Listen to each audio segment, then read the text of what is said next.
Are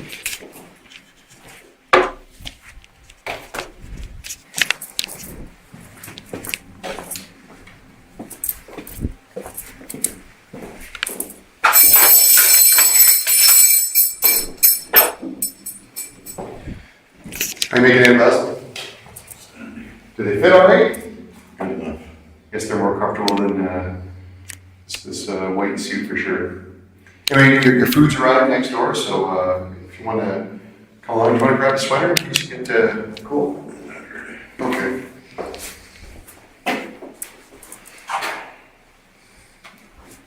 We're just going literal green next to us. There you go, sir. That's your food and coffee on the left there.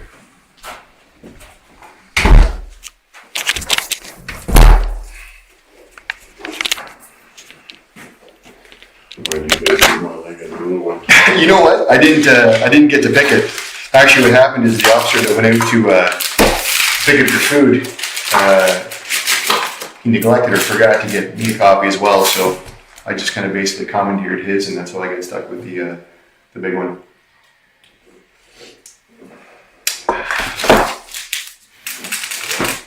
Now, Basil, am I pronouncing your last name correctly? Is it Borutski?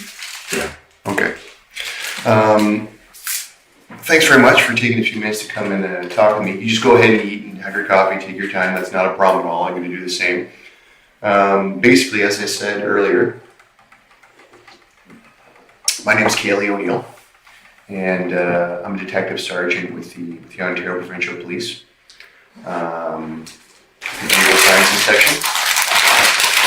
And just so you know, Basil, this room right now is being audio and video recorded. That's what these black bulbs up in the corners are. And there's also an audio recording here as well, just the back of it in case there's some kind of technical malfunction. And just so you know, because we're in a police station, you're actually probably being recorded everywhere you go as we're walking around here. Just so you're aware of that.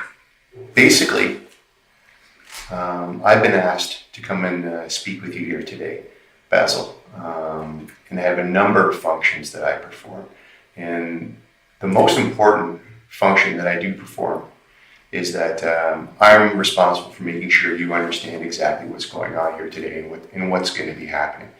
Now, I know you've had dealings with other officers, not only from the OPP, but also from the Ottawa Police Service.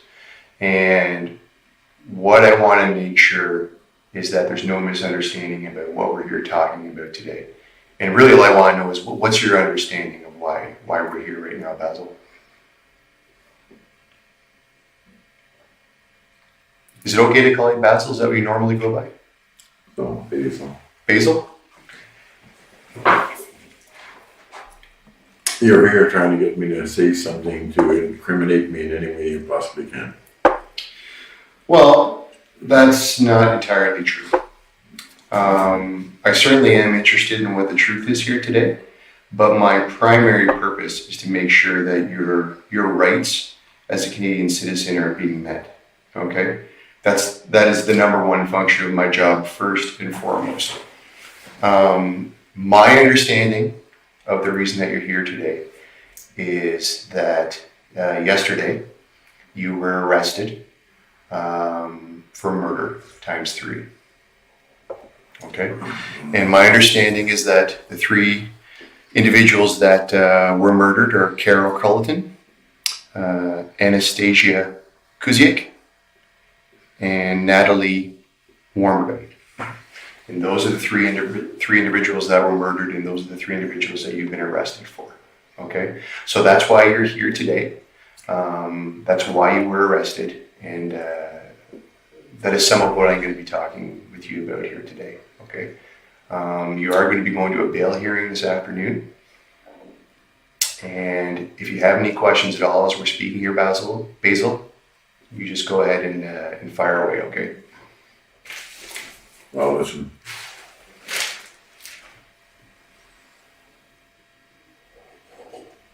Sorry, I think I missed that. I said I'll listen. Okay. So do you understand that those are the charges that are being brought against you right now? Mm-hmm. Do you have any questions about that? No. I didn't murder anybody. Okay. Do you know what your rights are, Basil?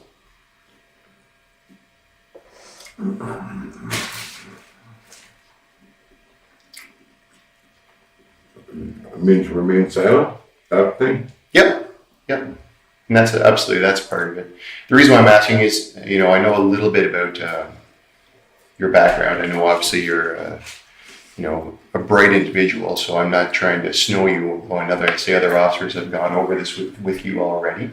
But what I find, it's been my experience that even though people are provided their rights to counsel, they don't necessarily understand them to their fullest because of the circumstances that they're in at the time.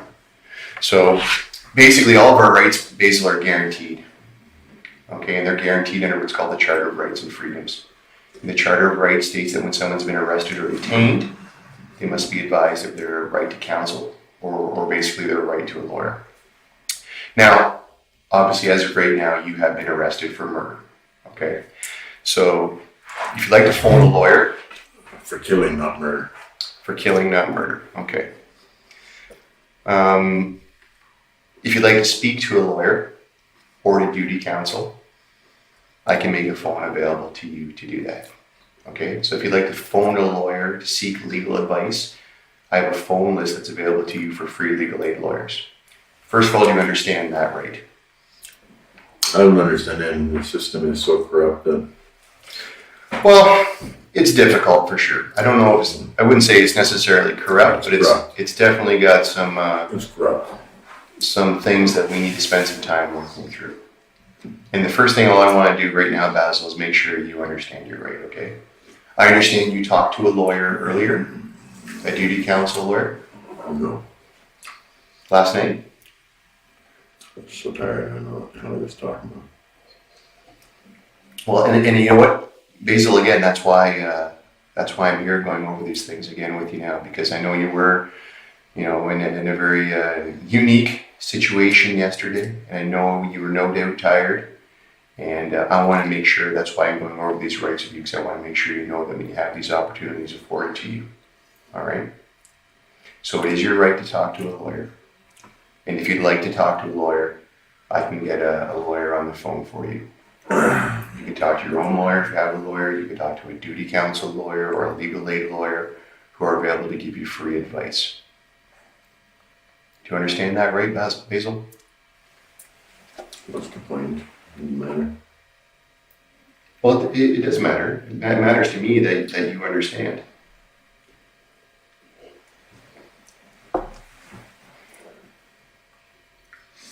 Does that make sense to you? No. What part doesn't make sense? The corrupt part. Get a corrupt lawyer on the phone and talk to them. Right.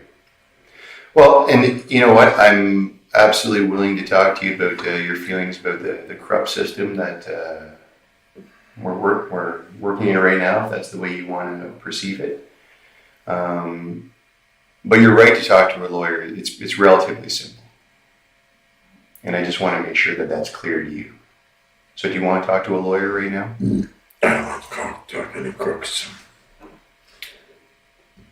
Well, I don't necessarily think all lawyers are crooks, and certainly not duty counsel lawyers or legal aid lawyers or several other lawyers of choice that are available.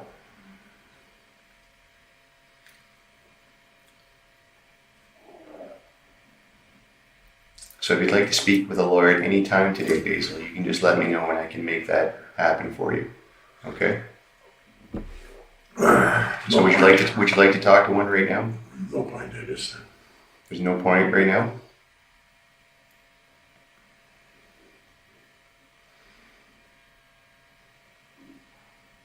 If you change your mind and you decide you'd like to talk to one later, will you let me know?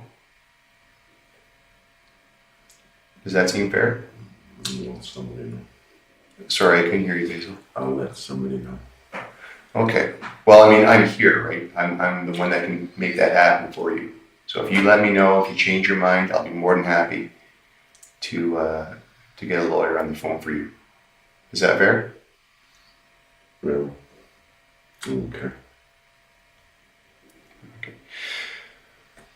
Well, in my opinion, Basil, we live in a very good country.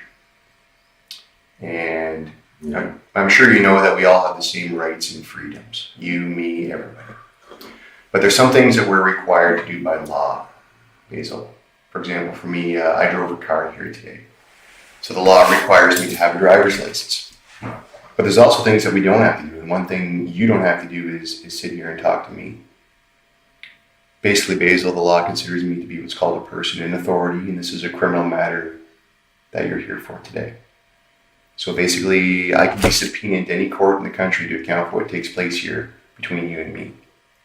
Any conversation you and I have, Basil, may be admissible in court. Do you understand that? It doesn't matter. Well, again, it does matter because it's your right, and if it's something that you want to exercise, you certainly can. You understand that, though? Every dealing I've ever had is malicious prosecution on the part of the OPP, so it doesn't matter. Well, first of all, I'm not here to prosecute you of anything. That's not my job, Basil. I'm not a prosecutor. You're certainly not a positive person on my side. Well, I mean, I think I made sure you had some clothing instead of that jumpsuit, right? After you started me all day yesterday, never fed me nothing, wouldn't give me nothing, not even water. Yeah, that was really nice. But again, that wasn't me, right? I just got here this morning at about It's all your 8:30. so-called brothers, great bunch of human beings. Well, there's difficult people to deal with in all walks of life, isn't there? But I think it's fair of me to say that I showed up here and the first thing I did was make sure you got food and clothing. Right? That's supposed to make you feel special. The first officer that arrested me should have had some decency. Now that I've done that, the next thing I want to do is make sure that your rights are available to you and understood by you. So I know that you talked to a lawyer yesterday, but yesterday was yesterday. Today's a new day and things may have changed for you in your mind. And I want to make sure that I'm still giving you that opportunity if you want to exercise it. Now you said you don't want to right now. If you change your mind down the road, you let me know and I'll make that call happen for you. Is that fair enough, sir? You said before. Sorry, I didn't catch you there. That's what you said before. Okay. Now, basically, there's one last thing I want to make you aware of here. I want you to clearly understand that anything that may have been said to you previously, I don't want that to influence you or make you feel compelled to say anything at this time. So anything you felt influenced or compelled to say earlier, you're not now obliged to repeat, nor are you obliged to say anything further. But whatever you do say may once again be given as evidence. All right, Basil? Basically, I know that you've spoken with other police officers before you spoke with me. And if anyone told you that you have to talk to me, that is incorrect. Does that make sense, sir? Okay.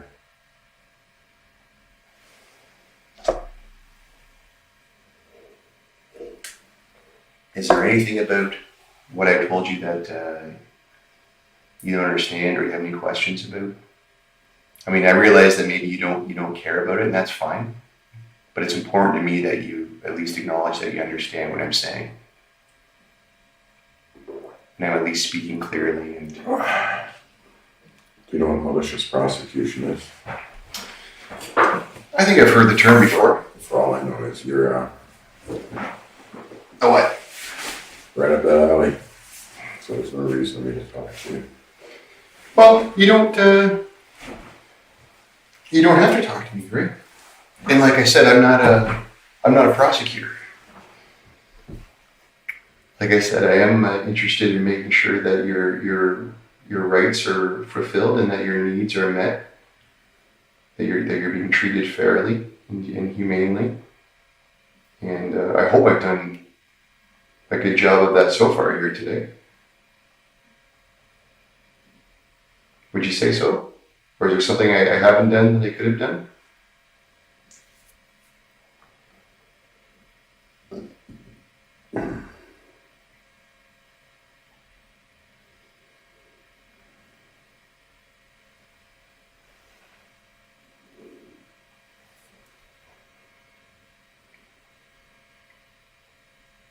Is there anything else I could have done, Basil? Or am I doing all right so far?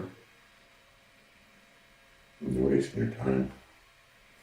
Well, I'm not wasting my time at all. Wasting my time. Well, you may feel that way, but like I said, I mean, I realize you're in this situation. I'm sure you don't want to be here. I don't necessarily want to be here at this moment in time right now either. But basically, I was in Sudbury, and I came here at 1 o'clock in the morning to come and talk to you because I was asked to come and speak to you, and I wanted to come and talk to you. And the first thing I have to do when I do arrive in situations like this is make sure that the individual I'm speaking with is properly taken care of.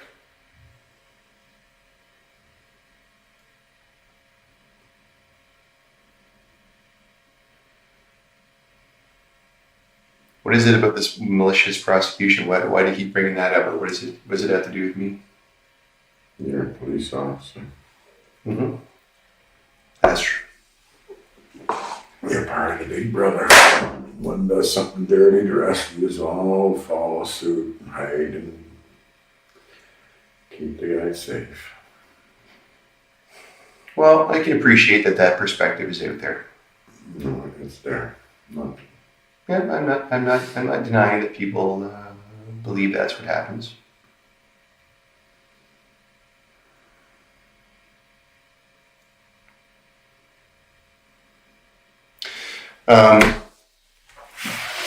Basil, because you are here at the police station, we are to some degree responsible for your health and safety. So I have some questions I'd like to go over with you just about any concerns that we may need to address with you in terms of your health. Is that fair? Can I go over those with you? I'd like to see a doctor as soon as possible, and I'm on pain medication. I'm just gonna call my doctor, Bruce Harris, and find out. And, Yeah, those are exactly I things take that it every 4 hours, and he's haven't given me any, and he wouldn't give me water all day yesterday. Was there any other concerns? Like, oh God. I've got a lot of those are exactly the issues I want to address. Then you come along and act like you're Mr. Nice Guy. Every officer here should be taking care of people like a human being. I agree with you. I think you're absolutely right there.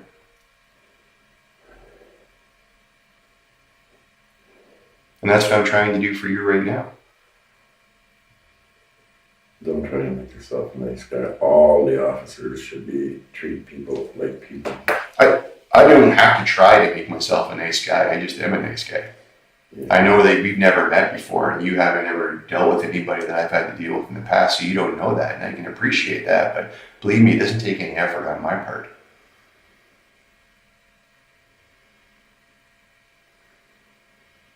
Now, at this point, all I'm trying to do is find out about your medical concerns, which you seem to have some of, and I would like to know about them so we can properly care for you. And I'm sitting here willing to find that information out.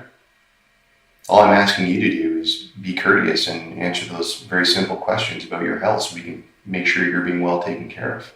I've asked every officer in here already and got no response. Well, here's your opportunity. Ask the question and I'll answer it. Okay, thank you, sir.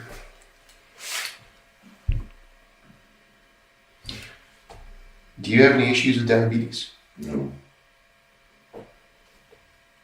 Do you have any issues with your hearing, Basil? No. Do you have any issues with your back? Yes. Okay, what's going on with your back? I have 4 ruptured discs. I'd prefer if you contact my doctor and find out all the information so you don't torture me here.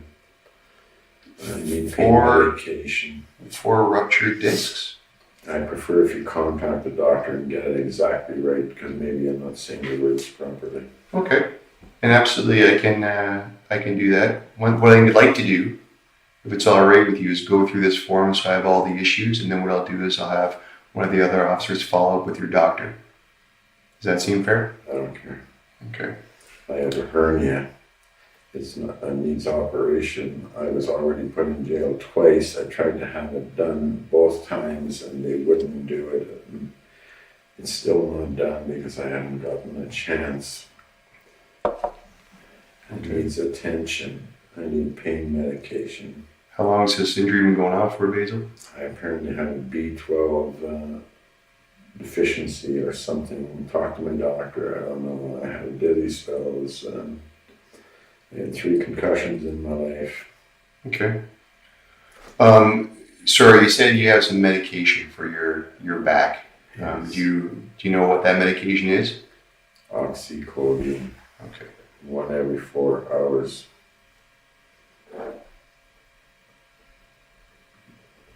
When was the last time you would have taken one, Basil?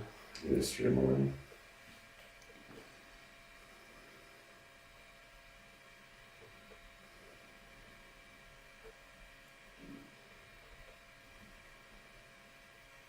Do you recall what the dosage is? No. Okay. Sorry, your doctor's name, what was his name? Bruce Harris. Bruce Harris?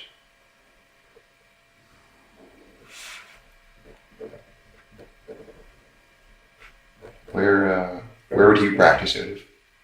Paris Bay. Bears Bay? Okay. Bears Bay. St. Francis Hospital. St. Francis Hospital, okay. Are there any other medications that you require other than the oxycodone? Yeah, he has me on. Sorry, I didn't catch that. I'm trying to think. He has me on some kind of, the best is just call him. Some kind of antidepressant, I don't know what it's called. Okay. And quinine for leg cramps. Charlie horse type thing. He had, and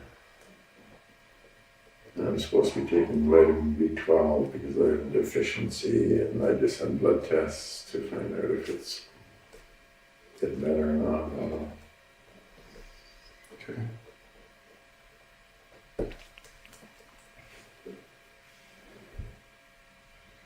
Any issues with ulcers, Basil? No, I also have something on my foot that I never got to the doctor about. It's either plantar's wart or athlete's foot, or the whole side of my one foot is.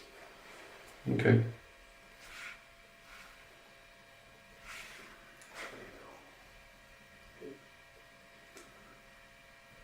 The doctor's on holiday, so the 28th, I think. I don't know what the date is today. Okay. Any issues with epilepsy? No, the rest of it you can get from the doctor. They told you what the problems are.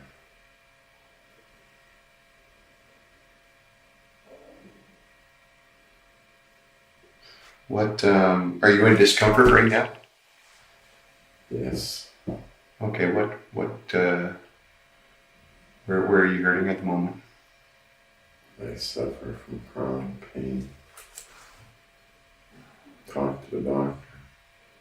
Okay, well, the doctor's, as you just said, he's away on vacation, and we're going to have an officer call the hospital to find out what your medical records are. So it's actually more convenient in the meantime if I get the answers right from you so I can address anything that's going on with you right now. I will certainly follow up with the doctor so we can find out what you need and get you the care that you need. But I want to make sure you're okay right now. That's why I'm going over this stuff. I'm not trying to be tedious or a jerk or anything. You are. Don't worry about it. Forget it. Call the doctor. You'll get proper information from him. I may not even say it right. Okay, well, I'm not going to be asking about the types of drugs or anything like that. Just very broad, general questions like what kind of pain are you in right now? Ask the doctor. You'll get proper answers. He's the professional. Okay. Have you ever had any kind of head injury? I already told you I had 3 concussions in my life. Oh, I'm sorry, I didn't hear you say that. 3 concussions.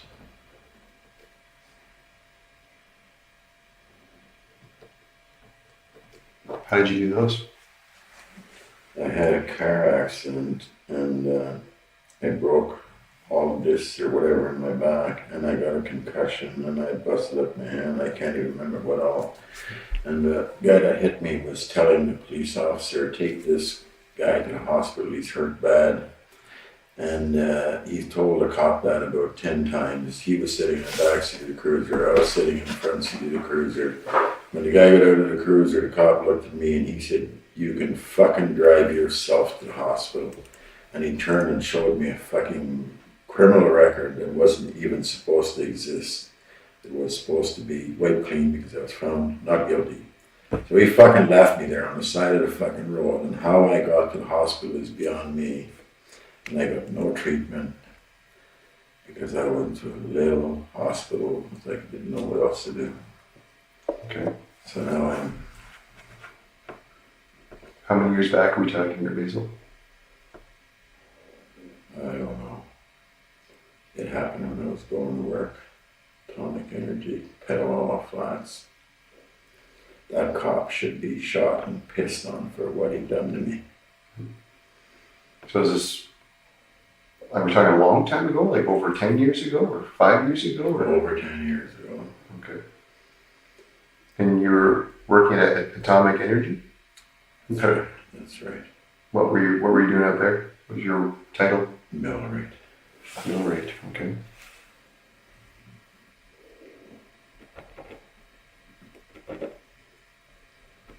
Are you retired now? I'm disabled now from that accident. From the accident, okay. And if you look that up on the record, it'll say there that it was non-life threatening. It's amazing that I'm alive.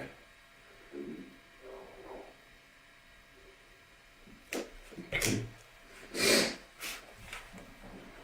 So I know all about you good cops, so user. Mm-hmm.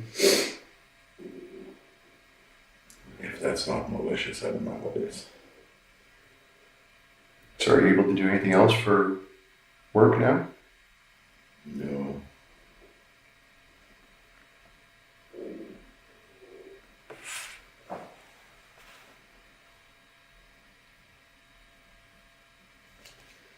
Have you had any alcohol or non-prescription drugs in the last 2 days? No. I am not an addict of any sort. Never was. Ask my doctor. Okay.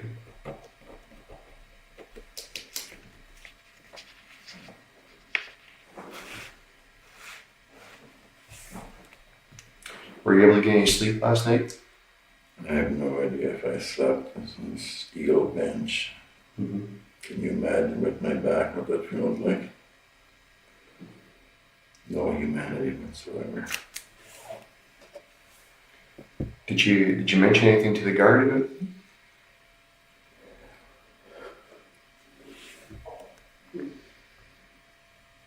The answer when I mentioned is that they're not supposed to be comfortable. When I asked them to loosen the handcuff because I had my hand cut off. Who cares? Is it when you were coming over from Ottawa the cuffs were too tight? Is that what you're saying? And they left me sitting outside here in the car. I kept telling them I can hardly feel my fingers anymore. My whole hand swole up. No, it's not blue. I don't care. I had my hands cut off. I feel things a little different than what you do. Mm-hmm. I was only asking for common sense.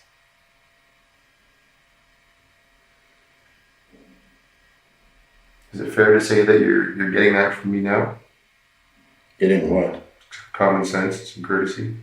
No. And so what have I not done here to?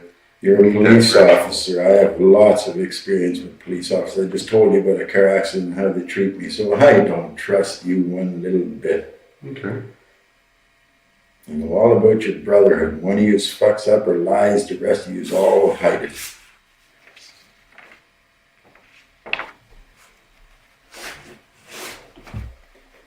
Doesn't sound like you've had very many positive experiences with policemen. I've never had a positive experience with a policeman.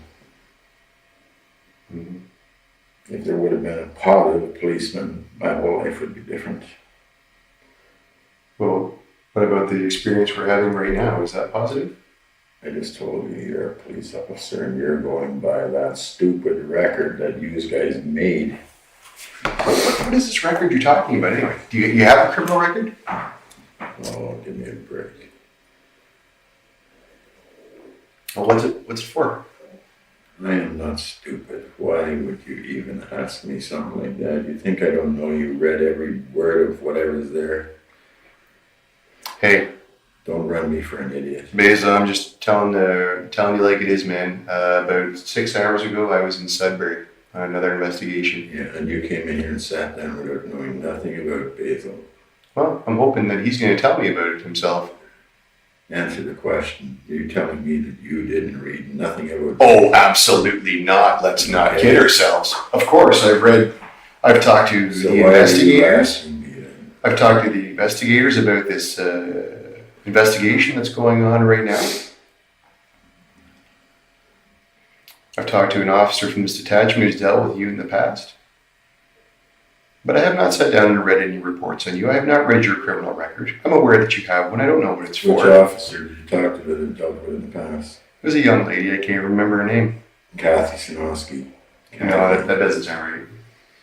Kathy. Definitely wasn't Kathy. Carmel. It was someone named Nicole. And I don't know any officers from this detachment.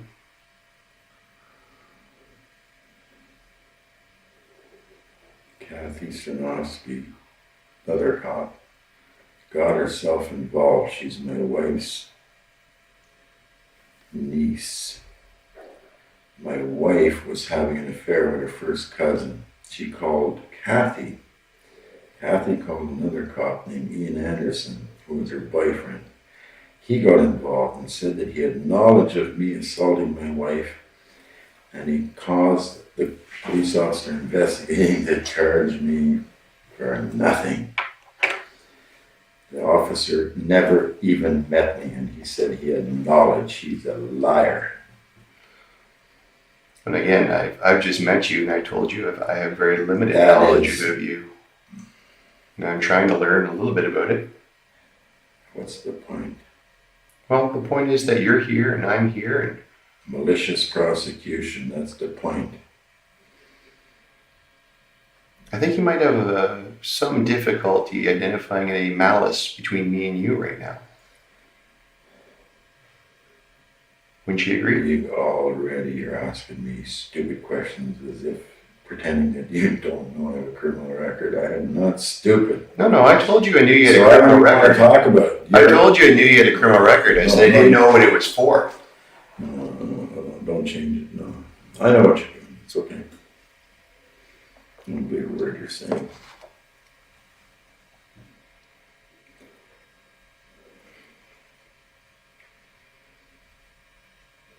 Basil, do you care what people think about you? No, I know what people think about me. I have a few friends that are really friends. The rest of the people in the society are all judging me now on what you have done to me.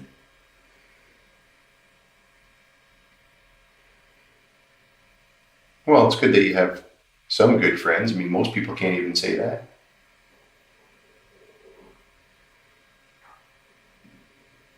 Where'd you get your education from? School. University? College?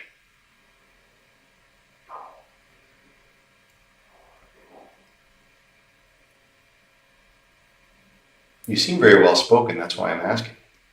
I don't always have the opportunity to speak with people that are well spoken. What does that have to do with parasites and veteran trauma? Sorry, what about trauma?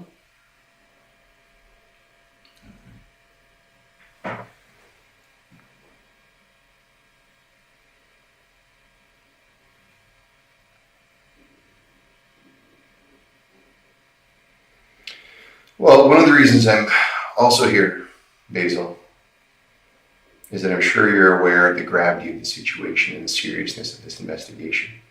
I certainly am, given that you've been arrested for these crimes. And there are no more serious crimes than murder. I didn't murder anybody. That's right, you killed somebody. Correct? Killed 3 people, actually. What's the difference between killing and murder? Thou shalt not murder. Commandments. Mm-hmm.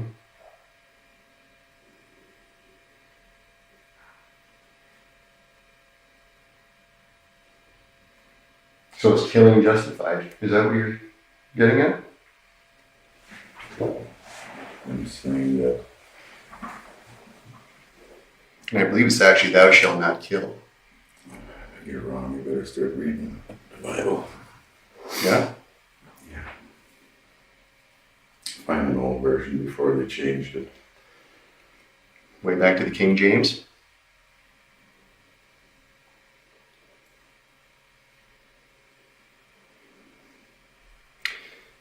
Anyway, the importance is that you understand that obviously this is a serious situation. Frankly, Basil, that's why I'm here. I've got a lot of experience dealing with these types of investigations. I've been doing it for almost 20 years now. And it's been my experience that the why these things happened carries a lot of weight. And it's quite important to other people. I'm sure you've seen the news over the years in Toronto, and they'll have fascinating headlines, such as, 60th murder of the year, 61st murder of the year. It'll be some story about an old man who was shot and killed in one of the projects and then left in a stairwell to die. And people will hear these stories, and they'll wonder what type of person could do such a thing. That's a natural reaction that we as human beings have, especially when you just see a half or a third of the story that the media portrays. And really, Basil, this is your opportunity here to explain why you've done these things. Because it might be important to you, I don't know, that people don't have the wrong impression about you. I'm just beginning to develop an impression about you from the limited time we've spent here together. And I'm sure it's going to be vastly different from what's circulating in the media right now, what the community's thinking. So one of the reasons I'm here is to give you this opportunity to explain why you killed these 3 girls.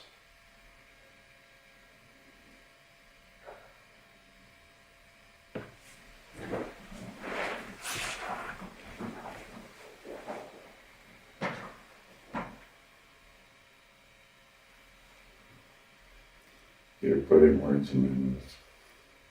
I haven't said anything. I I just asked you a simple question. Why did you kill these girls? That's it.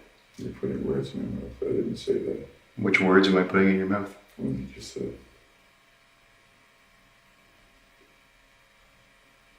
Well, I can't really put a question in your mouth when I'm asking it.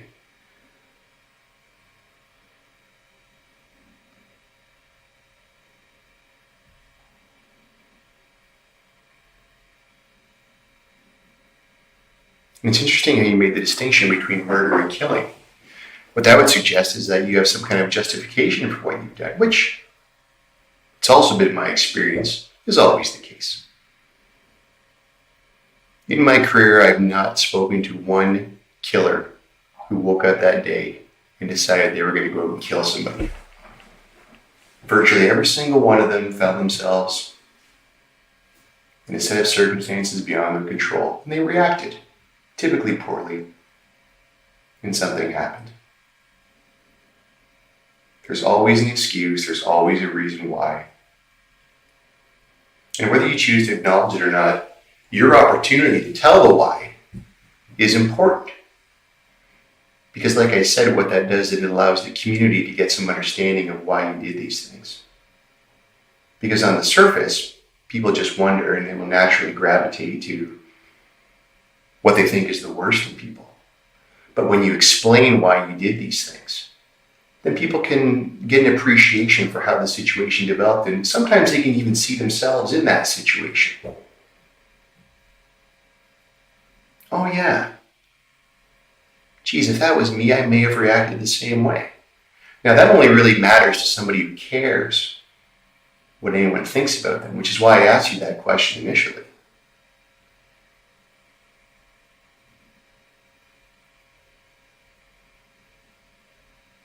It's also been my experience that people say they don't care what other people think. That's usually not true. Everyone cares.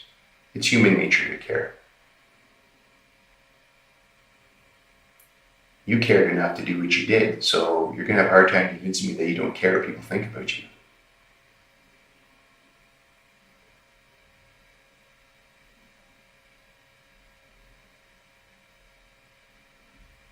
I'm sure you were hurt in some way and reacted in this fashion.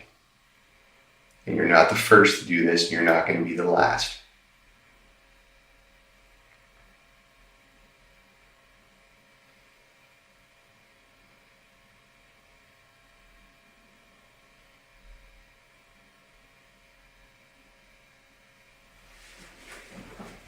You wait, Basil. Yeah. Do you have any questions for me? No, I have no idea what you're talking about. It don't make any sense at all. Okay. Do you need me to explain anything? Am I speaking too fast? Am I speaking clearly? I don't care about hardly this thing. Because like I said, if at any time you don't understand what I'm saying, please just let me know. Because I don't want there to be any misunderstanding between you and I. Now, 3 women are dead because of you. And there's reasons for this. Whether or not you care to acknowledge them or not, You're putting words in my mouth again. well, it's entirely up to you whether or not you care to acknowledge that.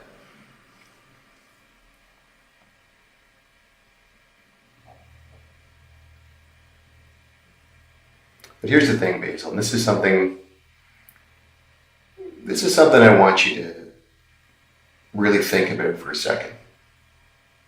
Because it's important to me that you hear these words, okay? Because a lot of people, they don't listen when I tell them this, and I really want you to understand this perspective. I understand that you have your perspective right now. You're involved in this traumatic situation that is no doubt, I can't even imagine how you feel.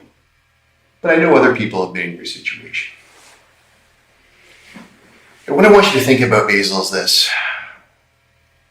At some point in the near future, all the details of this investigation are going to come forward. Okay? And what I mean by that is,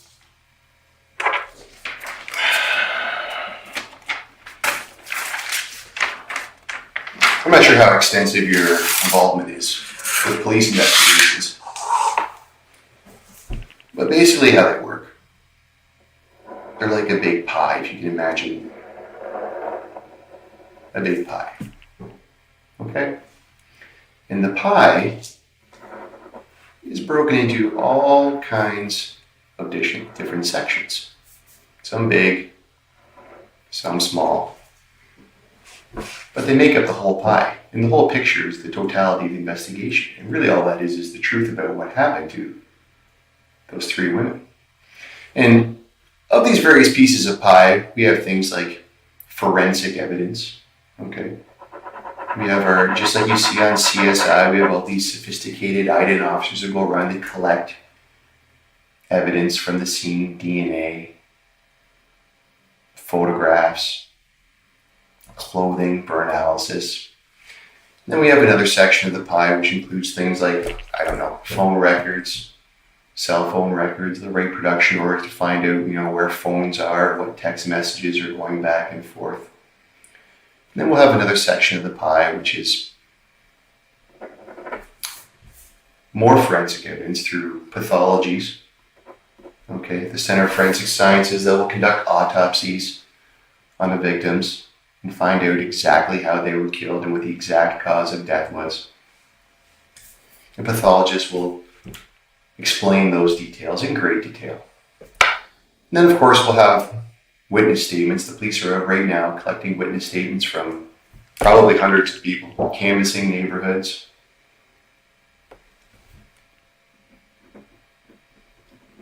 And then we'll have people like myself from behavioral sciences coming down and offering opinions, conducting certain interviews, because we have lots of experiences with talking to people in these extraordinary circumstances like you're in right now.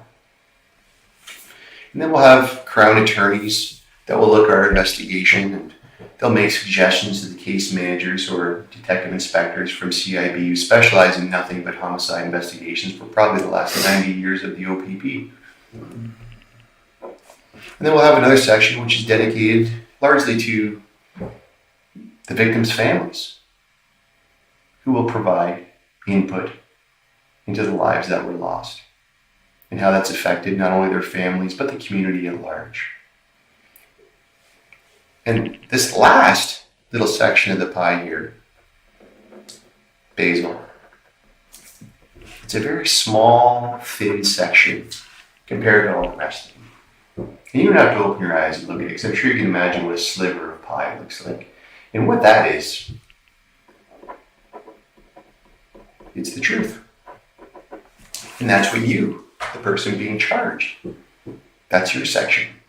That's your contribution to the pie. And basically what happens is, Basil, is number one, when you don't tell the truth or when you lie. Well, what we do is we take all these other sections of the pie and we use them to show how you're not truthful or you're lying. And what happens is you lose credibility. Now,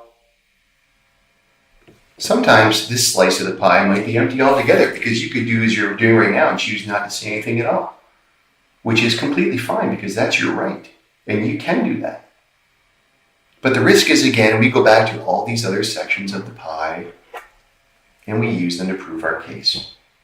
And there's a chance that you can lose credibility in the end. Now, the third option is that you actually take advantage of this opportunity to tell your side of the story and explain why you took those lives. In which case, the truth stands because it's the truth and that's what happened. And then we don't need all these other pieces of the pie to show what happened, because it's your story and you decided to tell it, as opposed to everyone else making decisions about you and what kind of guy you are. And this is what I want you to think about, Basil. This is what I want you to do.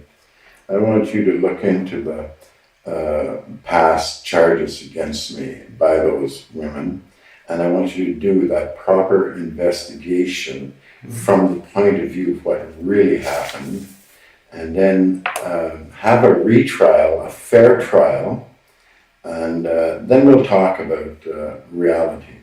So any information you want from me, you can get by simply doing the proper investigation for the past. I was put in jail twice, wrongfully.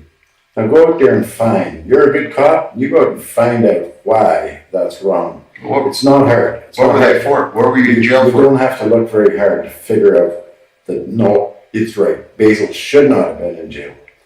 After you do that... First step of the investigation is tell me what I'm investigating. What were you charged with? Don't play me for stupid. You know exactly. I don't know, Basil. I don't have to play you for stupid. I don't have to pretend when I don't know what you were charged with. I understand you have a criminal record. I think you're stupid right now to talk to me as if I'm stupid. Just go out there and punch the computer. Don't act like I'm an idiot. Well, here's the other thing, Basil. The reason why I'm asking is whatever common criminal offense you were charged with, I don't investigate. I only do homicides. I guess that's why you're not going to figure it out, because you're not smart enough to go back and find out. Maybe you could find out that, geez, Basil was innocent. Maybe you could find out that some of these cops done some pretty bad things and they framed Basil. Maybe you could find out some of the reality and all the pieces might fall into place. Well, what did they frame you about? What did they do? Was it about women?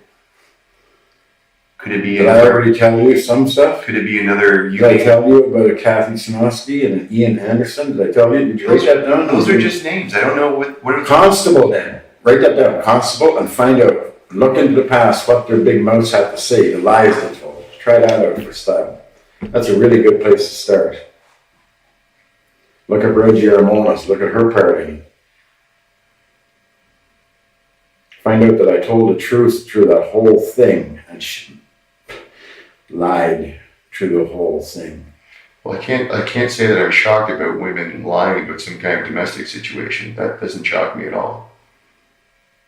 When I was a road constable, I dealt with that lots of Women times. use the system to their advantage financially for Of course they every do. reason they can. And Of course they do. well, that's corrupt. If you know that, you should be doing Of course something about it. Well, what would you like me to do about it? That's the way the world works, Basil. That's the world we live in. Well, you are a stupid fucker if you believe that. If you know that, then you're a cop. You should be trying to change it, shouldn't you? You should be making it right. You know the difference between right and wrong? I do. Mm-hmm. So do I. Well, obviously not, because you just said that's the way the world is. What a stupid thing to say. If it's wrong, you change it. You're a cop. I'm one cop, right? I'm one person. And that means you can't do nothing about it, eh? No. Yeah, you don't even open your mouth and voice an opinion. Maybe sometimes you gotta take the path of least resistance, Basil. Yeah, because then you stand back and let people like me take the fall. Do your job. You're supposed to be a public servant. Mm-hmm. Yeah, I am a public servant. That's why I'm here today, providing you with options. You're not a very good one if you know that happens and you don't do anything about it. You don't speak up about it. The whole judicial system sucks the big one. No, that's not true. That The is judicial true. system, they're doing the best they can. It has flaws like anything else, but they're trying to do the best they can. The most horrible thing you can do is put an innocent person in jail. And the accuser. I would say the most horrible thing you could do is take the life of a woman. Kill a woman. That would be the worst thing you could do, I would say. I think there's a lot of people that agree with me. I think you agree with me. You should re-educate yourself. You think killing women is okay? It's good? Don't put words in my mouth. I never said no. I don't need to put words in your mouth. They're coming out just fine. I'm just pointing out some fairly obvious observations. I'm talking about the reality of how things get to where they are. And The reality is 3 women are dead. You're You thinking- killed them and you're talking about how you were wronged years ago in some kind of cheesy, domestic assault charge? That's what you hear? That's what you're telling me. No, that's Vaguely, you're not really telling me. I'm asking you because I want to know and you don't really want to tell me. You're just kind of dancing around the issue. Really? That's the way to see it, eh? Oh, you're talking about malicious prosecution. How about malicious victimization? If you're such a victim in this and you don't want to tell me about it, what do you want me to do about it? I mean, I'm not going to go running out and punch up reports and punch up criminal records and read about you when I'm not here to do that. When really you don't want me to, because if you did, you would just tell me and save a lot of time.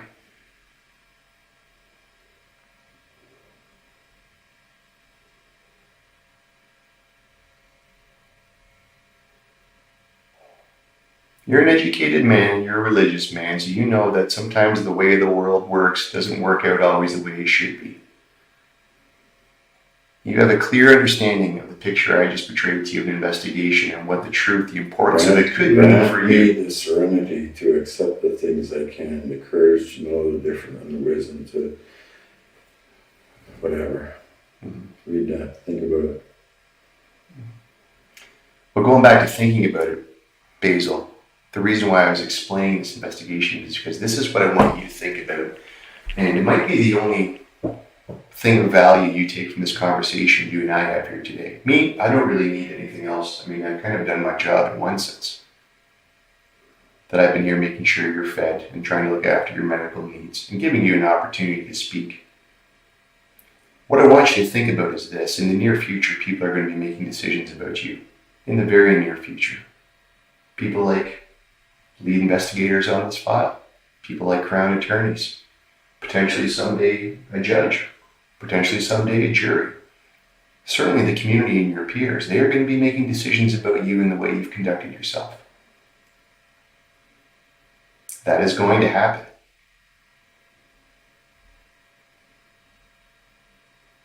Now, what I want you to think about is if you were in their position, if you were looking at this investigation, if you were looking at the allegations against you and the evidence and the content of this case, what would you think about what you've done here and how you're portraying yourself? You're a reasonable guy. What would you make of all this if you were looking at it from the outside in? Would you like to sit back and watch this video of you talking about how, I don't know how many years ago, some investigation went bad for you? Some assault investigation? When you're here under arrest for killing 3 women? Is that what you'd like to see on video? Would you like to see on video how nonchalant and non-interested you look for these cameras right now? When 3 women are dead because you killed them? Nonchalant. Well, I mean, that's the adjective that comes to mind right now. I'm happy for you. You're not. You don't have to be happy for me, because what's going to happen is when I'm done here, Basil, when I'm done talking to you, I'm going to get up and I'm going to walk out of this room and I'm going to go on to the next case.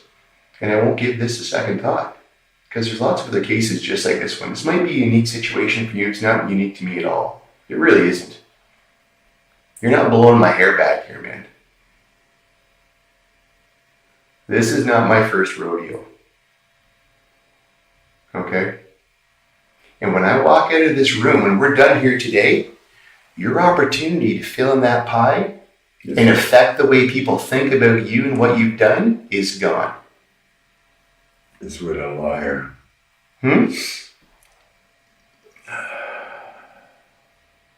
Would be with somebody that is supposed to be representing me. I didn't catch the first part of that, Basil. What about a lawyer? Is going to be representing you? That would be when I would be telling my story to a lawyer that is interested in representing me. You are not representing me. You are representing evil. No, I'm representing the truth. I'm representing 3 dead girls, 3 dead women. If you were, you'd be looking into 2 ex-girlfriends of yours. 3. 3? No, I don't think Natalie was. I think she turned you down, right? I lived with her for 3 years. What are you talking about? Paid for half the farm. Worked on it. Sorry, Anastasia is the one that turned you down. Turned me down. She's quite a bit younger than you, too. You're not the first guy to be turned down, though. I wasn't turned down by Anastasia. I was dating Culleton, and I was working on Anastasia's house. Okay. She was a friend, like a daughter. She lied in court. Sometimes people are not truthful. A lot. She lied a lot, and the Crown Attorney said, it's okay to lie. That was her end statement thing. It's okay, some people lie. So is that why What's the point of going to court when it's okay to lie? So is that why you killed these girls, Basil? Because they're not going to get their comeuppance in court? They're going to lie and they're going to escape responsibility? If you're a cop, you should know that people that use the system are guilty. That's true, but it's not our job to go around and It take is your justice job. into our own hands. It's not in your own hands. It's reality. I was in jail for nothing. The person that accused me should have been charged. So what did these women do to you that made you have to kill them? That's the burning question of the day. So I'm in jail for nothing, and that doesn't matter to you. Not right now, no, because you going into jail for a little while kind of pales in comparison to being dead. Don't you think? I think it's quite important that when innocent people go to jail, the police don't do anything about it. They don't investigate. They don't care. Well, you know what? Really, why do we have to do anything about it when we have you to take care of these problems? I have no idea what you're talking about. You know exactly what I'm talking about. It's very evident what I'm talking about.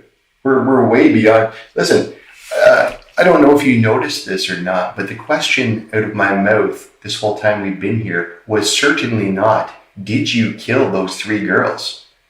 Because you did. That's very clear from this investigation. And witnesses and evidence. I'm not asking that question. That's not a question I need an answer to. That's not what I care about. It's irrelevant. It's a moot point.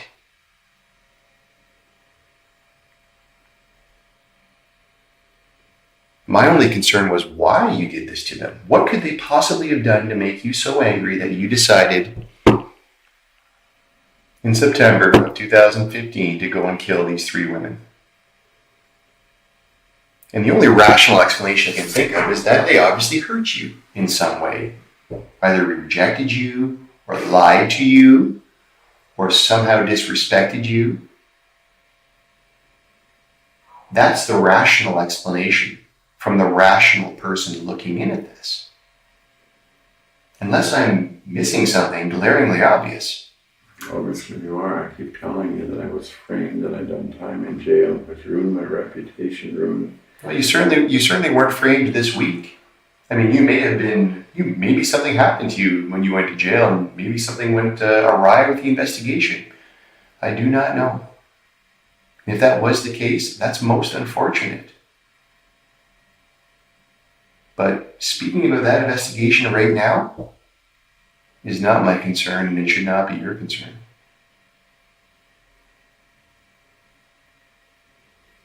I fail to agree with you. I think it should be your concern.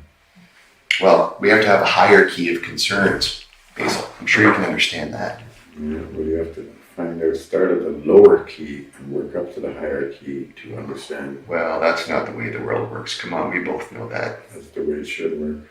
Well, if there's the way it should work, ideally, then there's the way it does work. Yeah, it doesn't work. And I don't think that the people in this community would appreciate me ignoring you having taken the lives of those 3 girls just to go open up a case where you may have been wrongly charged years ago that you don't even want to tell me about.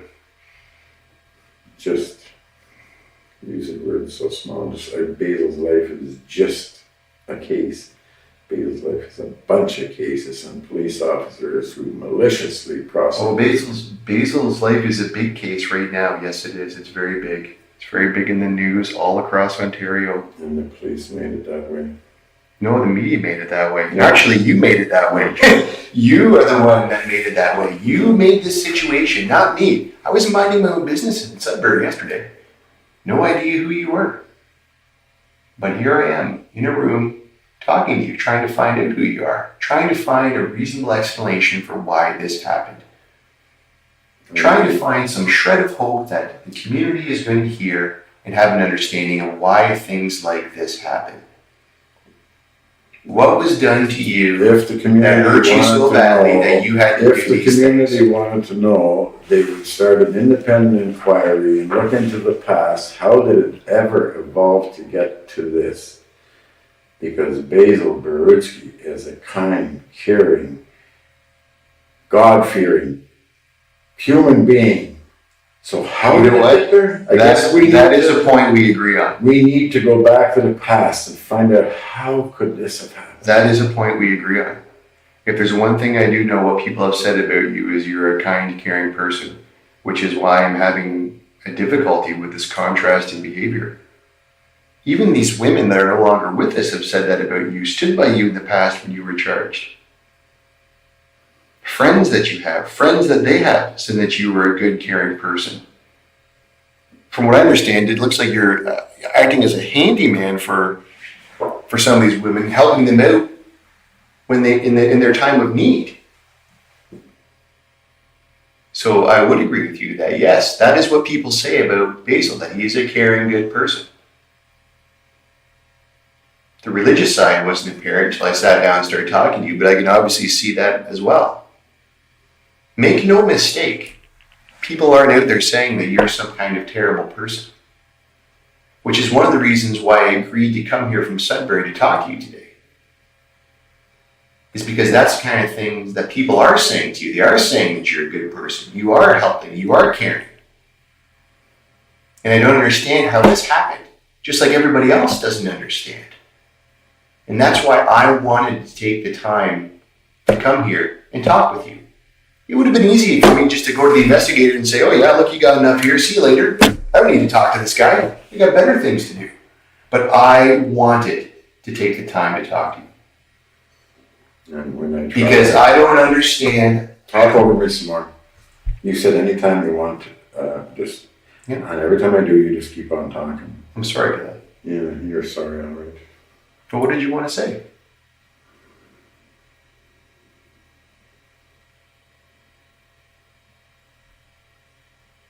Every time I try to tell you the proper thing to do is to find out that I was innocent of all those charges, all those times dragged through court.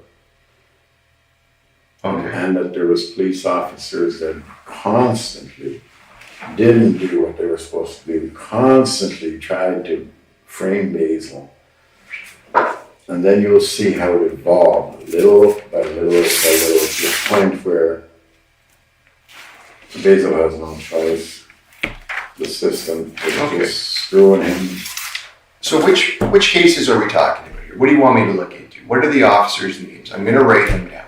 Oh, you didn't write down already? No, I didn't write It wasn't down. even important to you about Kathy Sarnowski and Ian Anderson Okay.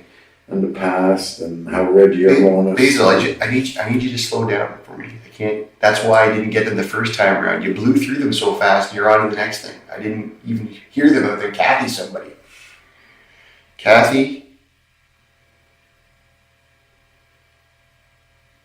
Basil. Sarnowski, Sarnowski. maiden name, she's married to a cop. I think She's your wife's niece, is that correct? right. Okay. She's married to a cop. I believe her married name is Lemelin or something like that. Now what- She threatened to shoot me when she was going to police college. Now she teaches police. She threatened to shoot you. Right on. So what was the case I'm looking into here? What was the allegation that you feel you're wrongly convicted of or somebody lied in? I believe that time that the wife took off with her first cousin and lived with him for 6 months. And Your wife? that's right. Okay. And then she made a fictitious charge that supposedly happened years before, or whatever you call it, just so that she could get custody of the children. And she got Kathy and Ian to call the officer investigating Reggie Armonis. And the first thing Reggie did was the proper thing. Hold on a second. Reggie Arnonis? Armonis. Pembroke Police at the time. I don't know where she is now. Armonis. Pembroke Police. Okay. Sorry. So Reggie was investigating. So she said she made up some story you're saying to gain leverage to Ian get. Anderson wasn't even a cop here. He was somewhere in Northern Ontario, and Kathy was here, and I don't know where she went to college. She went up there too after then she broke up with him and she married some other cop here. But she got, the ex-wife got Kathy to phone and talk to Ian. Ian phoned Reggie, said that he had knowledge of me assaulting my wife, which is a direct lie because I've never met the man in my life, so knowledge is knowing. And then Reggie came back and turned around. The whole story changed. Reggie told me to take my child home, which I did. Everything was good. When I brought the kid back, all this had gone down, and I ended up getting charged with a historic 6-year-old something. And then, Okay. and my ex-wife charged me twice So with charges. Basil, what was your wife's I'm name? still talking. I didn't butt in. Or, please don't butt in. If you want to hear a story, let me continue. I just need to know, is this a different case so I can box it off? It's the same case. Okay, same case. Why do you think cases are just like a few words and it's over? No. There's a reality to things, you know. Truth. If you read the Bible, maybe if you had a little Latin, you'd understand. Okay. Can I just ask why you No, stop. My ex-wife was seeing her first cousin, and she thought she was going to lose custody of the girls. So she made up all these stories about me raping her and assaulting her, and I forget how many charges, 12 something. And they were all in the, I was found not guilty of. But I was run through the ringer, my reputation ruined. And all because she couldn't face the truth, thought the only way was to keep the children or get custody was to say bad things with me. She even went to the shelter months after she was living with the guy, pretending that she was afraid of me. Why would she go to a shelter? When she went there, I thought it was because the guy she was with was beating on her. The whole system. So in reality, the wife charged me 3 times. Twice I was found not guilty with a jury, with a judge alone, and then the last time, I forget what they called it, she refused to go through with it because she said it was because she had cancer, wasn't it? But it lasted long enough that she got what she wanted from the family court, made me look like an asshole. And then charges were dropped, or whatever, stayed, that's the word. Mm-hmm. And I didn't want them stayed. I wanted to go to court and be proven not guilty because I wasn't. The system should have seen 3 times the same charges, found not guilty of 20, and she's doing it again. But they didn't. They didn't even try to see the truth. Get Basil. And then there's, even with Anastasia Kyzyk, she sells my tractor. When the police are called, the police officer says, that's stealing, that's theft.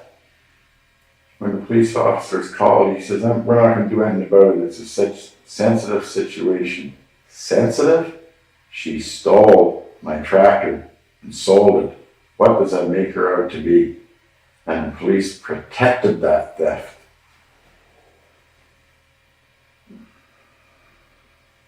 Corruption, man, corruption.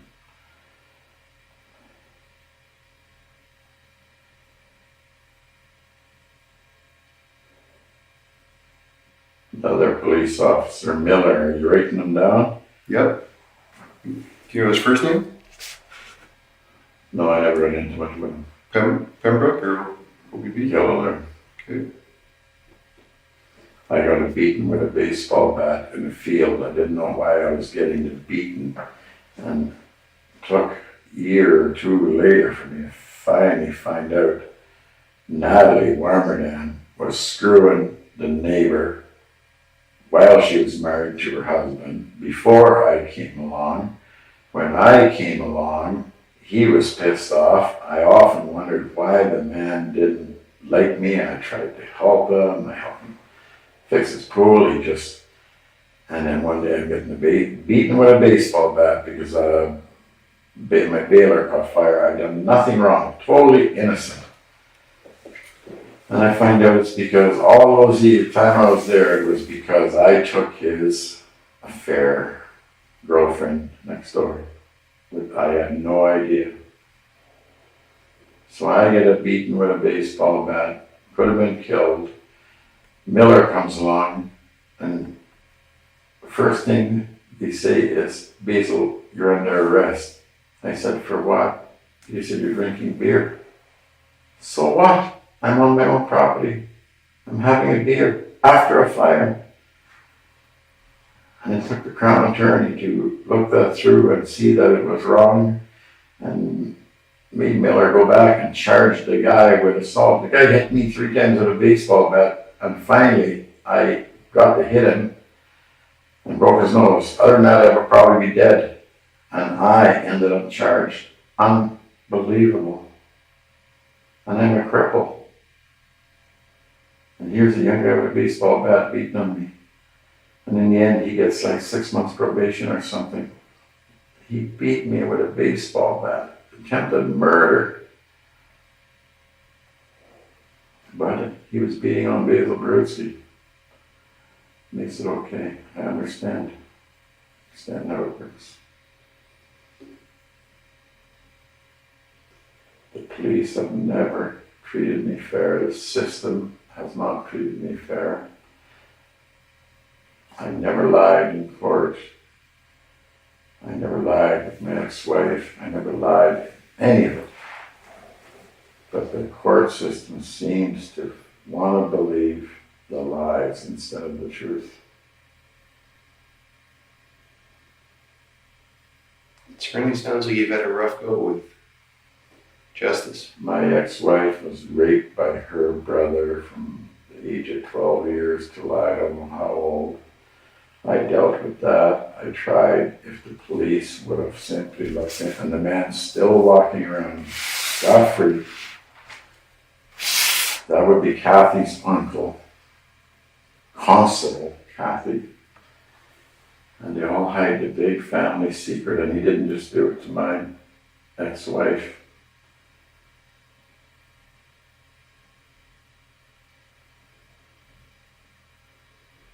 And everybody thinks I hate my ex-wife for all those charges she laid against me. I don't hate her. I understand she went through hell. I just wish she'd tell the truth, face reality. Well, that's what we all want, Basil, is ultimately we all want people to tell the truth. And I think you're telling me the truth right now with all these things that happened to you. So then what we should do is open an independent investigation and find out the truth, find out why this came to this. And there's a hell of a lot more. Is this Basil, is this the extent we have to go to draw light on your situation? That's what you're going to do. You got to start from the beginning where the seed was sown, and then you'll see how it snowballed and snowballed and snowballed to the point where Natalie took advantage of the system and Anastasia took advantage of the system because the police had built me up into, it was just so easy for them. Well, it's certainly hard. It's, you know what, I'm going to tell you, Basil, it's definitely hard when you don't know somebody. Like you, I didn't know you until today. Not that I know you right now, but a little bit. But when you don't know somebody and all you have is police reports or the word of mouth of other people, which may or may not be the truth, you know, it's certainly hard for people to, I think, ignore that altogether, right or wrong, even if they have the wrong opinion of somebody. You understand what I'm saying? I'm listening, I'm not sure. Like if you don't know me at all, if you didn't know me at all you had were stories about me that other people told you, you would develop an opinion of me before you even met me. From hearing stories about you? Yeah. Hardly. Yeah. Most people would. It would be against my religion. I would not do that. I do not judge people unless it's direct contact. And yeah. And I only believe half of what I see, none of what I hear. Because I know about the system, how people... And that's an exceptional way to live life, but that's the proper way. But it is the proper way, but let's be honest. Most people can't do that. Let me tell you this. I'm telling you what needs to be done here. And one of the big things in my life is that maybe I have to go through all of this because I believe that there's a poem called Success, Ralph Waldo Emerson. And part of it is social change, or I wish I knew the thing off my head. I do know it, but I'm too stressed. But it's about take your time. It's about having what success is, having a healthy child, a garden patch, a redeemed social condition. If anything, out of all of this, I'm trying to tell you the social condition of people using the police and the system to their advantage by lying and letting it go as far as innocent people being in jail. Because I've been in jail, I never got time, but just think about all those times I was charged by my wife. I was in jail, out of jail, in jail, out of jail. My reputation, even though I was found not guilty, I had a criminal record for 20 years or something. That wasn't supposed to be there. Did you try and get it? Is that fair? Did you? I ended up getting it removed after I realized 20 years later. Do you know what it's like to live with a criminal record? When you're not a criminal, when you're not supposed to have one, and then you find out, oh, all those years, that's why when the cop stopped me, that's why he was such an asshole to me, because I had a criminal record that I'm not supposed to have. I was found not guilty. Yeah. Don't yap me, because even when I told the judge, he said, so what? He didn't understand. No, all I'm saying is I can see why that would be frustrating and make you angry, especially Frustrating. It's so unfair. It's so wrong. It's going against the belief of the way you should when be. it's going against who you really are, your good character, and then you're being judged by something that's not true, not right. Even though you are found not guilty, you're still seen as guilty because the record was not removed. Should never have been there in the first place. That's what I was saying a minute ago, Basil, about when you hear stories about somebody and you don't know them.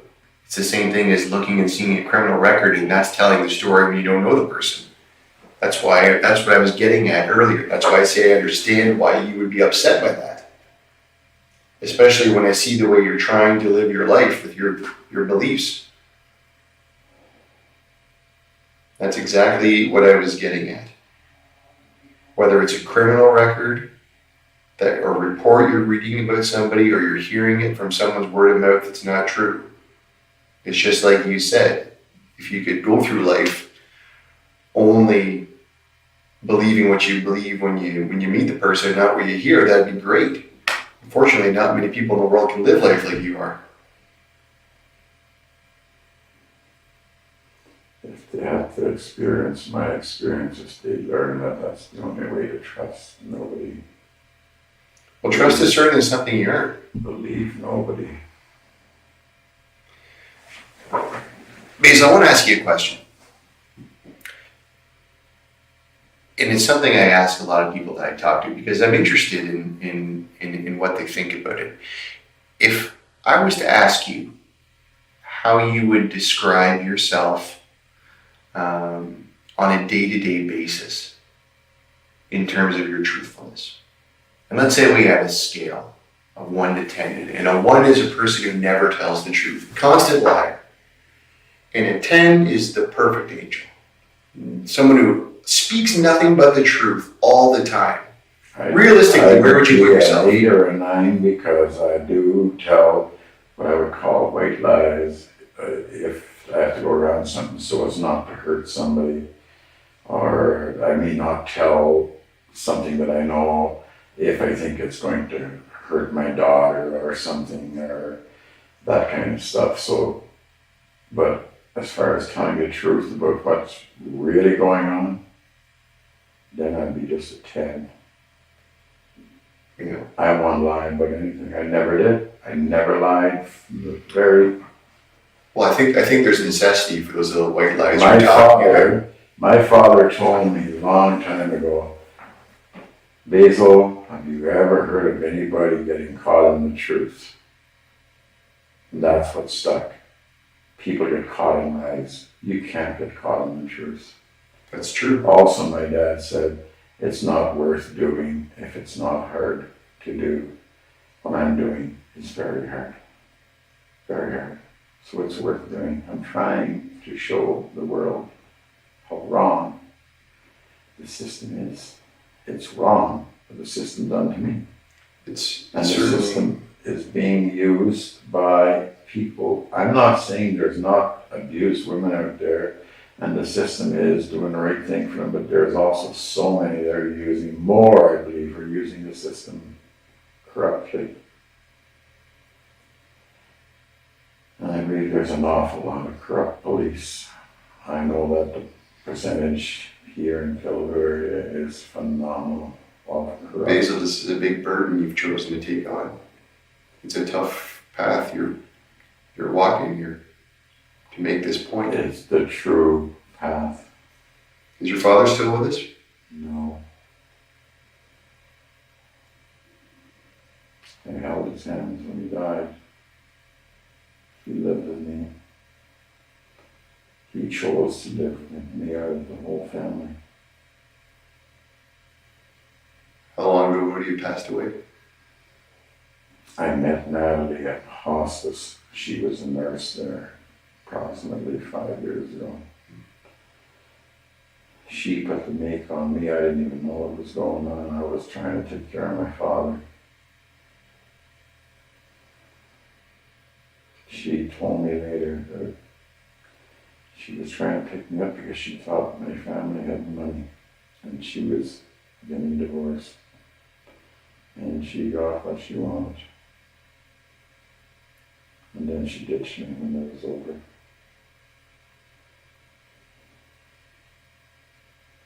She simply moved on to all my hunting buddies.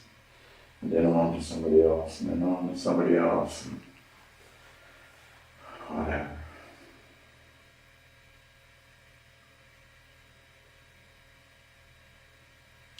Did your father know how strongly you felt about the justice system Yes. before he passed away?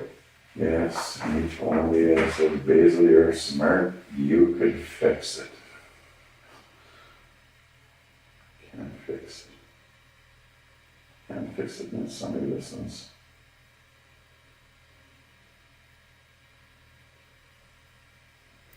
And I'm not religious. I'm not religious. I am spiritual. Spiritual? I believe that there's a big difference. I understand what you're saying.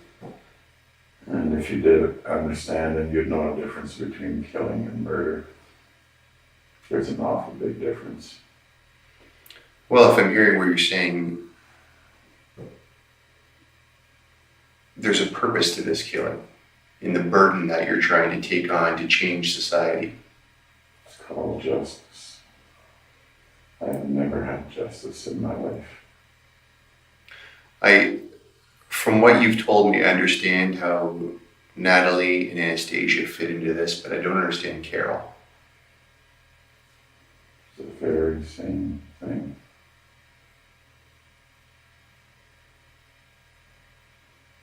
In what sense? What did she do to you? Did she make some allegation against you that was untrue?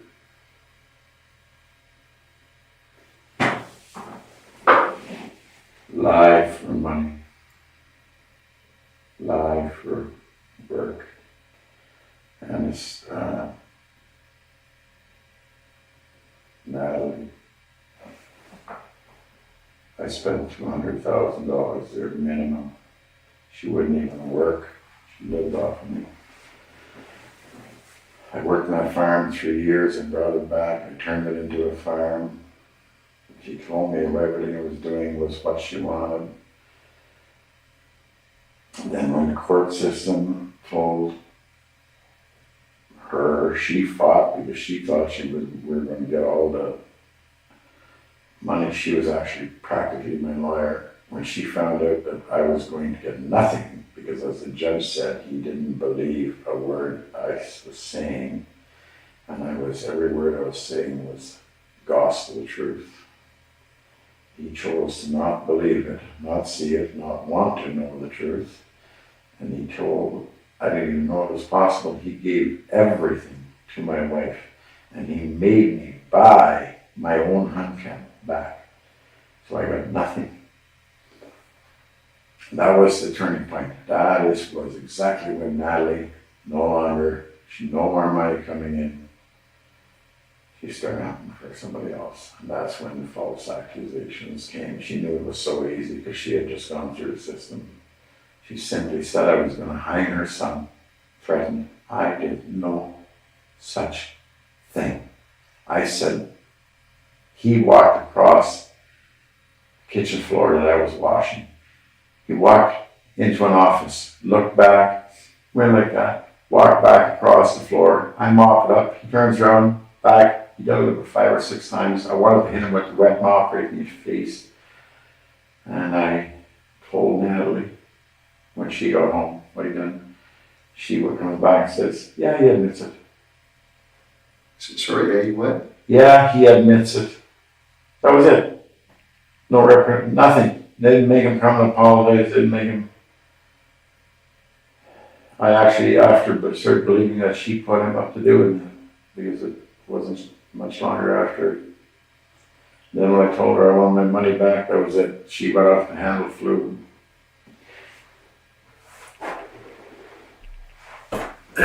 Went up to her dad's, and next thing you know, the police are there, and I'm charged with threatening to hang him when all I said is, if you don't smarten up, I'll string you up. Meaning, listen, kid, do I deserve to go to jail for that? No. No. No. So she used the system. She just stuck whatever. And I think there was another charge. I don't even remember what it was. It was so stupid. The whole thing is so stupid.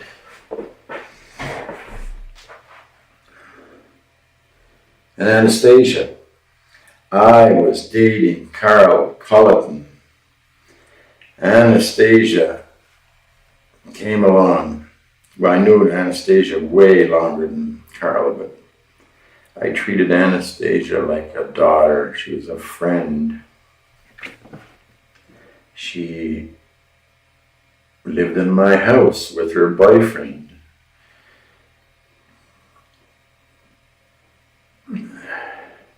She tried to sell my land for me as a real estate. All friends. She used to come to the farm, Natalie's farm, my farm, and use the hot tub with us. Her and Eric. They were like friends. So I went to help her because her and Eric were splitting up. She said she needed help to fix the house up. I agreed to help her as much as I could.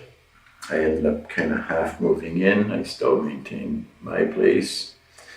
But in the winter when it got cold, I ended up staying more and more at her place than at my place. People may have assumed that there was a relationship going on, but they would have to be cuckoo because there was a 20-some year age difference. And if you don't believe me, simply go and talk to my doctor, because I told my doctor she wanted to have something. She walked around, she'd get in the hot tub naked. You ask my doctor. I went there and I said, what is wrong with me? I cannot get an erection. She does all this to me. She'd even sit on my lap. He said, Basil, it's psychological. She's more like your daughter. She's more like your daughter's age. You see her as your daughter. It was actually a turnoff. But in court, when they asked her if we had a relationship, she said yes. And the reason was, or they said, were you in a relationship? She said yes. That was a lie. She may have wanted it to be more when she tried to part Carl and I, and eventually she did. Mm-hmm. And Carl knew all of this, and I wanted Carl to go to court and testify that she knew all about Anastasia and me treating her like, or calling her like a daughter, and instead Carl took off with another guy.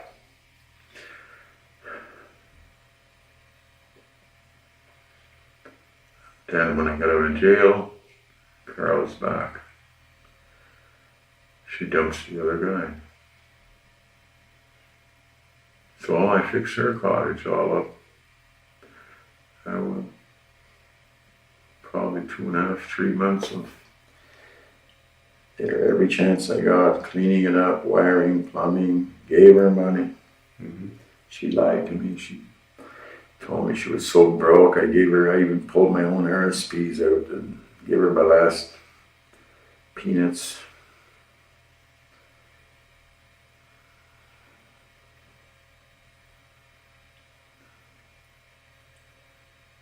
I cleaned the whole place up. Landscaping.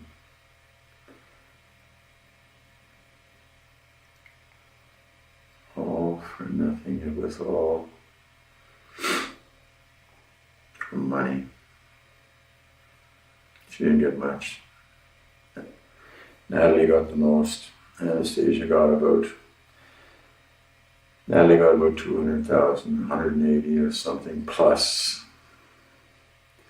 Well, pretty well all my equipment. And then her son burnt the garage down. Oh, my tools were in there. I got nothing. And Anastasia would have got me for about 20,000. And Carl would have got me for about, I'm not sure, 13 maybe or something like that. I don't know. And then she went back with her boyfriend and she's laughing.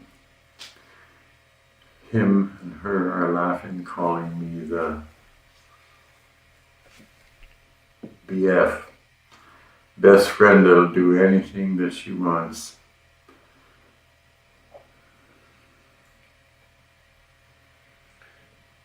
So, all these women Used. have put you through the ringer over the years and used you. And they're all connected, they all know each other. They've given you such a hard time.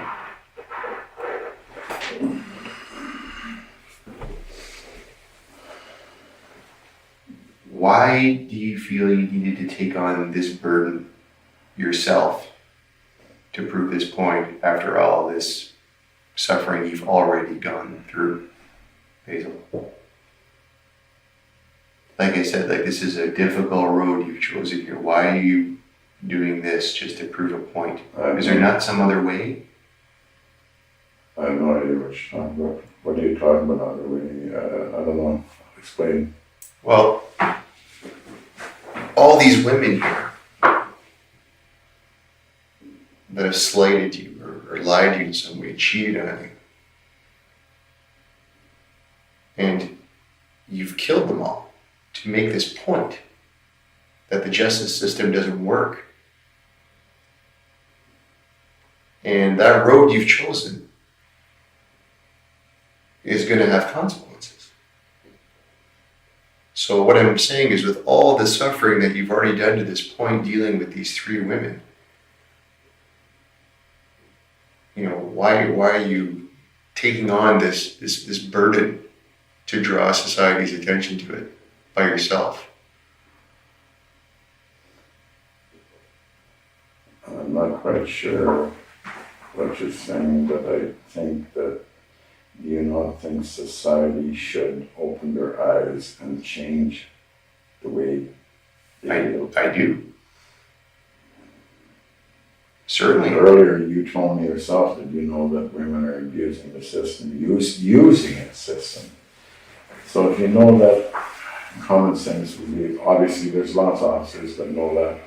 Why isn't anything done? Why isn't changing? Why do you allow people like me to be in jail, rot in jail with a physical disability and suffer with no medication? And then you get out and you're stigmatized and you live your life.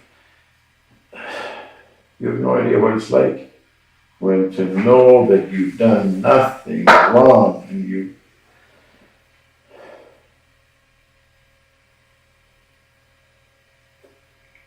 All I'm saying, Basil, And I'm sitting here and I'm telling you how you could quite easily see this by going back and tracking what happened, how the police reacted, the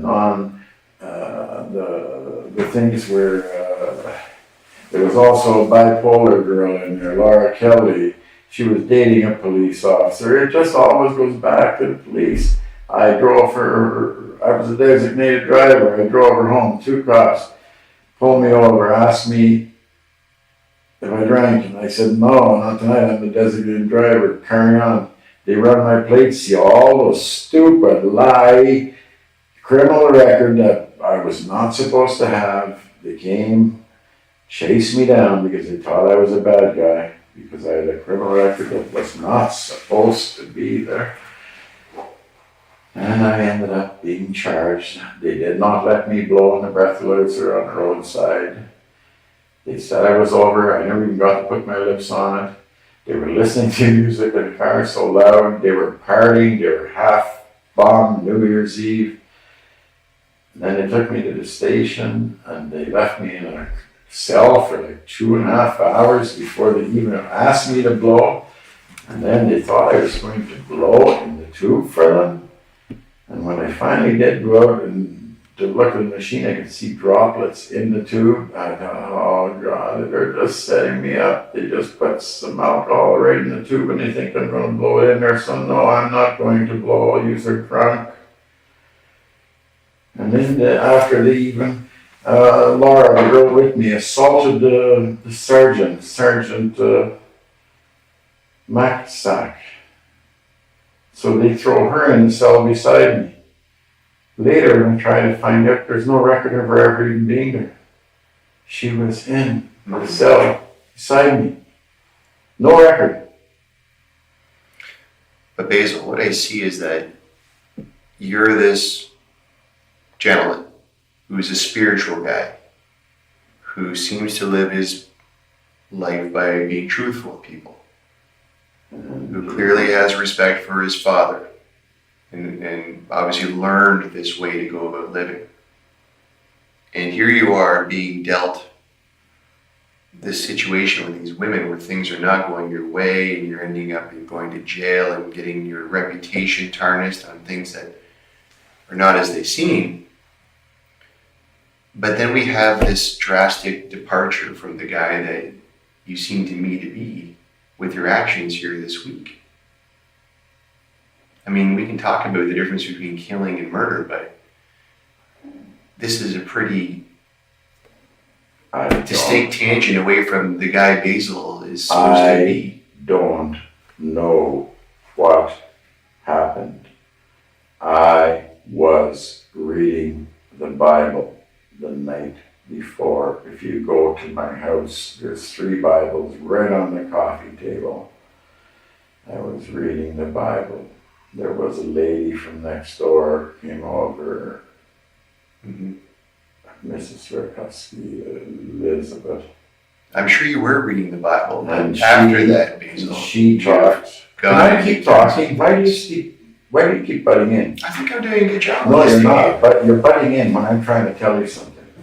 Her and I were talking about the Bible. She's religious. I am not. I tried to explain to her that I'm not religious, but I am spiritual, and I read the Bible and I understand it more than most priests, and I will debate the Bible with any pastor or whoever wants to talk, because if they're wrong, I'll show them in the Bible where they're wrong, and I've done it many times.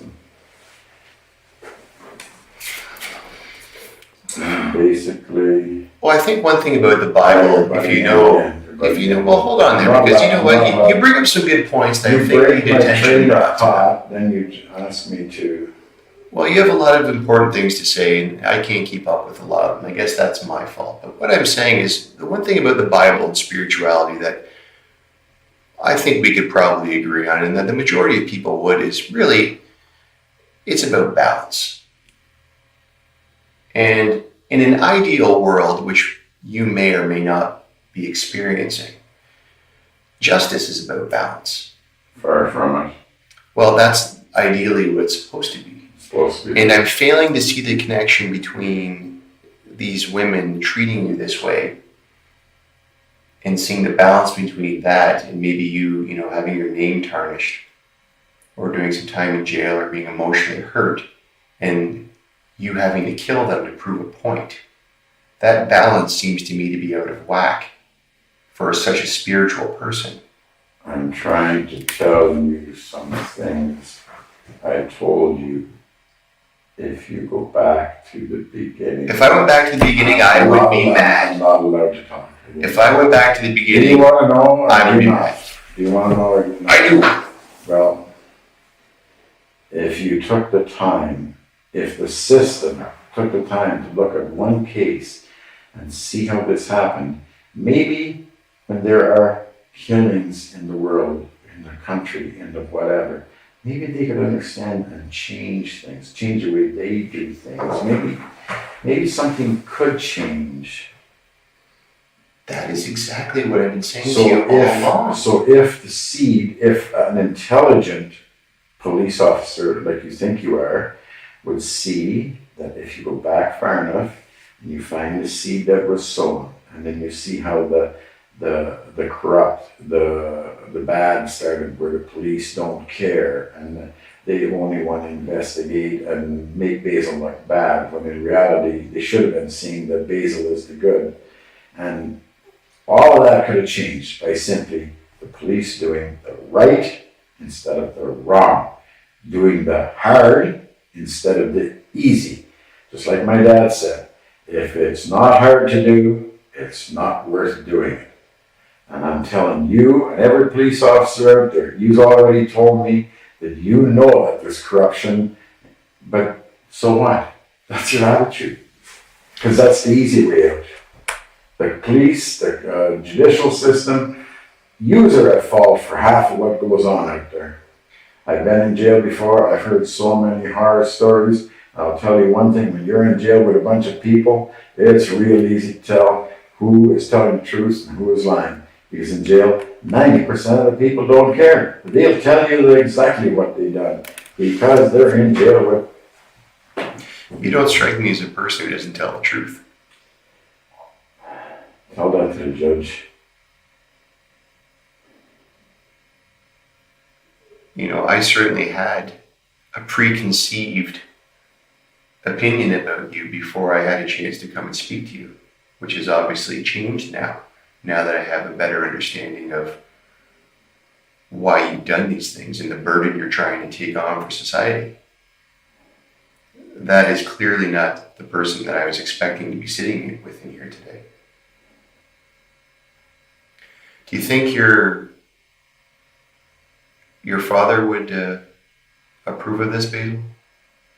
What do you think he would think about this road you've chosen here?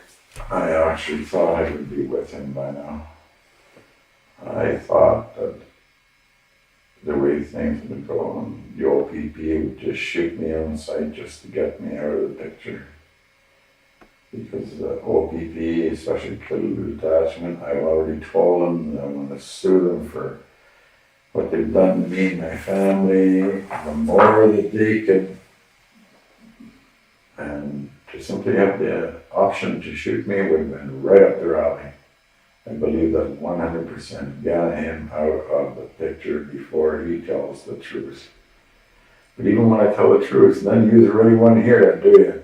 Because you all hide your brotherhood. I actually went to the Ottawa area hoping that it would be the Ottawa police. But what do? They bring me back and give me to the OPP. And it's been the OPP, mostly the Culleton detachment, that has been my nightmare.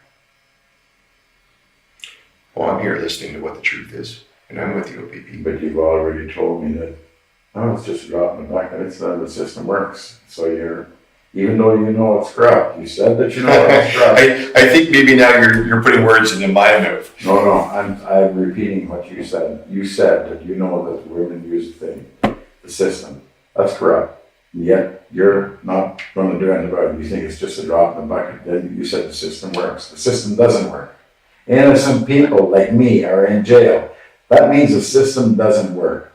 When you put innocent people in jail, things happen.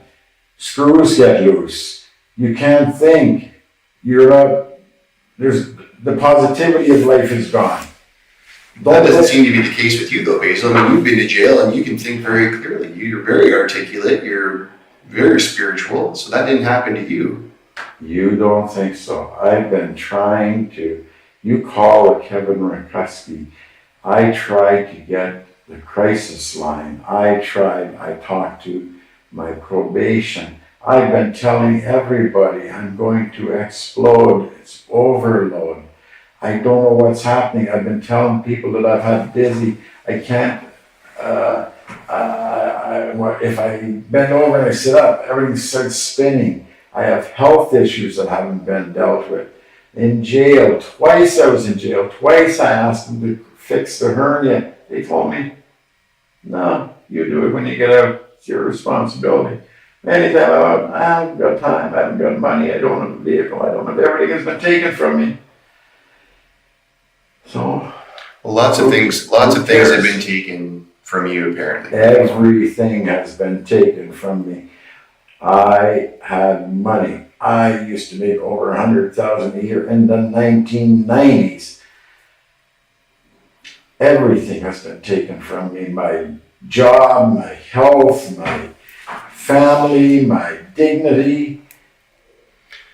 All by the police and people that use the police. You've lost many things. I've lost everything. Do you think it's a little bit selfish on your behalf to take those women's lives for you to prove a point? To prove a point. Selfish? I don't even know what you're talking about. Well, I haven't got a clue right now what you're saying. Well, these women that you killed is part of a grand scheme for you to draw light on the fact that the justice system apparently doesn't work. No, it's not a scheme. Where are you getting this from? There's no scheme. I told you, I was reading the Bible, talking to this lady. I went to bed. I remember discussing with her parts of the Bible. Yes. I haven't slept in days. I'm sure that happened. I guess I'm not allowed to talk. We have witnesses that are going to fill in the rest of those blanks, Basil. That's why you're here right now under arrest, okay? I'm sure you were talking to some woman about the Bible one night this week, but I'm also sure that you killed those 3 girls before you ended up here. I'm talking about the night before. The night before is what I'm talking about. And you don't. And what I'm saying is there's no confusion about what happened to those women. I don't understand why I'm not allowed to tell the story. I don't understand it, but whatever. That's more corruption. Don't let him say what. No, I've been listening to you for like 2 hours now tell your story. And I only had one question. The only one I asked was, do you think it was selfish on your part to kill these girls just to prove your point?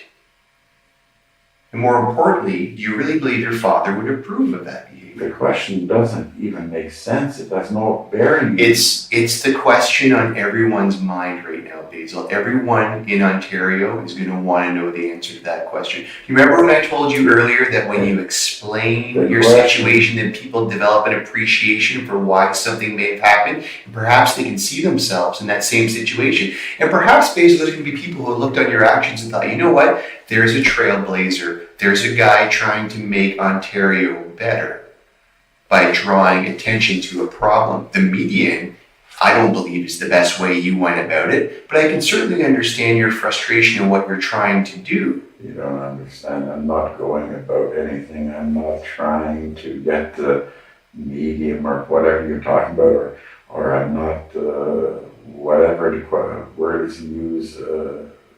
You know every word I'm using. You're a very intelligent guy. I'm trying to remember the word you're used.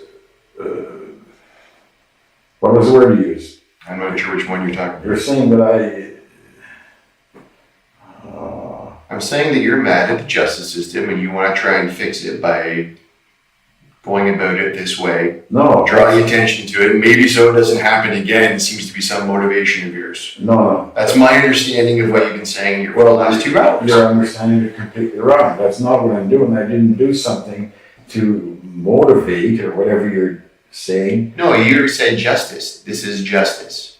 You wanted justice. You haven't got justice. In fact, you feel you've been shafted by justice.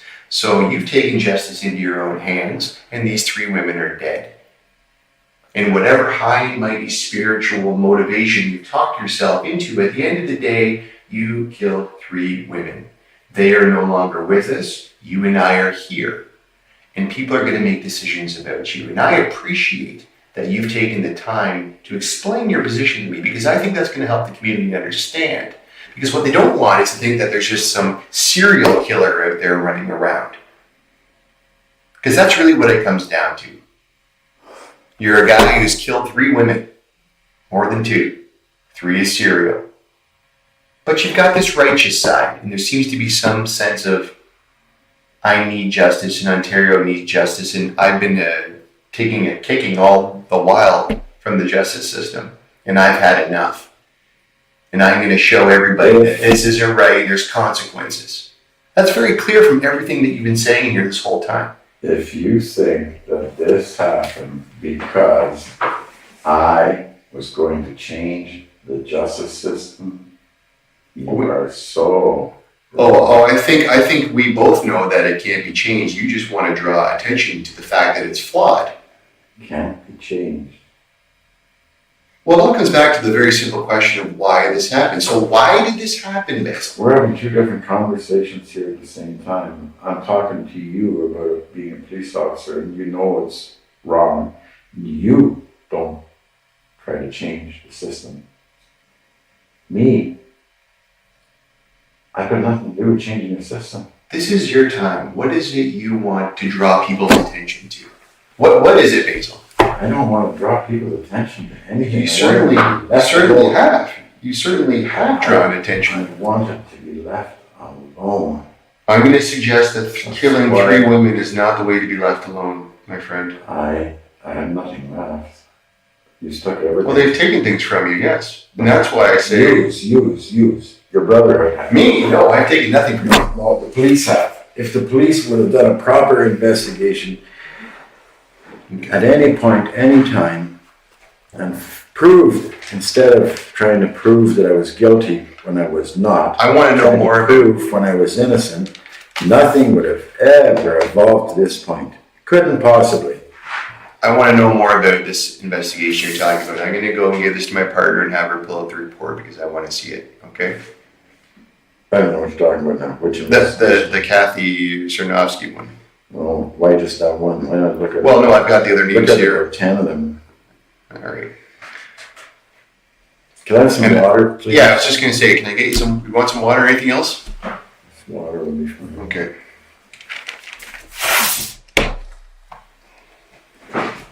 There won't be long, Basil.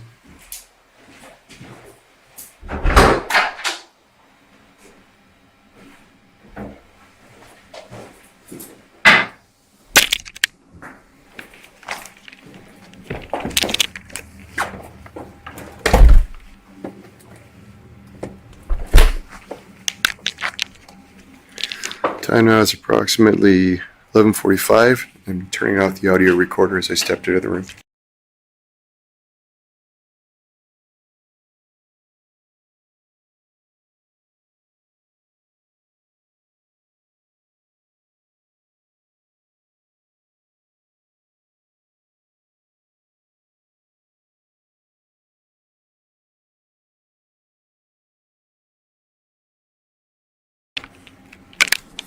Time now is approximately 11:46, and I'm just returning the audio recorder to the room.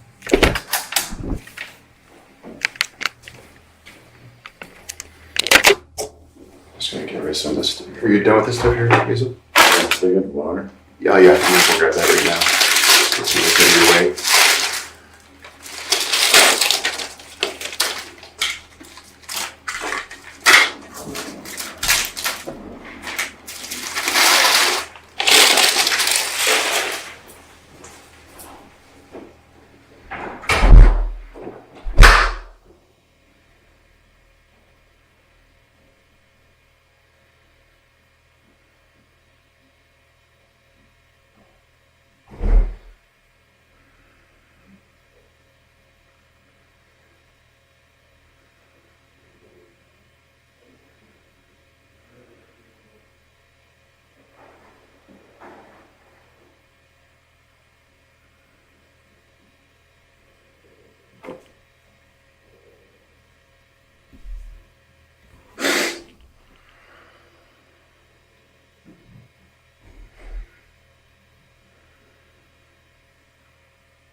Oh, sorry.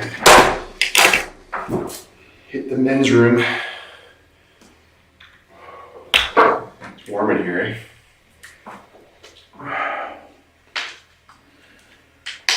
You were confusing my 20 or whatever year history of bad from the cops, bad publicity, bad interactions from the police, or lack of action on the police parts on my behalf, with what happened. And you're wrong when you're thinking that I've done this to get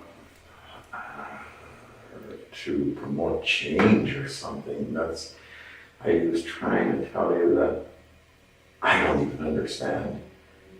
I was reading the Bible and talking to a lady.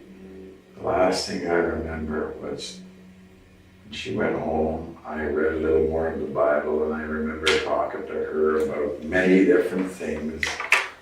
And she said she liked the way I explained it, and that I should actually teach or something.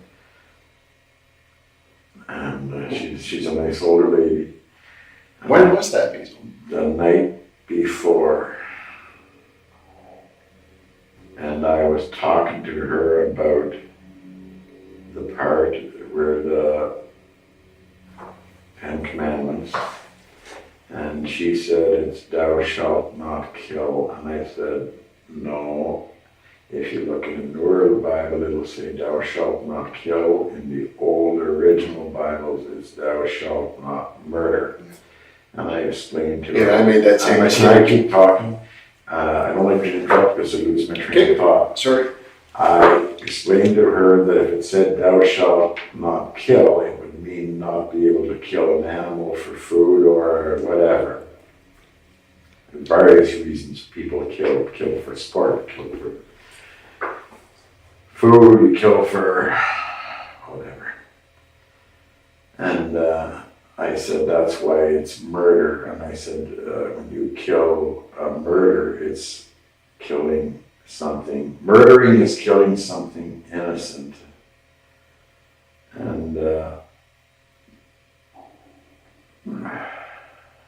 which I abhor, how do you ever say the word? I hate child molesters. I hate what happened to my ex-wife. I know that destroyed her, that she never had a life. I know that played a big part in what he done to her has played out on me as the bad guy. And then so that just keeps the ball rolling. I understand that. I've read every psychology book I could to try to help her. But after 27 years of abuse from her, or her seeing me as abusive because I'm trying to help her, and her family wanting to hide their family secret, because that's what they call it. Your mother and father are finally dead. Their father would have liked to have had that come out. The mother did not. And there is a Bruce Sawbridge, police officer from Culleton. You know where he lives. I think you told me his name. Yeah. I never told you his name today or ever. Bruce? Bruce Sawbridge. I did not ever say that today. Well, there's somebody I from meant a Culleton. different Bruce, but Oh, it was Miller from Culleton. I don't know Miller's first name. Anyway, Sawbridge told me that my ex-wife's two sisters went in and complained that they had been molested or whatever by their brother, but my ex-wife never did because she probably can't deal with it. At one point she thought that I was, by wanting her to go get help or admit it, that I was humiliating her. And far from it, I would have stood behind her, even if to this day, if she ever, it's too late now, but if she ever admitted the truth, and I would stand behind her all the way. Because she's a drug addict, alcoholic, she's everything there is. And all she has to do is tell the truth. And she wants, I'm sure she'd get over all of it. She's making her own self sick. My kids think I hate her. I never hated her ever. Never, not even now. After all the things she's done to me, I don't hate her. Never did. Even the police, everybody thinks that I never beat her, I never hit her, I never put her down, even one judge thought that, how did he say I was just trying to tell the truth. I wasn't trying to humiliate her or, God almighty, what a stupid. Who's this woman you're having the spiritual discussion with? Elizabeth Borutski, she just moved into the building. She's an older lady, her husband, well, not that old, 60, I don't know. Her husband died 10 years ago or something. Is this your building or where is this happening? The building where I live. Sorry, the building? Where I live, Palmer Rapids. Okay. I live with the Palmer Rapids, is Crooked Park Slide, is that Palmer Rapids? Palmer. Palmer, yeah. I used to live out that way. 15 minutes away. Okay. So this is happening in Palmer Rapids. So we were talking, and I guess whatever our end conversation was, when I fell asleep, I must have dreamt about it, or I hadn't slept. I kept telling everybody in that building that I am tired. I haven't slept in days. Everything is going haywire. And I was talking to the crisis people. I'm trying to get help, and I need somebody to talk to, and nothing. I got no one. I even talked to my probation officer, was one of the best ones for trying to help me, but that was not even her job. And I ended up with basically nothing anyway. And I kept telling me I'm going to explode. I can't handle it anymore. Everything is too much. I never dreamt that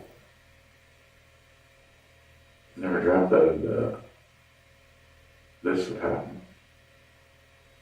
Anything can happen under stress, Basil. Anything. So we were talking about the Bible, and I remember we talked about all kinds of things in there, about what was a fruit, and it's not an apple. Everybody believes it's an apple in the Bible. And we talked about when Noah's Ark, how many animals went on, and she said 2, and I said that's wrong. Look in the Bible, there's 2 of every dirty animal and 7 of every clean.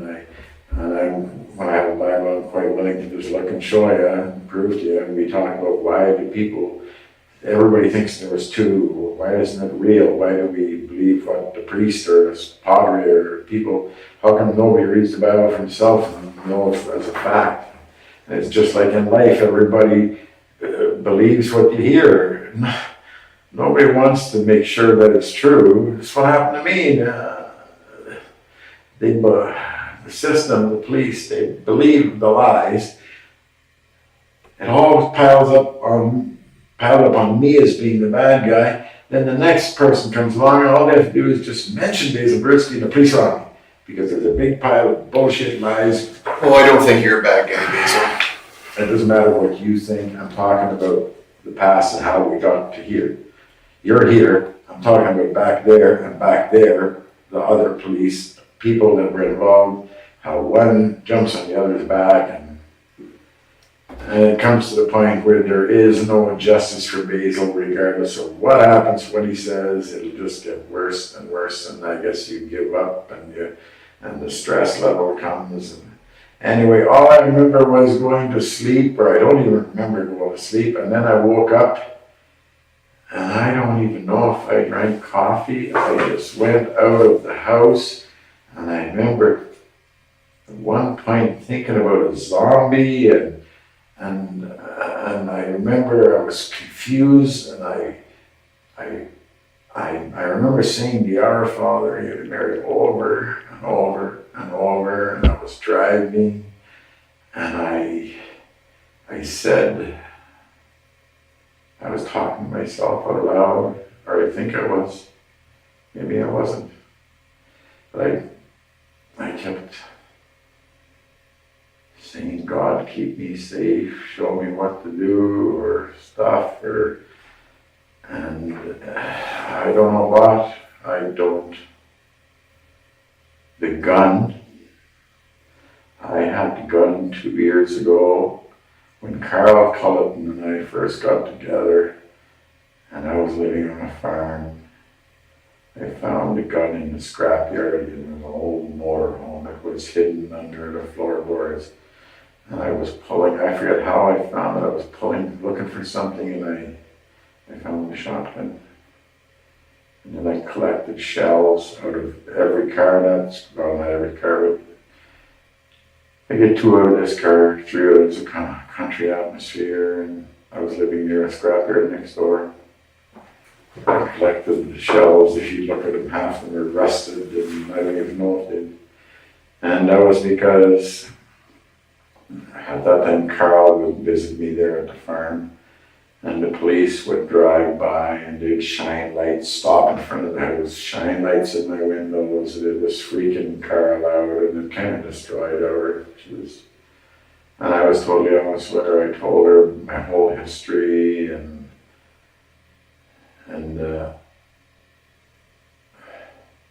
she knew I was going to Anastasia's to work on the house to help her so she could get money to pay Eric. But Anastasia twisted that around to make it look like we were in a relationship so that she wouldn't have to pay, because the whole thing was, in the end, I told Anastasia, that's it, I'm out of here, you're not even trying to get the house, what do you call that, appraised.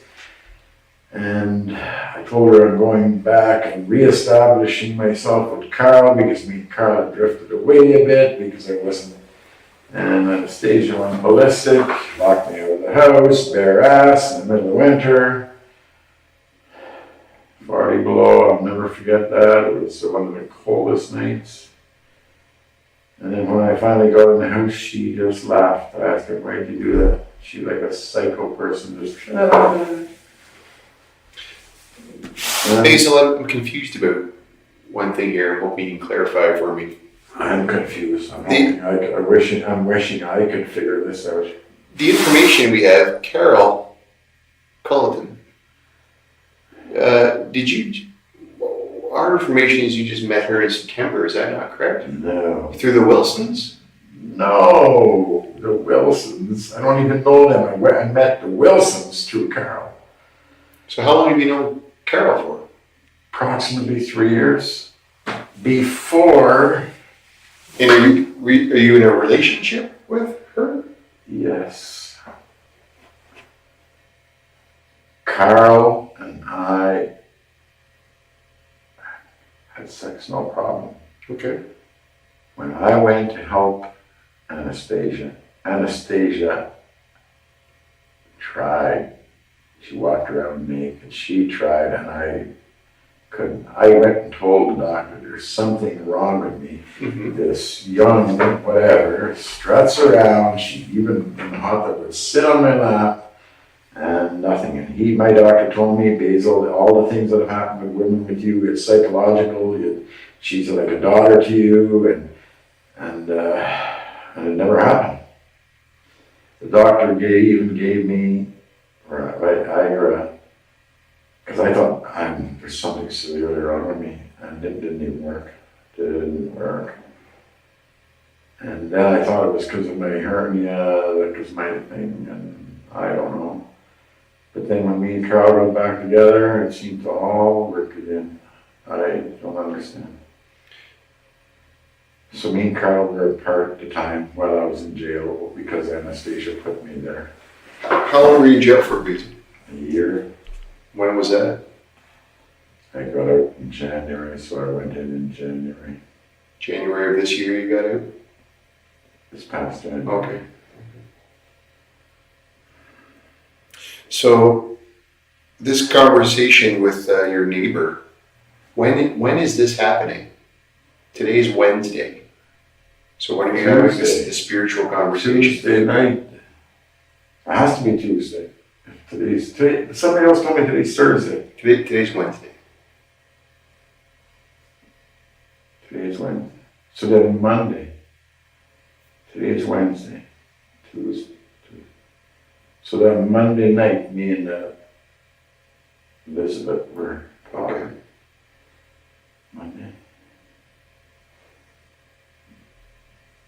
I don't remember. Even I remember Natalie's walking from the house to the vehicle, and I remember thinking like I was beside myself, or like a zombie, or not there. I had the weirdest feeling walking from.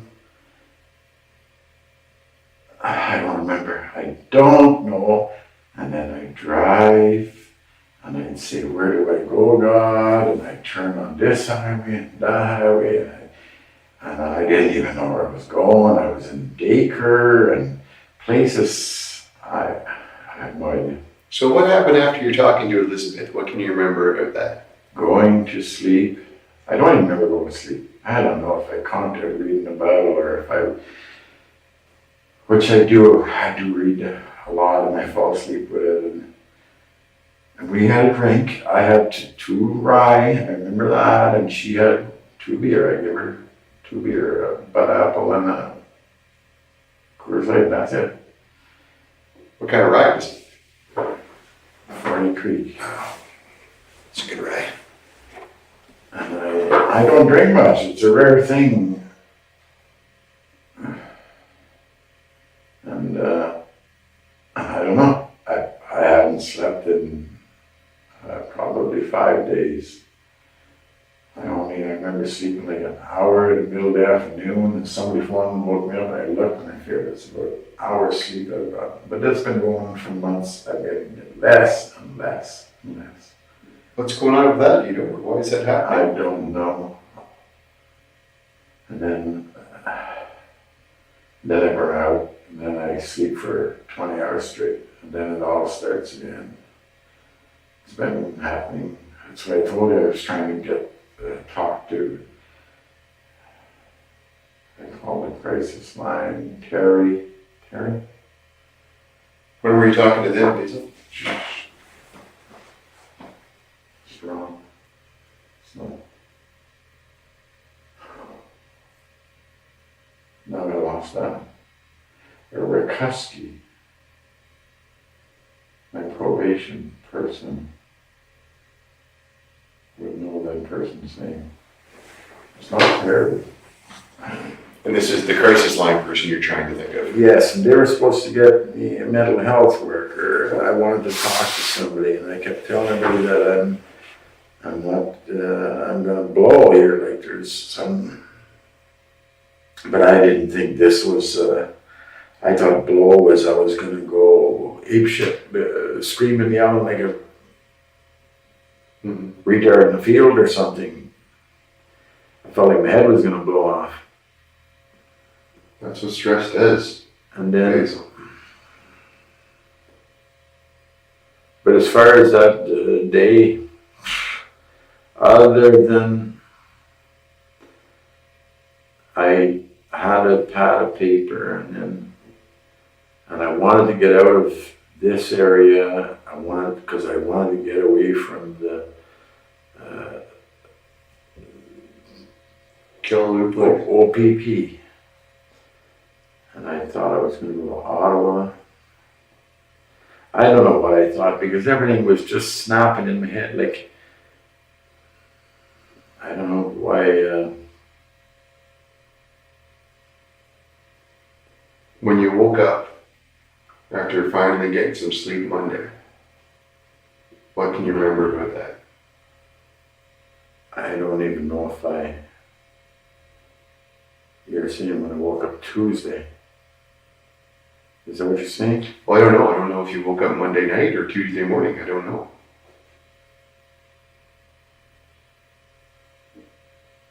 I don't even know if I slept or if I did. I don't know. I don't even know when I left. Oh, yes, I do. I left around 8 o'clock or no, earlier. I think I made coffee. I normally just wake up around 5 every day, regardless of if I sleep 2 hours, it's 5 o'clock. Okay. It just is. So where did you go when you woke up?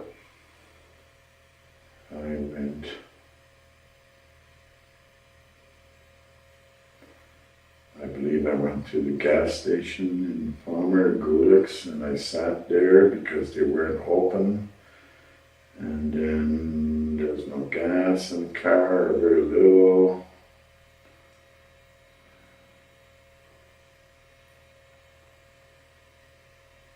Do you have your own vehicle?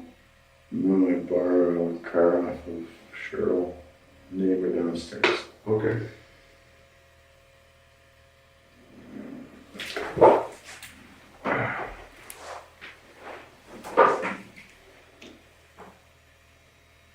It was like a nightmare, or not a nightmare, a dream, or I remember a zombie.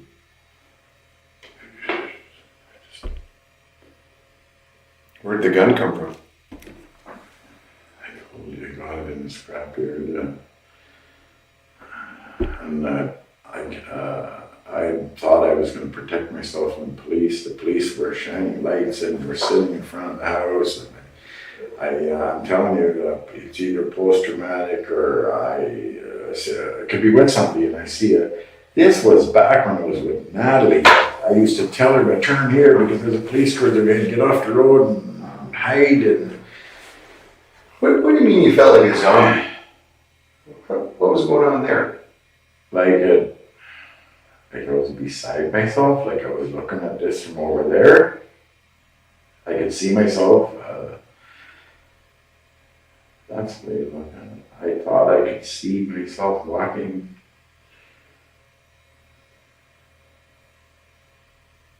From over there. Or Beside myself.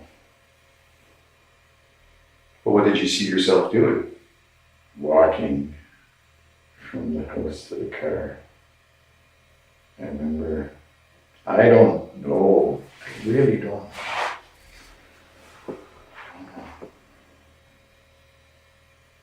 I still don't know. I don't know if I have to get more sleep, if I have to, I don't know. I just know that's, and then I started writing after. It's a good thing I started writing. What'd you write?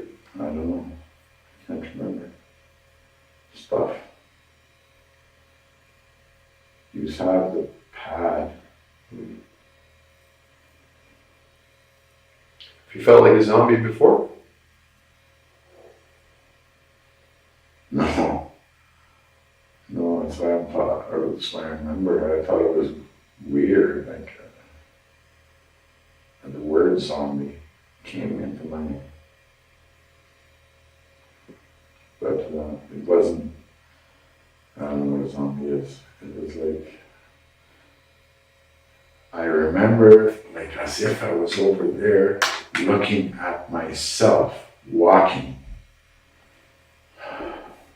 I know that doesn't make sense, but that's what I remember. What do you remember after the walking? Not much. I remember being in a car. I remember saying, God show me where to go. And I remember saying, Dear Father, every little while.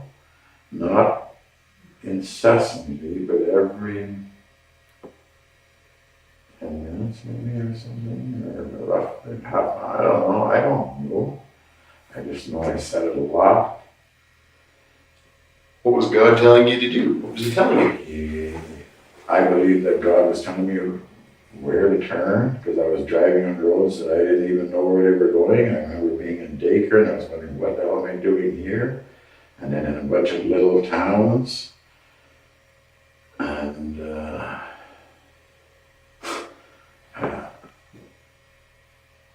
I remember I pulled into some little, like a park, roadside park place, and I drove around in a circle. And then I drove back out on the highway, And I remember saying, I don't understand why you wanted me to do that, but there must be a reason. And that would have been, I don't know where that was. What happened at Carol's? Can you remember that? At the cottage?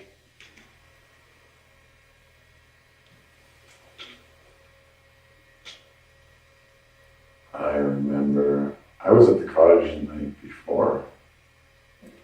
On Tuesday. Okay. You said today's Wednesday. Today's Wednesday.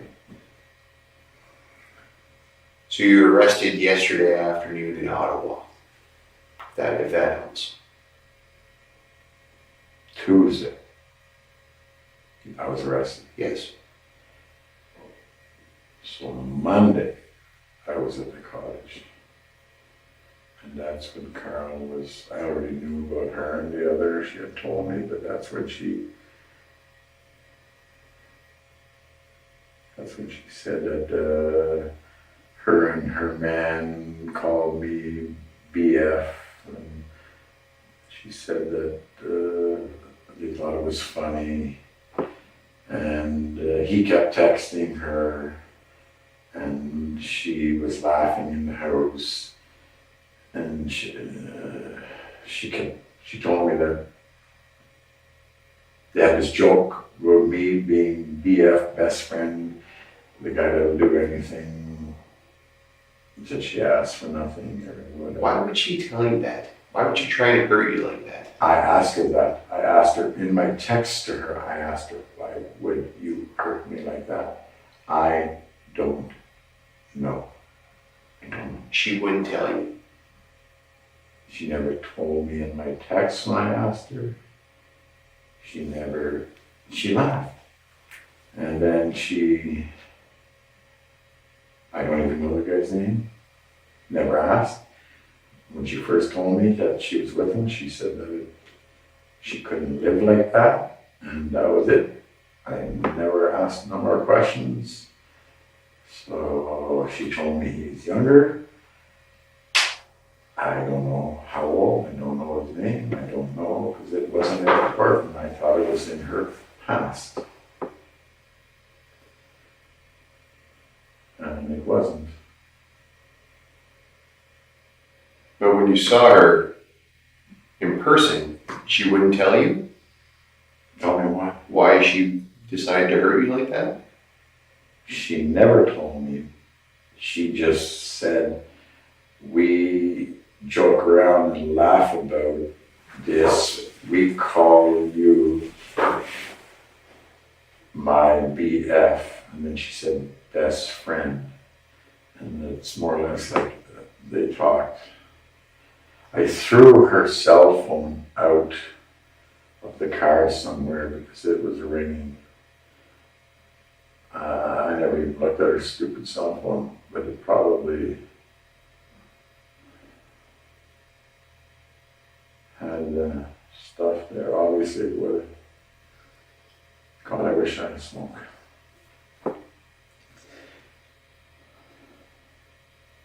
You smoke, do you? Yes, And show me, see if I can get you one, Basil. I love one. I chain smoke. Nervous. How do you feel right now? I don't know. I'm tired and confused and I'm trying to make sense of this, and I know what. I remember Monday, if you said that was Tuesday, it was Monday. Well, it could have been, I don't know when you were at Carol's cottage, if it was Monday night or Tuesday. Monday is when you were talking to Elizabeth. The same day I was there at the cottage, and in the evening I came home and I was talking to Elizabeth. I was at the cottage, I came from there. Did you go back there after talking with Elizabeth? Oh, I don't think so.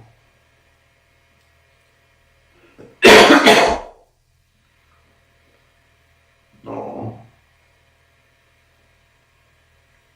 I think I fell asleep.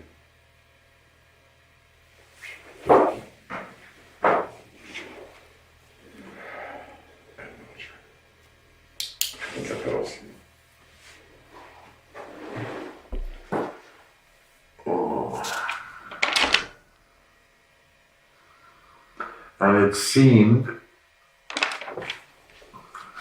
I would ask God, show me what to do. And I remember there was, I don't know if I was seeing a light or seeing it in my head. Why would God have you kill those women, Basil? That seems kind of counterintuitive. Like, what reason could there be for that? No, to me it seemed like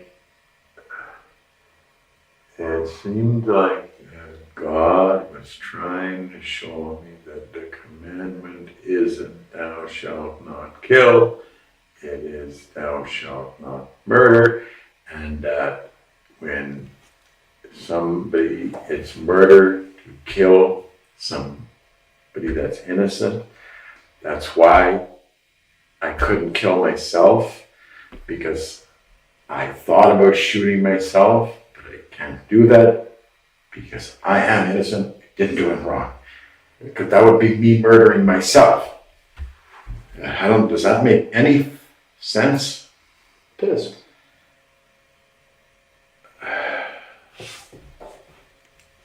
And So, Carol, so no, the way you're saying it would be counterintuitive, no. It seemed that I understand it, that that's what God was saying was the right thing to do. so in terms of Carol and Anastasia and Natalie, would you say you killed them or murdered them? I killed them because they were not innocent. They were guilty. I was innocent.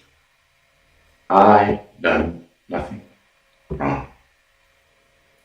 So in God's eyes, Mm-hmm. And it doesn't make sense, does it? no, it does make sense. Especially when you talk about the change in diction with the Bibles, right? Murder versus kill. The change in, Well, remember when they changed the Bible from the initial, like the King James, it was murder, and then they changed it to kill? I don't know why they changed. Some Bibles say kill, I know the older Yeah. ones all say murder, that's all I know. Yeah. I don't know. But it makes sense to me, because if it said, I believe the Bible is perfect. If the Bible said, thou shalt not kill, we couldn't eat meat. That made it simple as that.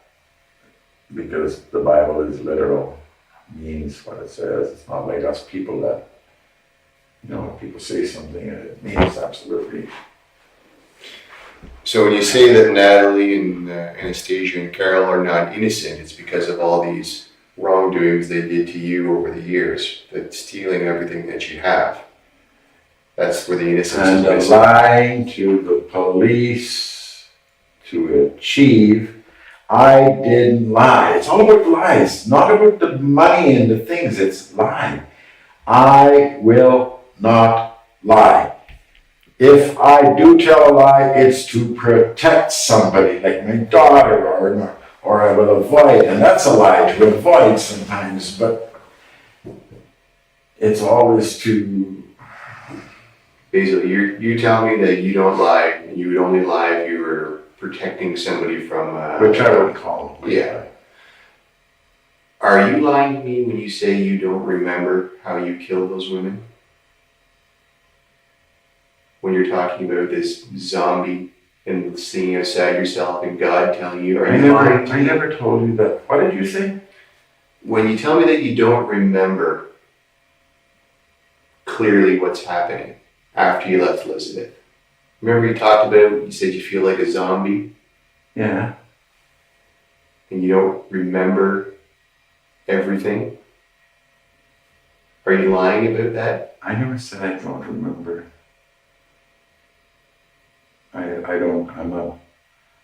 I think you're putting words in my mouth. No, I'm not. That's the last thing I'm trying to do. I'm just trying to clarify what you're saying. That's all I want to do. I do not want to put words in your mouth. I just want to understand what you're saying. I'm not lying about zombie. I'm not lying about driving. Okay. I'm not lying about praying. I'm not lying about asking God to show me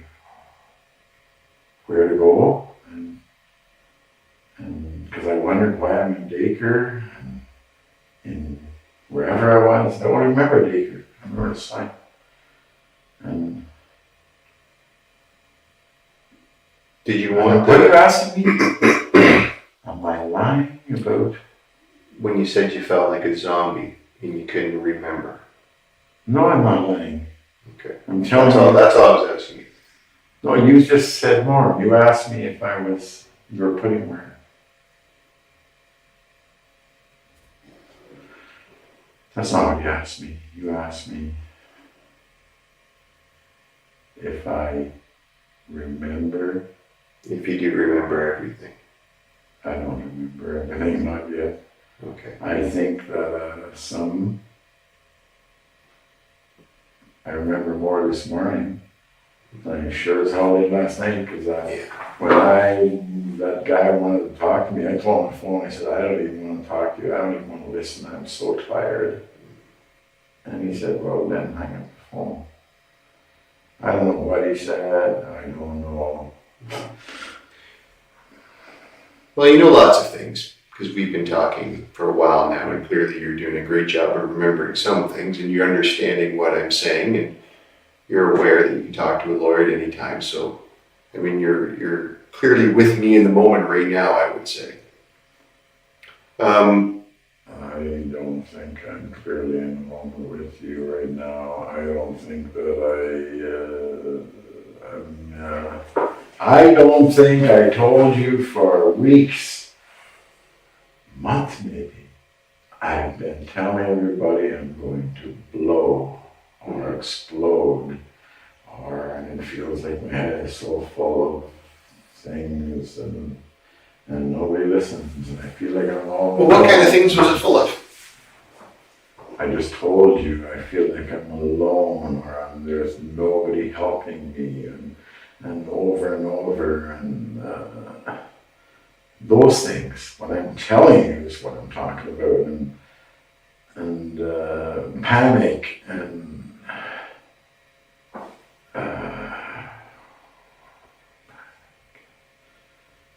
feelings of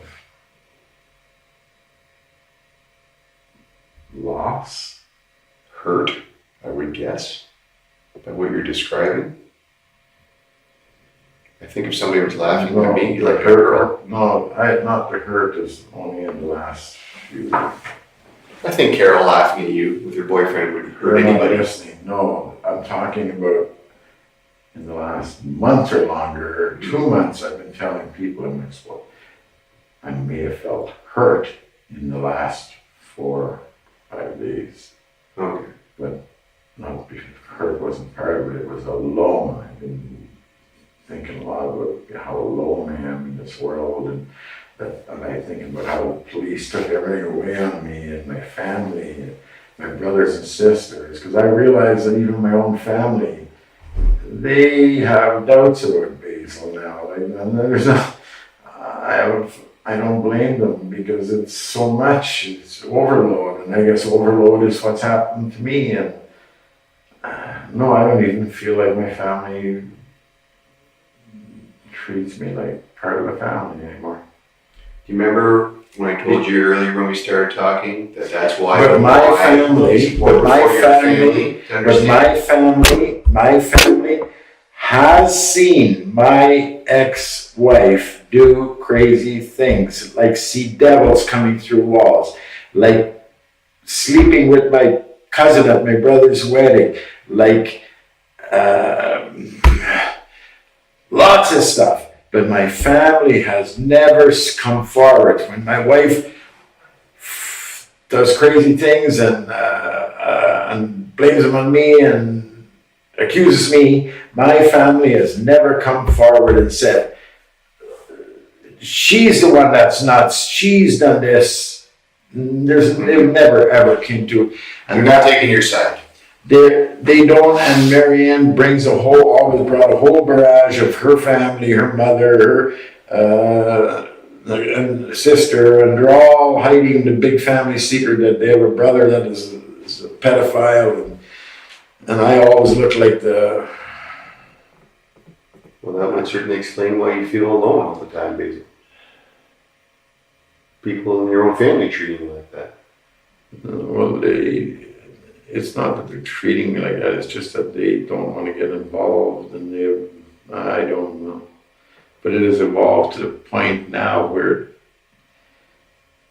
I think if they would have in the beginning, the very first time, my wife one time took her top off in the car with my brother, and my brother actually came back and told me. That was good.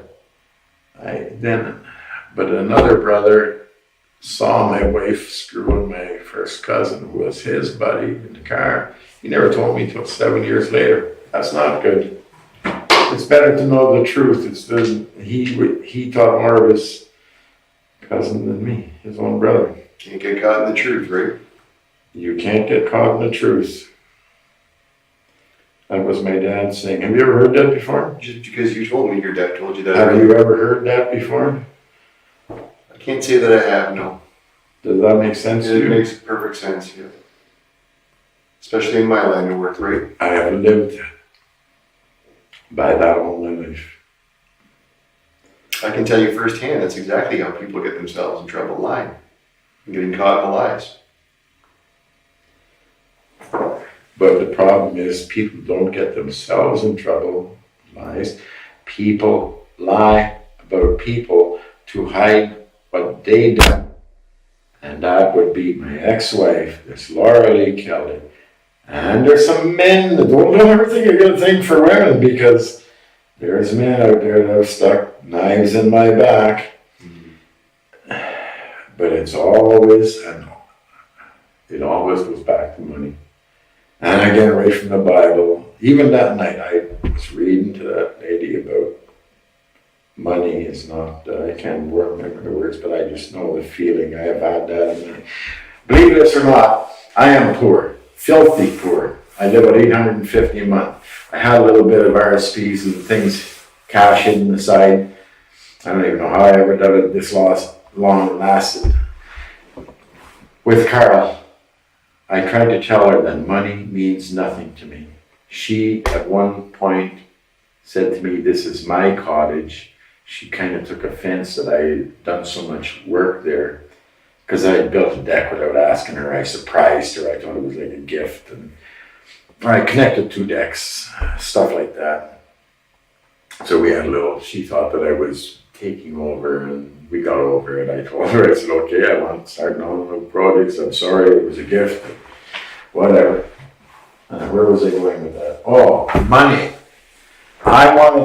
Carol knew all about Anastasia and Natalie, and my ex-wife was the same with the money, and Laura Lee Kelly, and there's a few men in my life, which I don't want to even go into that, not gays, but men, dealings, things that I've gotten the old dagger in the back from. I'll tell you, I don't care. When I was driving around, I went to Natalie. You're really going to hear it now. I remember this. When I was with Natalie, there's a big fat guy. I have no idea what his name is. He owns a sawmill in White Lake. I found out through the grapevine. All I know is the big guy. Natalie was buying the backhoes from the big fat guy, and he always came with a nephew. And lots of times, Natalie would tell me to go out, because he said he wanted little peewee eggs for his sister. So we saved small eggs. This is a couple of years back. Natalie somehow got a deal going through him, told me that she leased a backhoe from Quebec. The backhoe was on the farm. I can't remember how much she told me that the backhoe cost per month, but it seemed awfully cheap. But anytime I would say anything, she talked French to on the phone. I don't know who she was talking to. And then she had papers that were in French, and she told me this was What happened at Natalie's after Carol's? then Natalie, after Natalie put me in jail for saying that I was going to hang that kid, which I did not do, never intended to, never even crossed my mind. I'm in jail. She continued to sell backhoes, and she flaunted one, drove it around. I knew that it was stolen. She had a boy driving around and leave it out in the middle of the field. They were trying to, and anyway, the police went there and found some stuff. But this other man, Jimmy McClement, apparently moved 4 backhoes. I always found out this stuff from the farm. They were being delivered to the back of the farm for 2 New Holland yellow, some other. Anyway, Natalie tried to put the blame on me. When police finally came and found that backhoe, Natalie called the guy and told him, I'm in the clear. She put the finger, blamed it on me. Natalie Which doesn't make Natalie sense. is not innocent. That's very clear in all this, from what you're telling me. Part that I don't understand is why did the police go there? They found this stuff there. I'm in jail, so I couldn't possibly have anything to do with this. But instead of charging her or looking into it, she got off with nothing. And when I got out of jail, they started watching me because they thought that I was some sort of a kingpin in a stolen backhoe ring. And the funny thing is that I'll never forget this Bruce Sawbridge cop was the guy. He called me. He said, Basil, you know how it goes. Do you want me to surround the place, or do you want me to just come and pick you up at the farm, whatever? I said, well, just come pick me up. And I'm talking to him, and I realized I didn't even know why he was there. And I thought, this is probably about those stupid stolen backhoes. And I was at the car, and I said to him, can I go back to the house to get something? And he said, no. He said, can I send my partner to get it? If he would have let me go back, I wanted to go back and grab that lease paper that Natalie said was from the backhoe, and because I thought that's what it was about. I thought I was going to be charged with something to do with the backhoes that Natalie, and it was nothing to do with that. Even though by that time I knew that backhoe was stolen. Because I got it out of the traffic, how I done it. I said, there's something wrong here, Natalie. It's too cheap, or how could that company make money?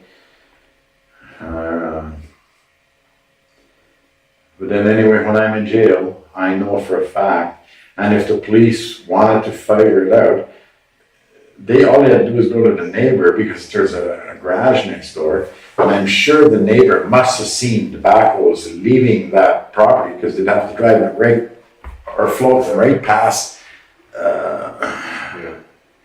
But they didn't. They didn't want to. Nobody wanted to prove that Basil's innocent. They wanted to find a way to make Basil guilty instead of. And then Natalie laughed about it and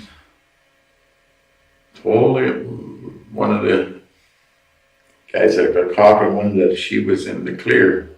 And then I got a letter from her lawyer saying that when I got out of jail, that if I wanted to collect my backhoe and something else stuff, I was supposed to contact the OPP.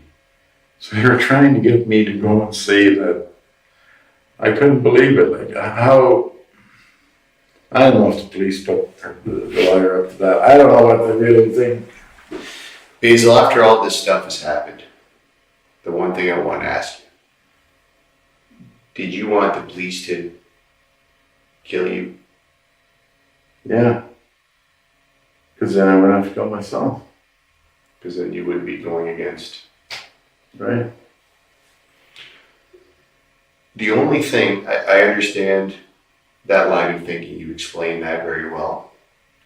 The only thing I don't understand is the note that you left for the police in the Ottawa area saying that you don't have a gun, don't shoot me. What, that kind of goes against that? Why did that Because happen? at that time I had sat in about 3 different places and I had been writing, and I thought that if I wrote it out as, and for me, when I was writing it, I thought this is the most clear thing I've ever done, was try to write it, and it made sense, and I thought maybe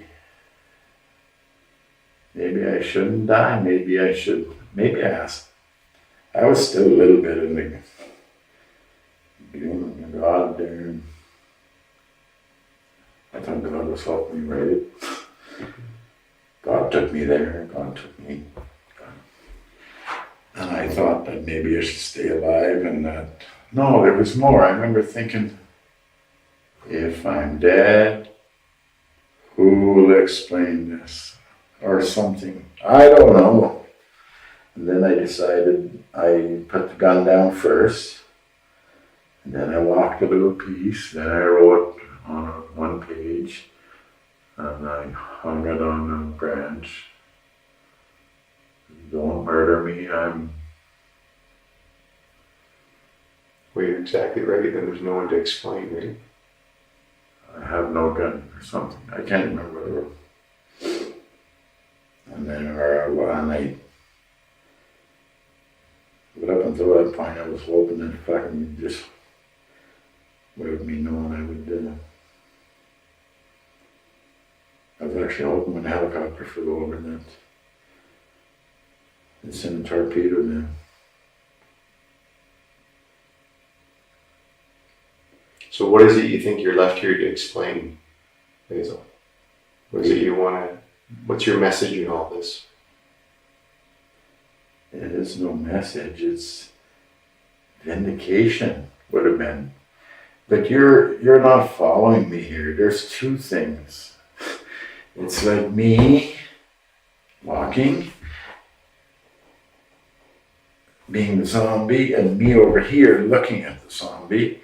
It's like a lot of what I'm telling you is history of 20 years got to here, and then there's the zombie part. So the guy watching the zombie is me. The guy that's watching the zombie is how I got here. Does that make sense to you? The 20 years of my ex-wife, where from where it started to. There's always a reason why something happens, Does right? that make any sense? Of course it is. There's always a reason why things happen, and you get 20 years of reasons. As I think you've tried to explain here today. And I know a nut cracked or something, or that doesn't make sense. I never experienced a zombie or I don't even know how I just told you what I did. Well, because you tell the truth. That's what you do. No, but I can't even explain how I got that. How did I ever figure out that? Do you remember what you did after you left Carol's? Of, Does that help?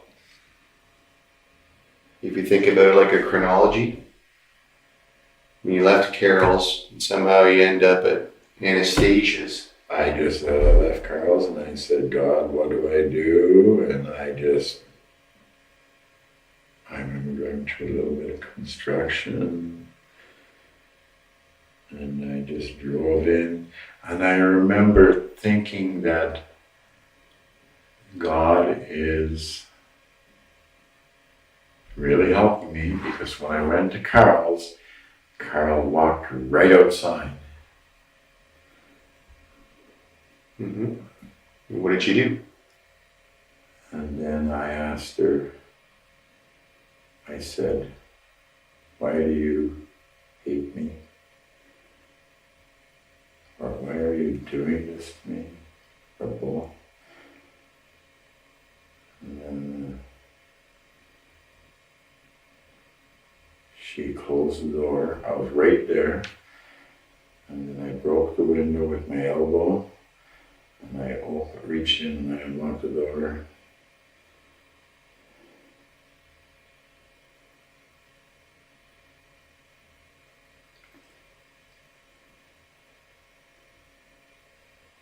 And she said,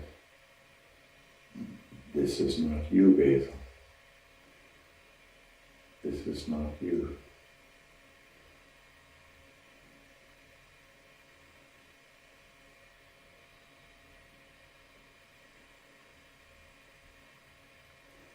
You know what?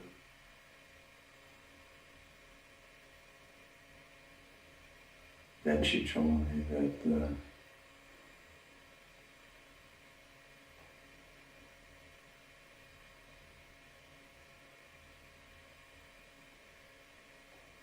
Dave was coming over because the hydro was out. And I said, "You're lying to me again." And there was a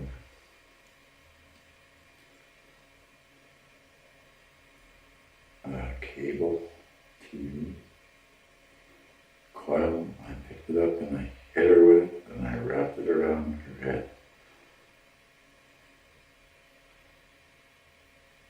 And she just kept saying, "This is not you, Basil, this is not you."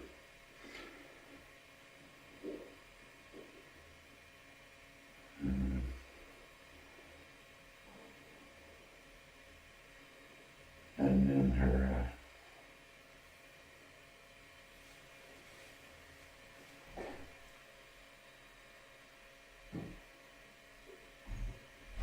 then I walked around in the cottage. I dumped the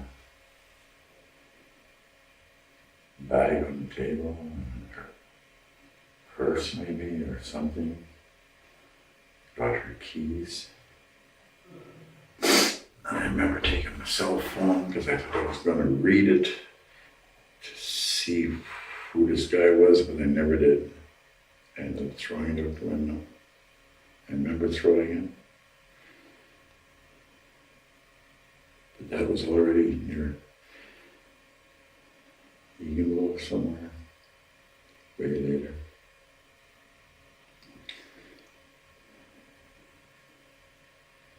You know, I didn't even go to him.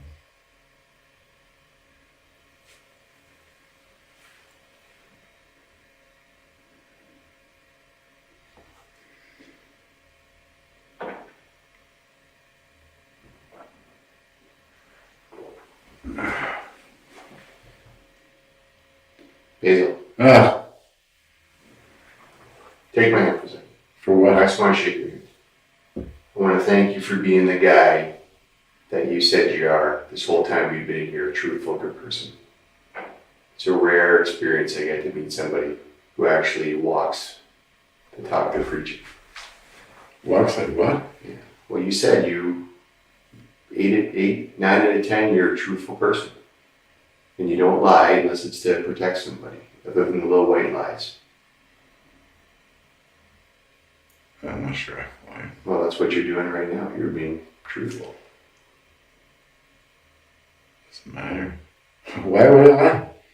What does it matter? Think about it. It's just like you said, you never get caught in the truth, right?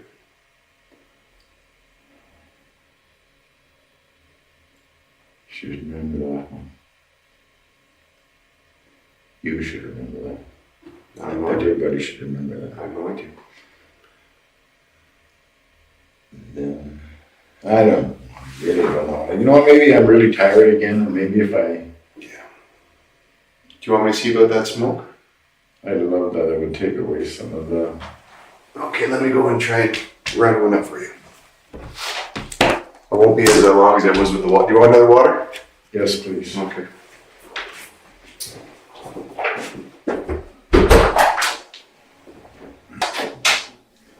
Here you go, Basil. Smoke's coming, they just Can went I in grab front. some Kleenex or toilet paper? Yep. Or can I go to the bathroom? Yeah, just 1 second, so we sort out where it is, and we'll go right in a second here, okay? Kleenex, you want, and... Piss. Yep. Hey, Basil, we'll go to the bathroom next door if you want to hit the can, and then I got a smoke for when you get back here. Come on, see, all right?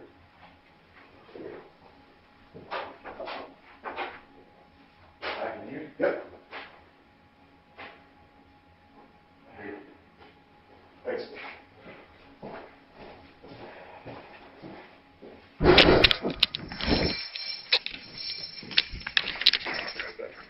Thanks.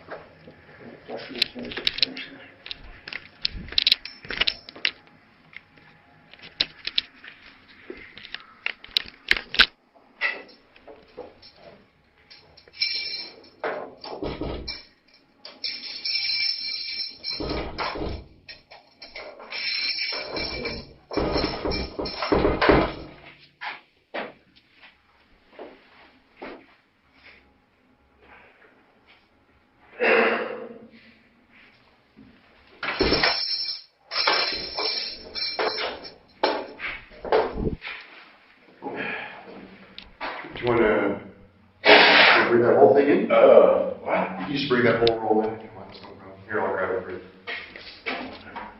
Okay.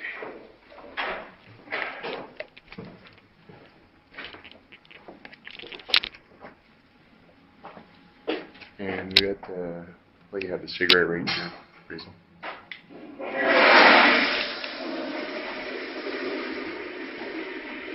Let's go grab it for you.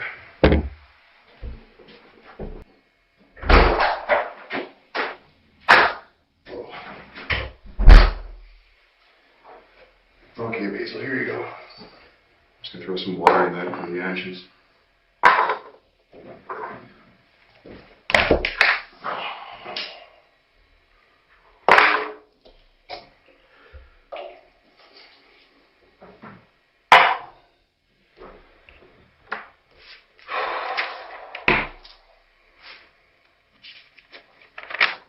It finally went crazy, didn't it?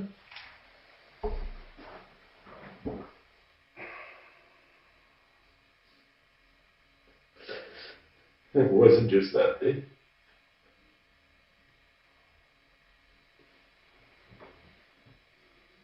What's your other days? A couple of days before, it was maybe right through. Mm-hmm. Take your time, take a minute. Don't touch me, please.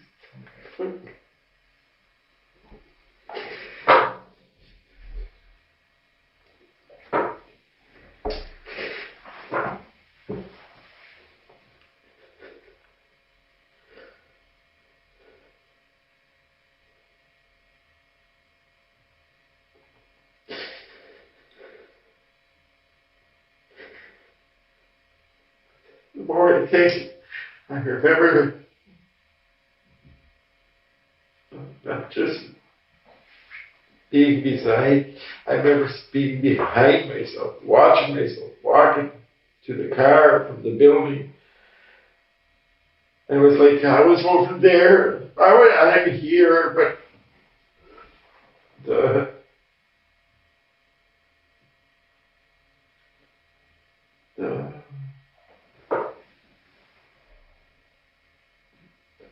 This is from your building, Basil? as if I was watching from a camera myself.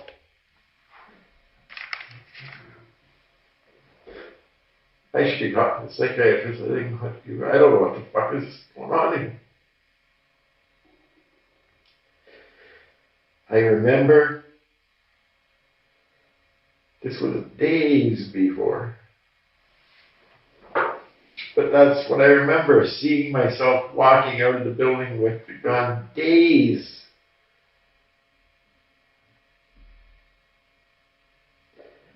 I had the gun in the apartment. I smuggled in because I thought that the police were going to come. I am there's something wrong with me there. There's not something wrong with me. It's real. I am afraid of the fucking police. And I have good reason to be. So I brought the gun there because I thought that someday they're going to come and kick in my door. And I wasn't putting up with no more. I'm going to shoot the cocksuckers. Leave me alone. And then, I don't know why I wanted to take the gun out of the apartment because I don't know why.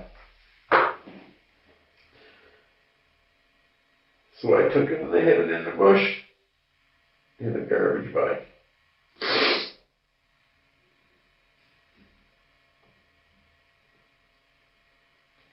But that doesn't mean I wasn't doing that. I see myself doing that. Doesn't it make sense? I was over there. I'm here. I'm like a camera and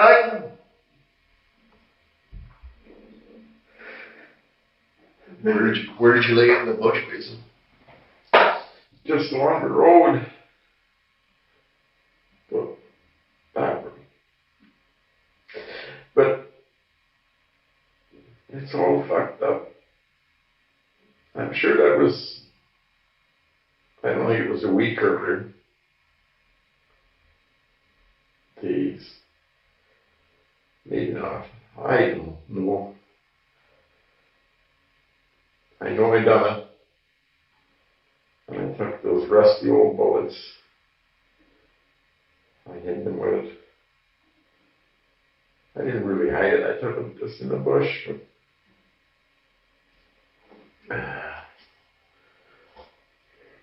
Where did you have the bullets? With the gun. The gun was never loaded when it was in the house. Did you take the gun with you to Carol's? Yes. I took it everywhere with me then. Until I dropped it in the bush there. And that was only because I sat at that on the picnic table. No. Yeah. I was sitting at the picnic table and I was writing. And I felt at peace. I was quiet, alone, and calm. Everything was, and I write all the time. If you go to my apartment, there's fucking writes everywhere. It's like, that's what I talk to, is paper. It doesn't make any fucking sense. No one listens to me. So nobody helps me figure out what was the right thing to do. Like, I'm telling the fucking truth through my divorce, through everything. I never lied, and they listen to the fucking lies. So who do I talk to? Nobody. That Borustki, what the fuck is his name? I tried to tell him, and he said, you don't want to do that, you don't want it. I go, holy fuck, I'm telling him my head's going to explode, and he's not listening to me.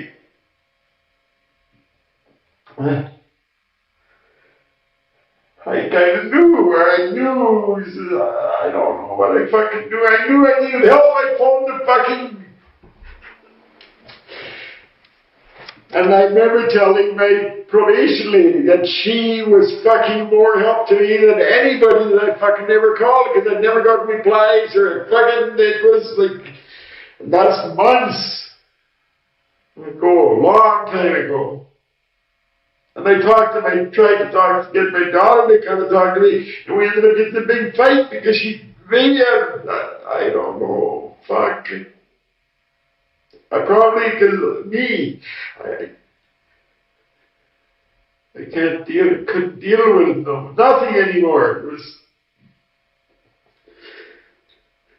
nobody fucking listens to me. Nobody helped me. Nobody. And I was not lying, ever. I remember the gun, how the fuck did I do that? I took it to the bush, left it there for a day or two, maybe or three, I don't fucking know. Then,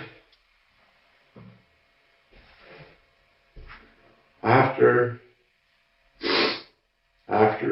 the lady and me were talking about the Bible. I tried to sleep, and I did. Maybe I fell asleep. Maybe I didn't. I don't know. That's when I went and got the gun. And I brought it back to the building, and I carried it. This is all me watching me do it. It's like over there. Does this make any fucking sense? Yes, it does. No, it doesn't.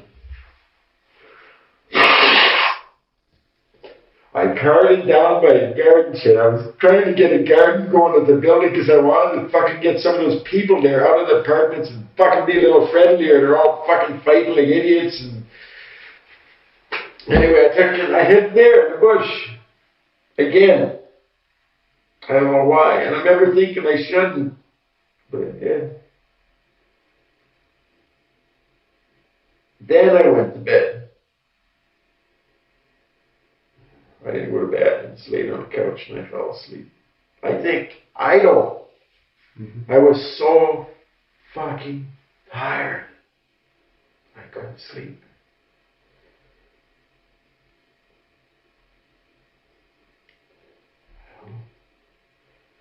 And you know, I only, it's like bits. I remember driving the car, and I'm beside the car, not in the car. I'm outside the door, and I'm steering here, but the car is over.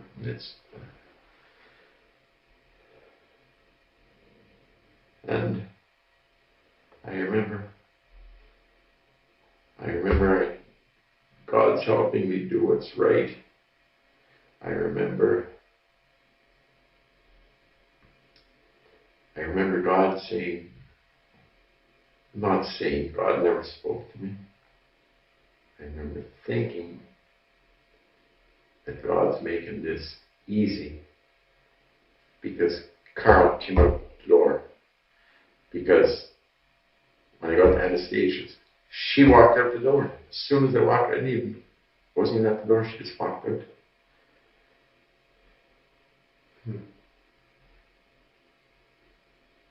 And I asked Anastasia, I just said, why did you lie in court? And she said, I didn't. And the gun went off. Because it just lies. And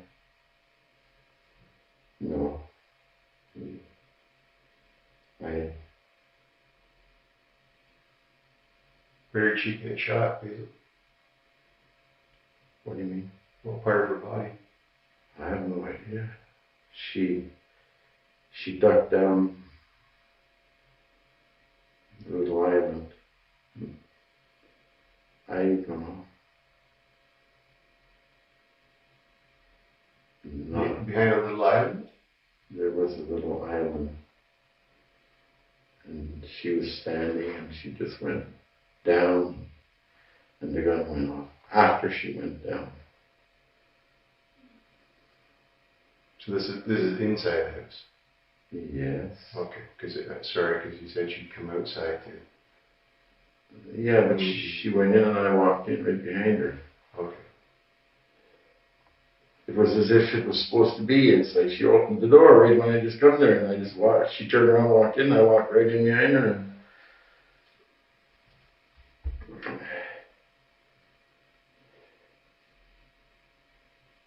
And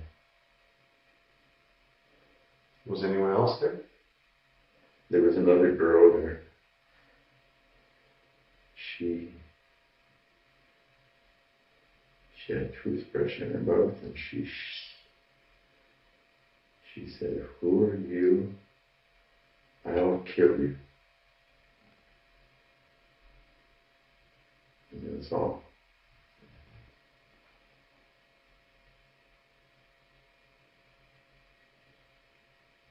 What happened after that?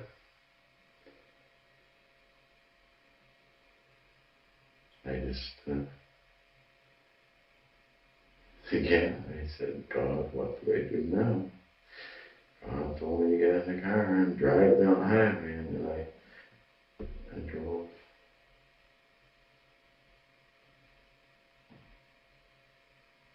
True. See, I don't even know where I went.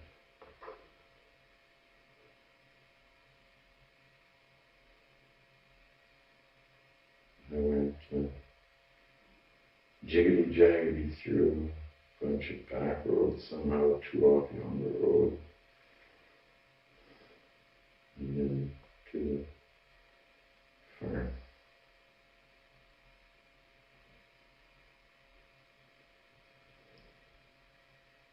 Whose farm is this? It was mine in that was.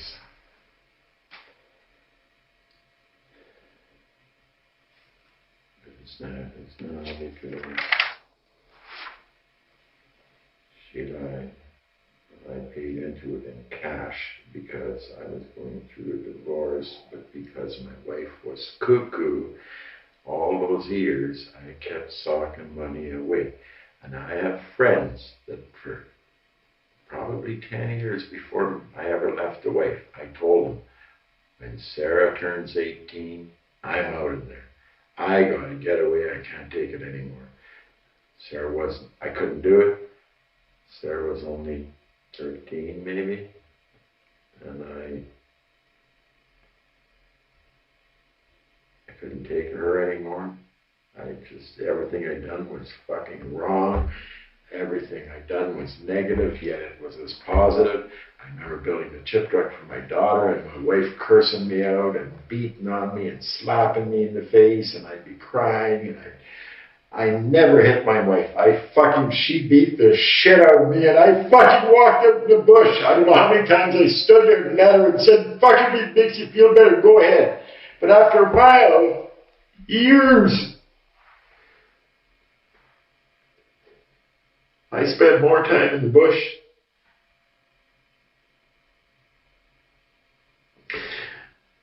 And the day that my wife came back, I told her, I lived in a fucking trailer. I built that house. I'm the only one that ever worked.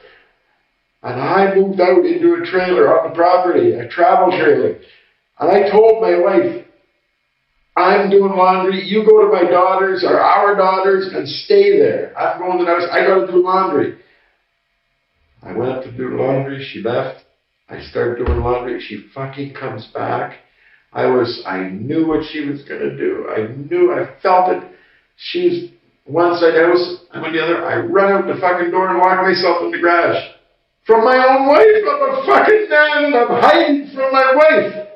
Because you cocksuckers would never listen to me. You don't fucking understand that a man gets fucking beaten and he don't talk even.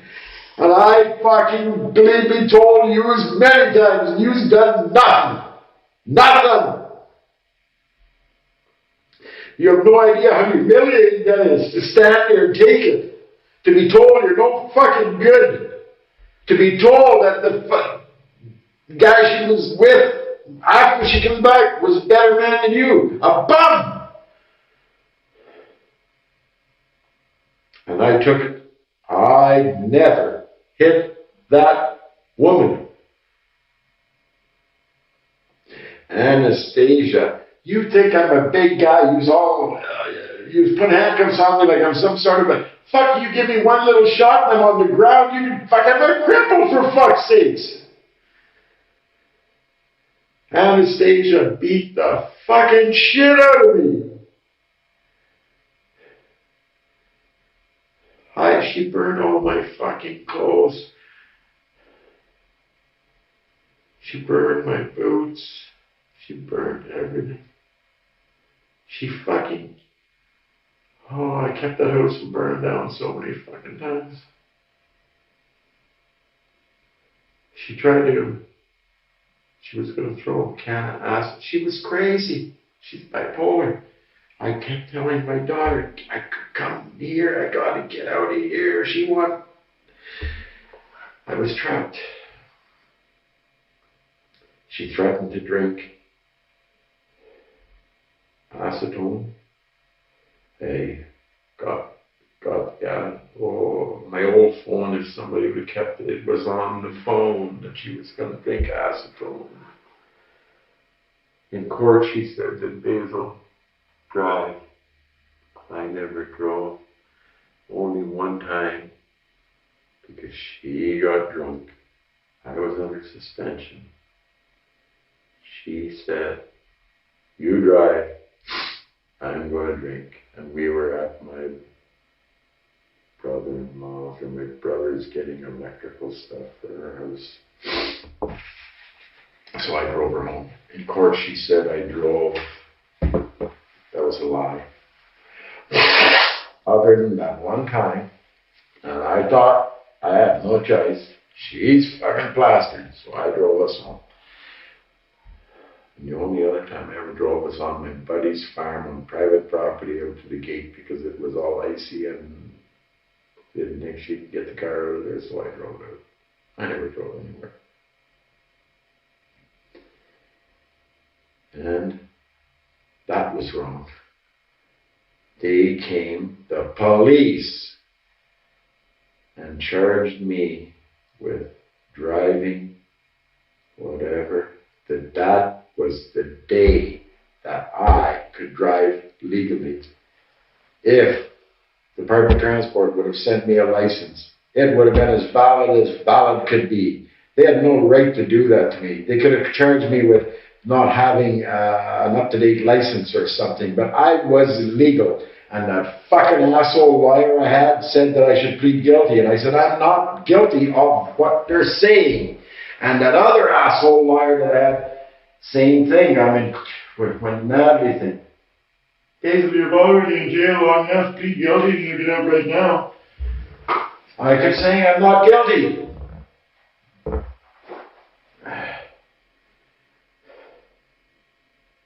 He was the same asshole lawyer that when Marianne charged for last time, and I told him, no deals. I am innocent. No deals. And then they come up with that they're going to stay it. And for some reason I have to agree. And I said, I don't agree. And he said, you have about 15 seconds to decide. If you don't agree, I can't represent you anymore. I'm telling the lawyer that I'm innocent, and he's fucking telling me that I have to agree. I said, if they stay it and they put conditions on me, that's the same thing as me saying I'm guilty. And I wasn't guilty. That's the thing. The lies, the fucking lies is what I never.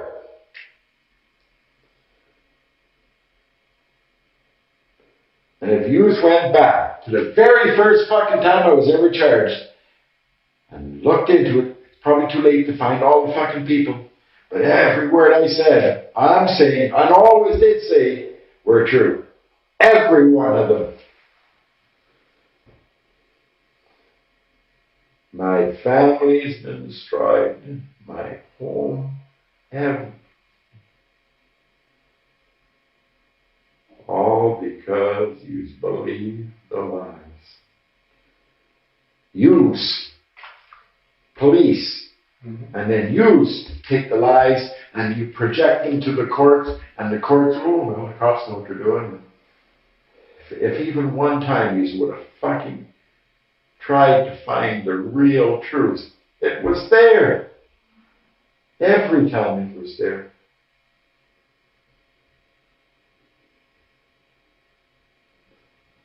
And I guess it's all, if you think about all those charges, all those things that I was accused of, it's overwhelming. I sat in jail for a whole year, rotted like a dog, knowing that, and all I did was read the Bible. Just read. Cripped up, got a beaten, threatened, punched out. Because old guys like me that are crippled, you're a mark, you're fun for all of it. That's a cruel place there. Which jail was it? Both of them, they're the same, they're all kids today, young people, they have no morals. I watched other old guys half asleep, sitting on a bench, and you go over and hit that guy in the head, I'll give you my, and it's fun, it's a joke, knock a 80-year-old man right on the floor, like, insanity, man, this world is insane. And I speak up, I get it beaten. It's a fucking insane world.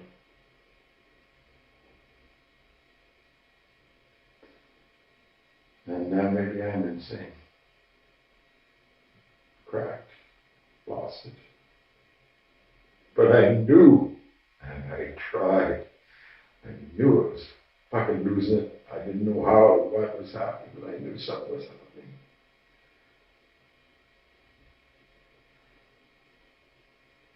I don't know why I can't remember that custody guy's name. I couldn't believe it. I'm telling him I need to talk to somebody. And he says, you don't want to do it. I said, what the fuck are you talking about? I'm telling you, my head's going to explode.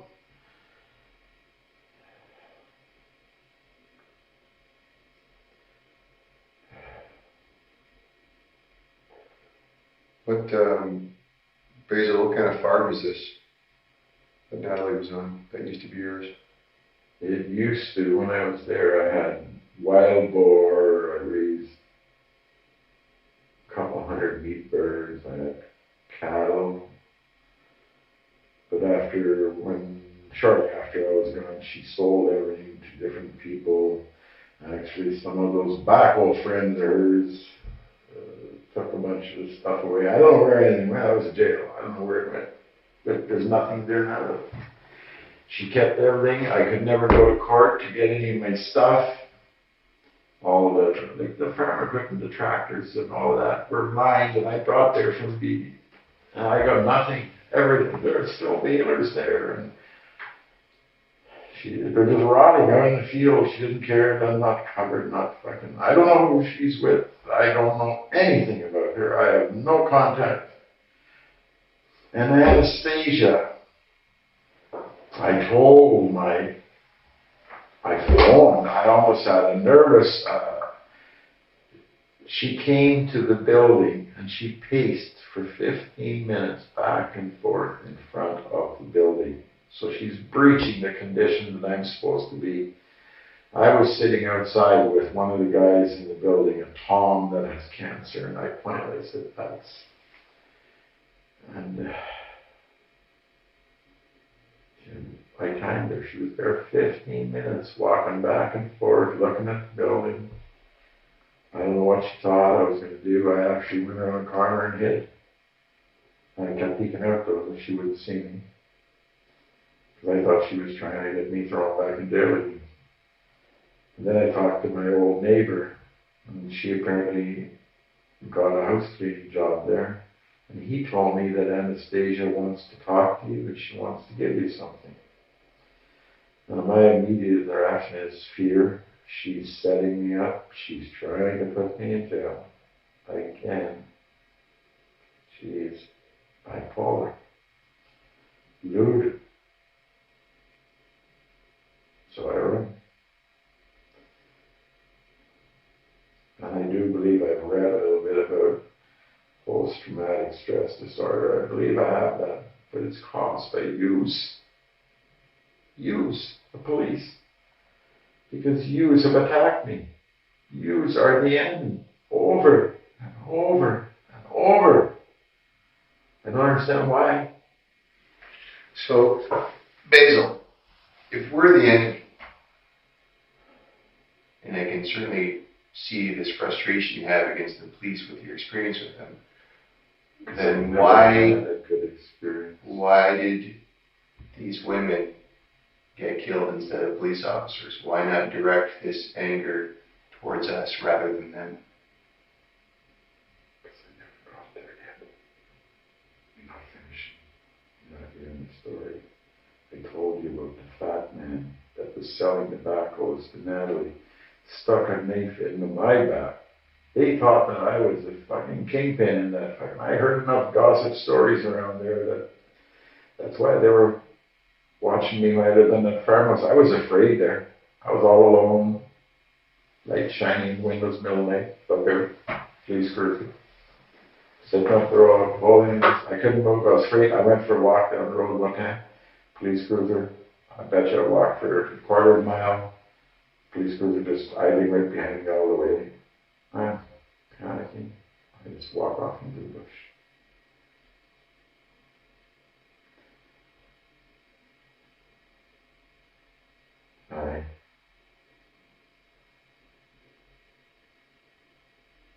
That's probably when I found the gun in the scrapyard. And it was there when they came. They ended up charging me with a bowl that wasn't working. It was my daughter's hanging on the wall, and she asked me to fix it. They charged me with a crossbow for my daughter hunting.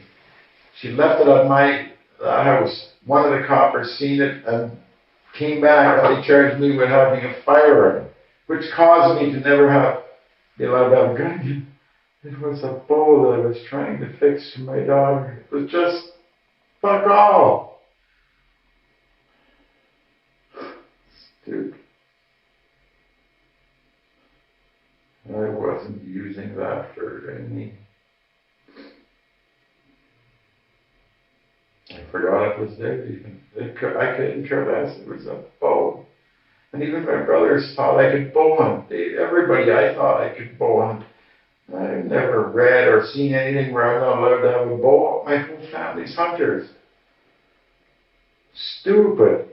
It's like they tried to charge me with every fucking thing that. And then the retard lawyer tells me I should plead guilty. And after a while, I had given up anyway. I had given up. I had gone through so many court things. I didn't care. I do whatever the fuck you want. Stress. It's just. This farm is Foymont Road. That's what you're talking about. Yeah. I think that's the name. What happened when you went to Natalie's farm on Tuesday?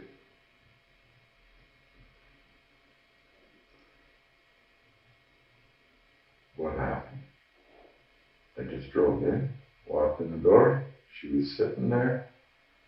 She went around the corner. I followed her. Boom. Walked out. That's it.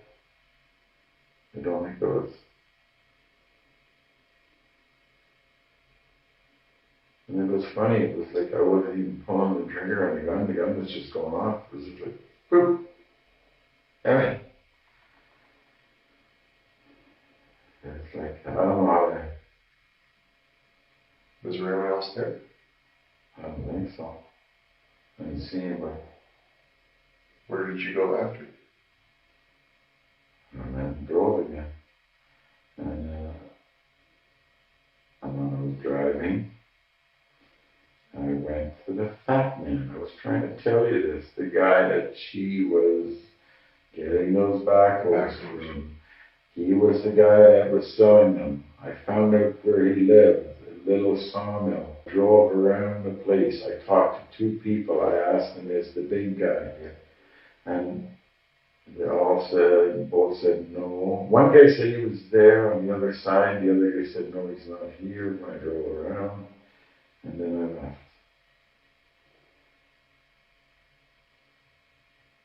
Did you ever know his name? Never. Natalie had all of the, not me. All I ever remember him was sold him eggs. When he'd come, she'd tell me to go out and I would sell him eggs, little peewee eggs, and he always said they're for his sister. And he used to buy a little bit of chicken and stuff or something. But that's not what he was there for. It was, I'd sell or go out and go back and get eggs, and then Natalie would go over, and I don't know what the fuck they were doing.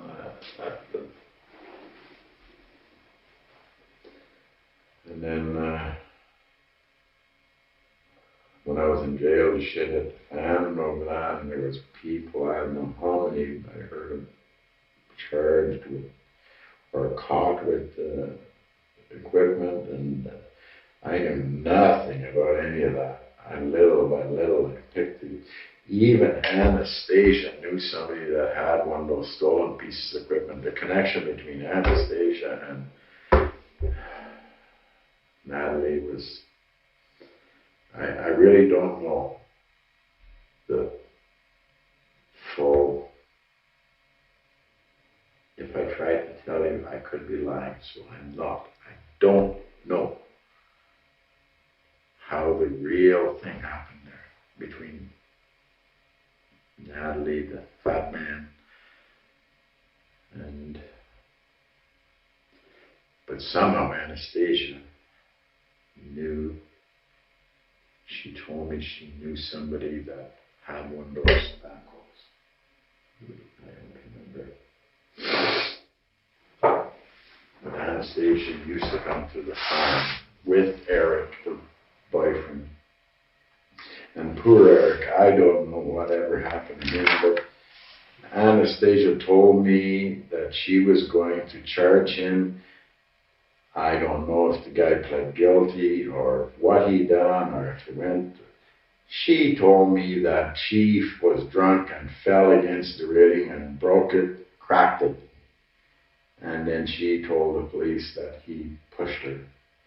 And I told her that was wrong, not to do that. And then I thought I had convinced her. And I went to a friend's house sit for a week, and when I was gone, she phoned the police and charged him. And I seen the railing, and it was a joke. I don't know what happened to him. I did even text him and tried to warn him that she was going to charge him with assault and that I was trying to talk her out of it. But he had already told me that she was nuts, and I didn't believe, because I only as a friend, and I never saw her go ape shit. This is the fat man? No. Oh. Eric was the guy that Anastasia's boyfriend. Yeah. First he rented my house. Yeah. I was living in the farm final. Then they bought the house. And then they were splitting up. And I believed Anastasia, and I think I was wrong. I don't know, but then Eric. Basil, you said that you'd been at a gas station that was closed when you first went to get gas. There's only one gas station in Palmer. I pulled into the parking lot and I sat there for a while. Because the little light was on, the gas pump. And what's it called? Gulick's. It's Gulick Forest Products. And the gas is very seldom open, but it was a Monday or Tuesday, is it? So, I phoned there. Yes, to see if it was open. This is Gulick's in Palmer. Yeah. Okay. But there was no answer. Now, is this after you'd been speaking with Elizabeth about the Bible? Yeah, next day maybe. But before you went to Carol's? Yeah. And I didn't get gas because They were also closed, right? I sat there for a while and then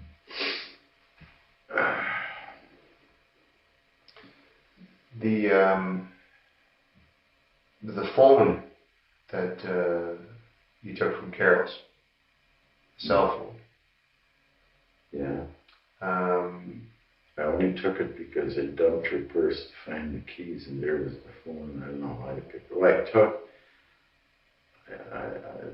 I don't know. I don't remember thinking about it, but I just thought I was going to. Maybe that wasn't.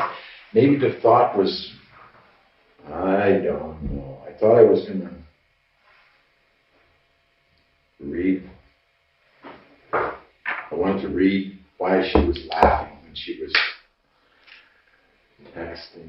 She was really laughing a lot in the cottage, and I was sitting over. Do you remember where you threw the phone away? You seemed to think it was Eganville, but then you weren't sure. I never went to Eganville. I wouldn't think I threw the phone away.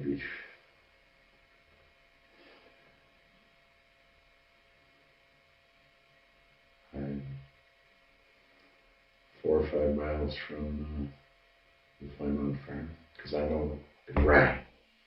And it was on the dash, and window was open, I just threw it. Did you notice any landmark in the area?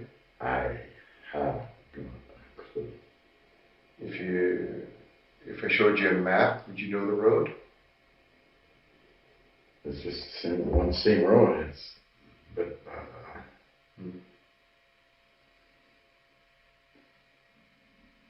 I have no idea. I never did look up. When it started to ring or chirp, I just assumed it was the guy.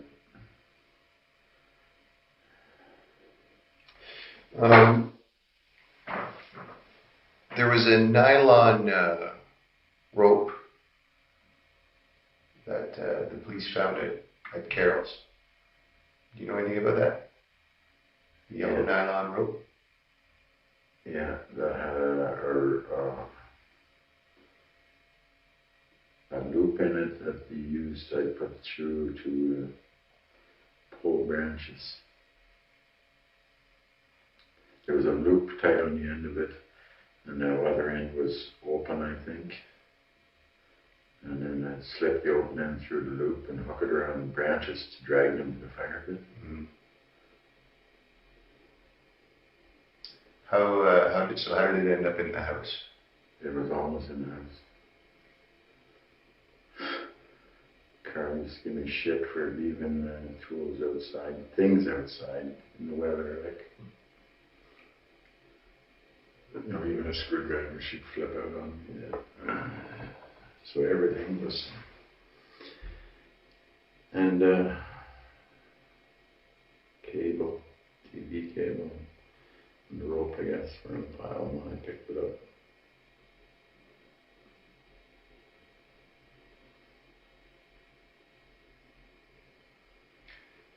How do you feel about what's happened to these women, Basil?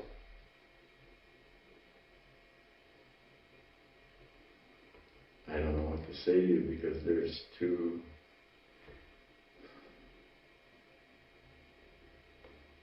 of me. Well, that doesn't make sense, does it? Well, let's hear two perspectives.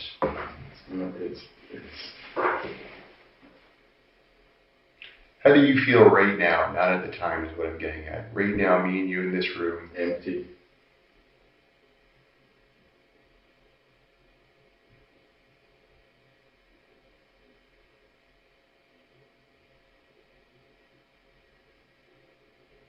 Empty. Confused.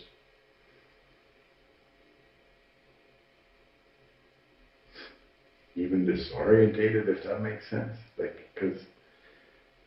And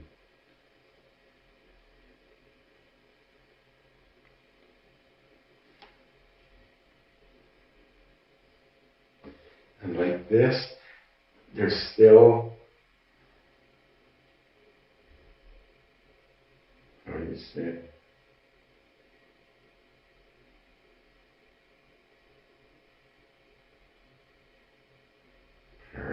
Part of me says,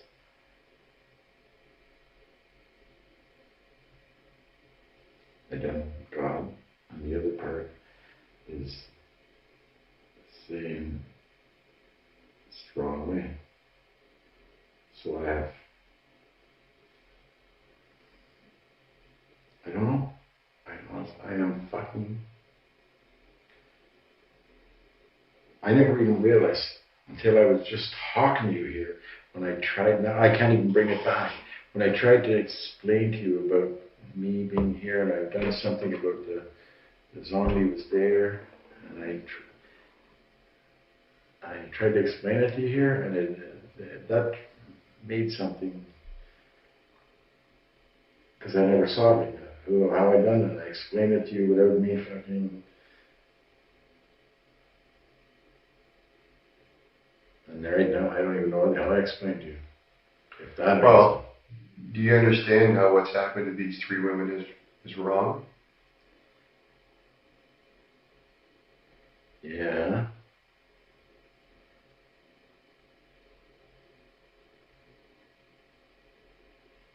Would you take it back if you could? course you would. But I don't know. Why?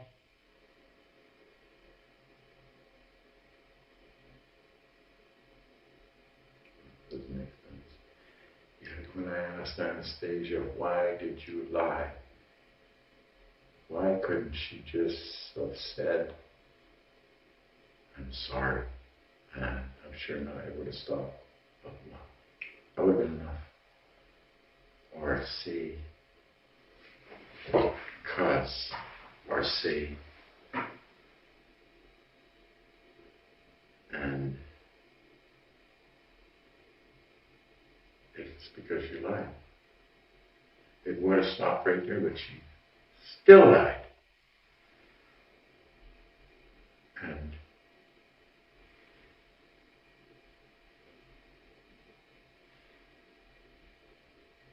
And Carol, nice. And I talked to her so much about being honest and the truth and positive, and she still lied.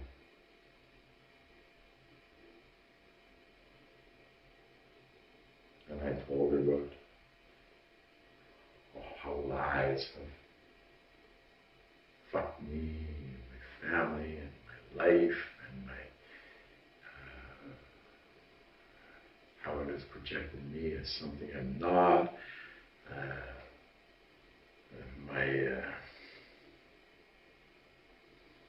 I don't really care, but I don't have bad bone in my body.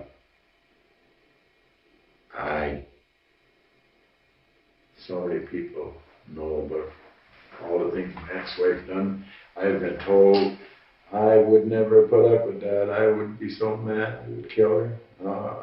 All of these things. And anytime I said all I feel is pity. I feel sorry for her.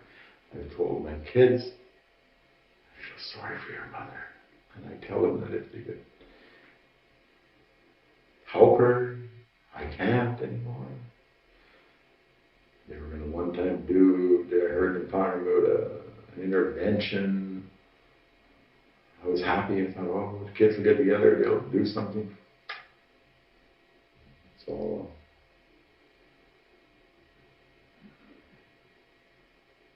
I feel sorry for my ex-wife. And you asked me about the police. Yeah. The cop, because Miller put it to me for nothing, and the other one was Laura's friend, the cop. I can't even remember his name. Because he put it to me, and he was fucking cruel. Laura's friend, the cop. Don't remember his name. It's right there, but it's not there.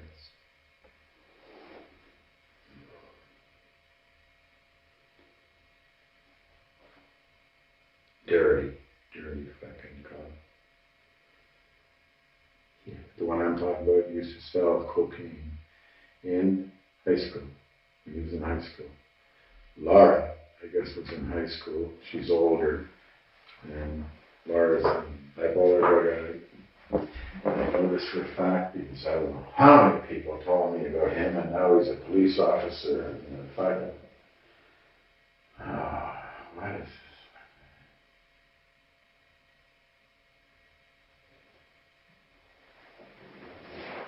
When Laura stole my truck, we didn't even talk about that. He came. I phoned the police. He came instead of following through. And I told him, I said, it shouldn't be you. This is a conflict of interest because you're a friend of hers. And he just kept on talking. I said, why? There's another cruiser. I said, why isn't that cop talking? I don't know him. He said, no. He kept on. Then he left my place and he went directly to her place and told her everything that I said and that she was going to be charged. And then after, a day or two later, then he removed himself from the case because of a conflict of interest. But first he went ahead and went to a Shirley Bird, and Laura stole my credit cards in Ottawa. And I thought it's so simple. The video in the store and in the city at Christmas, her using my card, and nothing happened. Nothing. What does that cost me? He was supposed to go and talk to the tow truck driver. I remember reading some of the paper, and he never did. I went to talk to the tow truck driver and asked, did that cop ever come and ask you? You know. And yet I read Shirley Bird's thing, assigning that cop to go. And so I went and asked that tow truck driver myself. No, never did show up. So anything to not get the truth is what happened. And it's the same, it's the same time that the two cops beat me up New Year's Eve because they seen the criminal record. I was the designated driver. I don't care what anybody says. I did not drink. She was drunk. I was driving her home. I pretended to drink that night because she's bipolar. So she would push me with her drink. I'd take it. I'd hold it. A little while later, she'd take it out of my hand and give it back. She'd put it. I'd hold it. I never took one fucking drink. She thought I was drinking. But that was to appease her. As long as she thought I was drinking, she was happy. I had to drink with her. I didn't drink. And then the cops, they pulled me over, or the roadside. It wasn't a roadside, it was just two cops drunk in a police cruiser on the back road that I used to get home. They'd been there for hours because there was that much snow on the road. They pulled over, and two of them get out, and they're both fucking wobbling, and the radio in that cruiser was so loud you couldn't even hear. And I told them I was a designated driver, and whatever, and they just carried on. And then a little while not quite home, the same cruiser comes, pulls me over again. And that's because they read a computer thing. They ran my plate, and there was Basil Borutski was charged with rape and whatever. 12 charges that weren't supposed to be there. He was found not guilty of them. That was all a loony wife. That was already years before and gone, and I was never found guilty of none of them. And that's why the police should have seen that. And then the next time she went nuts, they should have been saying, hey, look at this lady's loony. She ran him through the ringer twice already. Now this is the third time. Why aren't we looking at his side? But that's not the way it was. Again. And then I lost my house over that. It's crazy. When you look at... I know where that cop lives on Mask Island in Barry's Bay, and I can't remember his name. It's not there. Mask Island? It's right in the town of Barry's Bay. There's a little causeway in Mask Island he lives on. And this is OPP guy? Yeah. Basil, when you look back at everything that's happened to you here over the last couple of days since Monday, do you feel sorry about how it all ended? Of course I feel sorry. Maybe that's why I didn't. No, I know why I didn't shoot myself. But I did know that if I kept the gun and waved it around, for sure I would have been shot.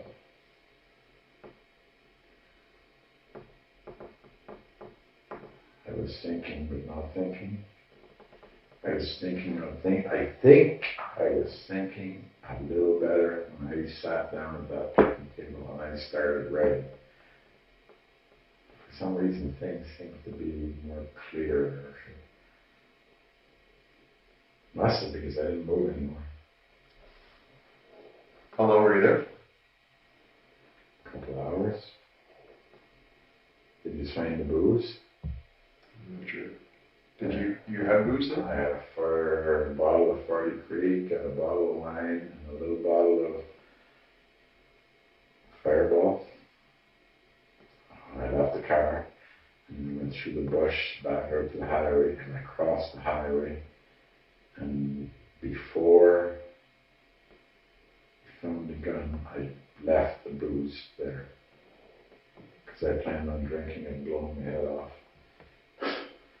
But then by that time I started thinking about it, you can't do that, Basil, you're innocent. If you blow your head off, you'll never go to heaven because...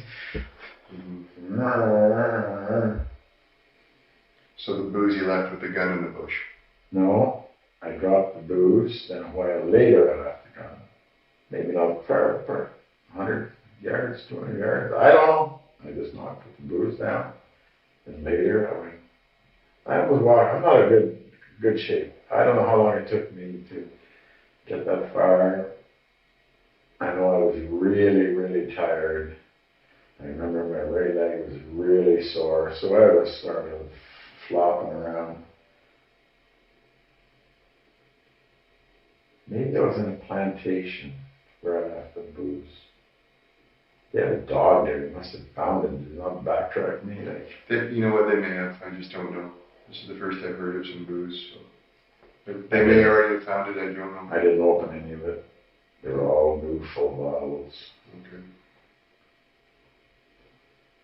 I left $100 in Cheryl's console for gas.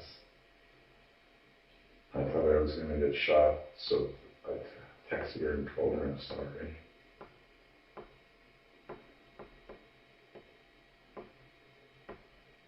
Are there any other victims out here that we need to know about, Basil? Victim. Yeah, like other than these 3 women here, is there anybody else? No. No other bodies that we're going to find? No, Okay. I don't think so. No. Okay. Not that. Let me ask you this, Basil. I understand that you don't, you have a mistrust for police and you don't like them. How would And I get that. If you're listening to me, how could I? I am listening. And what I want to ask you is this. The time you and I have been in here together today, Yeah. have I treated you fairly? I don't know. Well, you're sitting here, right? I don't know if you're treating me fairly. I don't know. I don't even really know what you're doing. I don't know if you're going to take whatever I said and twist it around, because that's what happens. And make a nightmare, like make it worse, make it fucking, I don't know, can you make it worse? I don't know. I don't trust you. If you're asking me that, no. You're treating me fairly, you haven't beat on me. I've been beat on. Yeah. And that's what I'm getting at. I treated you fairly here today. If that's what you call fairly, yeah, you got me water and... Well, I certainly haven't beat on you at all, correct? I haven't threatened you or haven't been mean to you, I don't think. No. Okay. Do you need another cigarette? There's a lot more. All right. I guess I better reduce the quick and small for me. No, I don't think that's the case.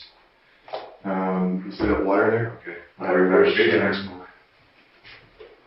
I wish I could get some meds for my back for pain or see a doctor. Maybe I'd like to see a psychiatrist. But maybe, geez, would I ever like to know what how it has happened? Well, that information you gave me about your doctor and your condition, I'm going to make sure that the investigators have it so they can look into getting you whatever meds you need. I would trust talking to a psychiatrist more than I trust you. Okay. A psychiatrist, a doctor, you're a cop. This is... You got it. Okay, let me just get that smoke right.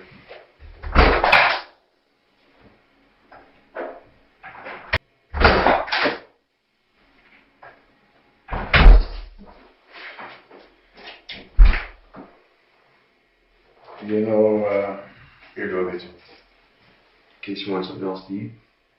like tell you that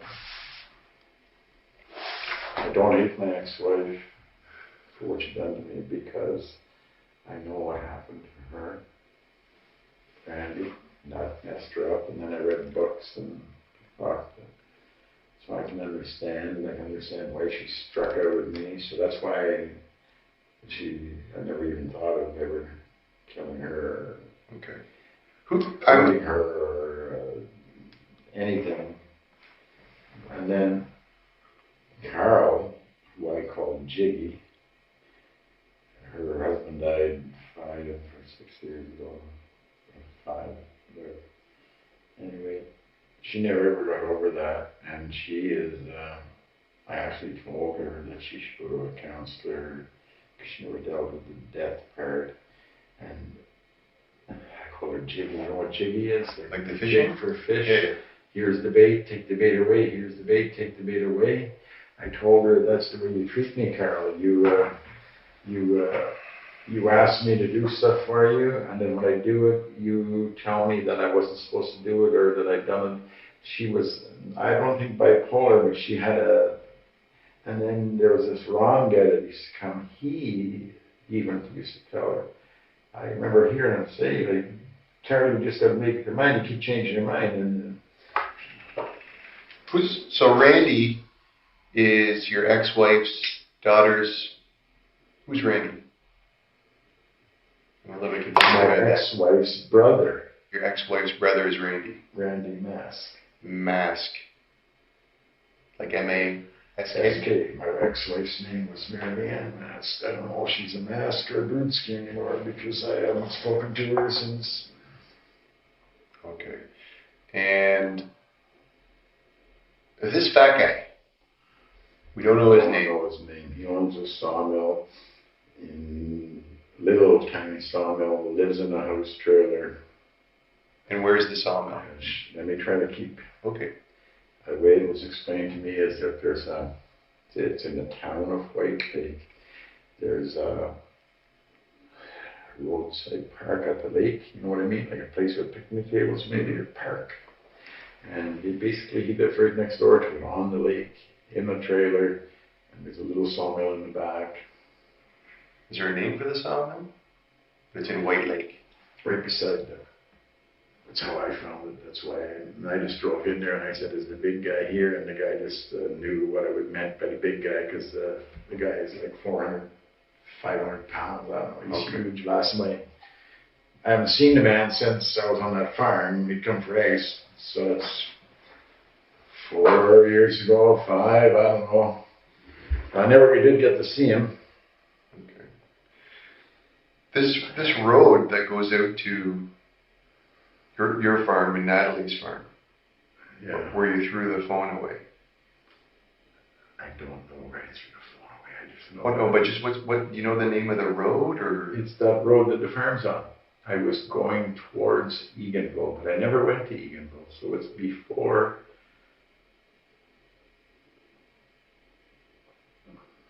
I don't even know where I turned. I turned off that road, up the back road, then I came out on it. Then I was in Baker. So, Baker's the only place I remember. The sign Baker. And I remember thinking, what the fuck am I doing here? And the answer would just be, well, God, you must know what you're doing. I'm in Baker. And then the next thing, I talked all the way. So when you get to Dacre, where's the farm in relation to Dacre? Mm-hmm. Way before. Mm. An hour maybe before. Right. Give me a piece of paper.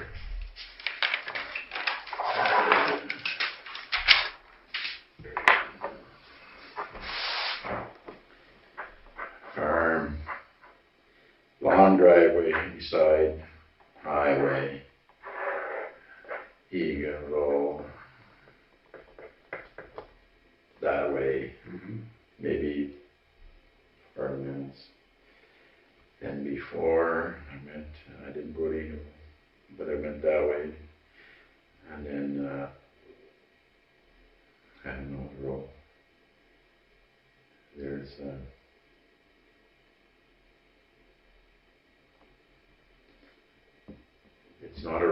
didn't turn 90 degrees. I turned like that, I think. No, I turned. You know what I mean? It wasn't an intersection road. It wasn't straight. It was Almost like they just peel off. maybe it wasn't. Maybe it is. Or it's a road that I went off, and as soon as I went off, there's a curve or like that or something right there. And this is the road where you got rid of the phone? No, I threw the phone out on the left side. I went to the left side of the highway and just fired it out the window into the ditch. So I wasn't even in my lane. I remember grabbed the phone, gone, as soon as it rang. So which way is north here? I assume. Where did the sun come up in that front when I was there? Well, how about this? This is the fireman, this is Eganville. This must be north. If this is the fireman, this is Eganville. Is the phone you threw it somewhere between? Between the farm and that road that I turned on. Okay. And this road took me out to Highway 41. In 41, I turned left. Then if I'm not mistaken, if I would have stayed on 41, I would have came to Dacre. But I didn't. I turned left, and I went through it. And then I turned right. And I couldn't believe it when I came something about Dacre, because in my mind, if I just kept going, I would have been in Dacre, and how am I in Dacre now? Like, I remember that sign. Do you remember what the phone looked like? What flip phone? Flip phone? Was it black or gray or colored or? Colored one too. Very colorblind. I used to be a pilot, and they wouldn't let me fly give them colorblind. I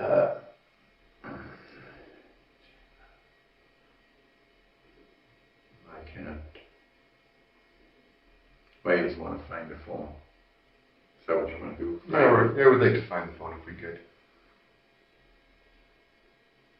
Do you remember what make it was? I didn't look at the phone. It fell out of the purse. I got the keys. I picked the phone up with the keys.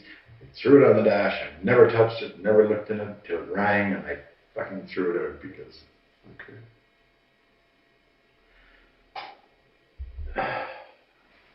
Yeah, I don't know how to tell you any, because I don't know. No, you've put a great effort in. There's miles between the farm and this road, like 15, maybe. Okay. But I do know I threw it on the left side of the road because I threw it with my left hand because it was. And I'm trying to think of something that I might remember, but I don't remember. This isn't like me driving. Can you fucking understand that? Jesus, this is fucking hard. Definitely very hard. And that's why I said you're doing a great job. This wasn't me. Fuck, it was me. Oh, I was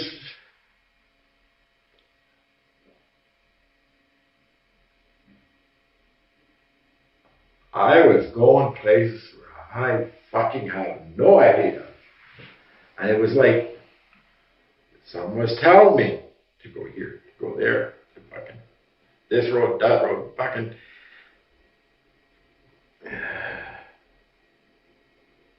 I never met one cruiser or nothing because the sight of a cruiser panics me. I remember nothing. But I'm sort of, something's telling me I was going around a corner in the highway when it rang, but I don't know. Maybe there was. I wouldn't go by there. You know what a sumac tree is? If you don't, that's all right. I don't remember. I don't know. It wasn't in my head. It was like a tape. You can't understand. I tried to tell you, like a tape playing, and the fucking tape broke, when I got to where the fat man was, because everything was as if it was a play. Carl opened the door. Anastasia walked right out the door. I opened the door in the house. I walked up the door, opened it, and Natalie's right there. It was like as if it was supposed to be. It was like, and in my, it was fast. It was not like, if you think about the distance, I don't know what it is, but it's quite a piece from one place to the other, but it was like, more like bang, bang, bang. And there was no bang. I didn't even take a gun at Carl's. I had the gun, not take.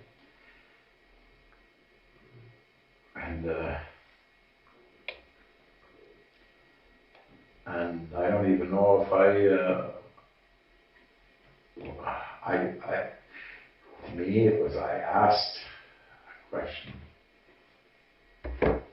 And as soon as I asked the question, she lied. And that's what, it's just like lie, bang. Same with Anastasia. I said, why did you lie in court? She said, I didn't, bang. It was, and there was even no sound. And it wasn't like a pop. And it wasn't like that I pulled the trigger. It was fucking, I don't know what the word is. I'm telling you, man, I fucking, and it's not just that, it's, I know now, or I think, or I can see back, because I never even knew about the, I'm trying to tell you, but I fucking don't know how. It's like I'm standing here, and I can see myself going to the car. No, see, I'm confusing stuff. Yeah, I was going to the car. Then I went left because that's where the gun was. And I watched it. Then I came back to the car. And that whole part is like me being in the parking lot watching. And then I guess I was in the car. Okay, Basil, I'm going to step out for a second and just talk with my partner for a minute here, see if there's anything else I need. Why don't you just take a break? Is there a partner watching all this or something? Oh yeah, there's somebody watching. On that? The black, remember I showed you the black balls? Oh. I'll be right back, Basil.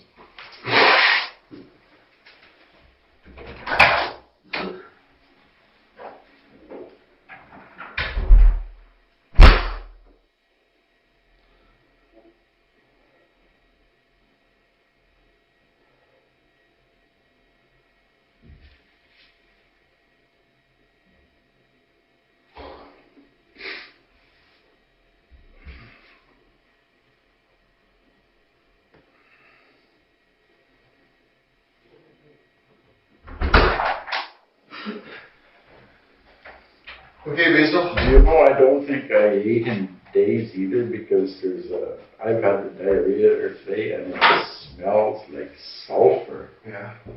I don't know I wonder what that means. I've never. So listen, we're going to get you over to the courthouse, okay? We got to go. What time is it? I think it's about 2:30.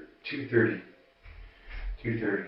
So if you want to eat your sandwich, and then you can throw your I'm shoes. afraid to eat it because my stomach. Oh, I see. They Okay. gave me a granola bar or something, and about right after my stomach just started. So look at it.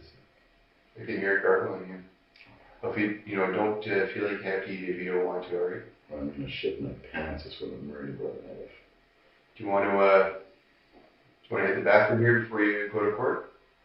Next door? I want to tell you about that other. They're talking about the things. I want to tell you another thing with the police. I was in Ottawa jail. They were taking me to Culleton in the paddy wagon. I told them that I need to go to the bathroom. And the paddy wagon stopped in Renfrew from Ottawa to Renfrew. I kept telling them, I need to go to the bathroom, I'm going to piss my pants. And I have a problem, I got a hernia, I cannot hold. Mm-hmm. Then when we went to Pembroke, I didn't even know. I thought I was hanging on there so when we get to Pembroke, I'll be able to have a leak. In Pembroke, they leave me in a paddy wagon and they take somebody else in and they leave me up there and I said, I need a piss. They ignored me. Then we go from Pembroke through Run Lake all the way to Culleton, another hour. And at Culleton, I'm the only one in the paddy wagon and I'm telling the guard or whatever, cop or OPP, piss. I'm going to piss my pants. I said, you want me to piss on the floor in the paddy wagon? He said, if you do, you're going to clean it up.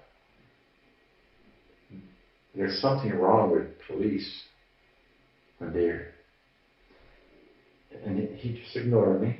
We're at the paddy wagon. I even told him, I said, just let me out so I can piss in the bush over there. Anything. And then when they took me into a room. And again, I'm telling the guy behind the desk, I need to piss.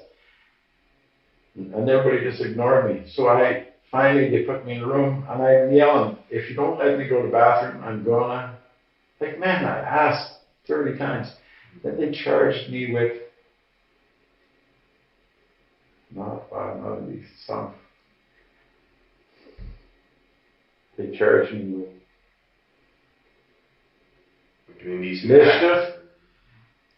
mischief. I begged them. I had no choice. How is that? Is that normal? Is that right? I don't think so. Right and wrong? So that's what I'm telling you. No wonder. How can I not see the police as being malicious? I understand. That is malicious. I begged. And then when I have no choice, they charge me. And then they told me, and I spit in the guy's face then, because of course, look what you've done to me. What am I supposed to do? How can they put that on me? That's malicious. They forced me. And that, I can go on and on and on. I didn't get here by myself. You fuckers drove me crazy. I begged you to do something. I went to the Pembroke police and I fucking told them that about the wife beating me up. I told them the whole thing. About her slapping me in the fucking nothing. I told them about Laura. That asshole cop covered that all up. I don't know how. You've covered a lot of ground, Basil, and I can understand why you'd be upset with all things we've talked about here. It's not upset. It's not upset. I never, ever, through all of that, ever thought about anger. It was always, I told people, it's frustration. I'm not angry. I'm frustrated. Nobody's listening. Anger would have been, I would have shot at a cop a long time ago. How many years? 20 years went by? I never had the thought. All my things were about make it right, fix it, help my wife, get the truth to come out. I always believed that someday, maybe, I will be vindicated, even if I only had 3 days of life where I fucking feel like I'm normal. Like, fuck, I never deserved one of these fucking things. Not one. And there's more. It just goes on and on and on and on. And if you look in all of those papers that I have, I've been writing for 20 years about all the things that have happened to me. And all of that's true. If there's something in any of that that's not true, it's because I'm writing about it, and it happened 10 years ago, so maybe I'm not remembering it exactly the way it was. But if you look through all that, I probably wrote about it 10 years ago too, because like I said, nobody listened, so I took to writing, and there's tape recordings there's tapes, probably 100. Going back as far as when my kids were 6, my older daughter was only 6 years old, and I took the tape recording, and I would record every conversation practically, so that I couldn't be accused. I was even accused of my ex-wife of molesting her stepdaughter, and they ended up going to the children's aid or something. I had to go, and they, the children's aid, told me that we definitely don't believe that you ever molested or touched Candace. So Candace obviously spoke well. So that should have been the first clue that she was lying and I was telling the truth. And should that not have changed? I guess it's garbage now. That doesn't matter. It'll still work for you. It won't buckle on. No, that'll be all right. There you go.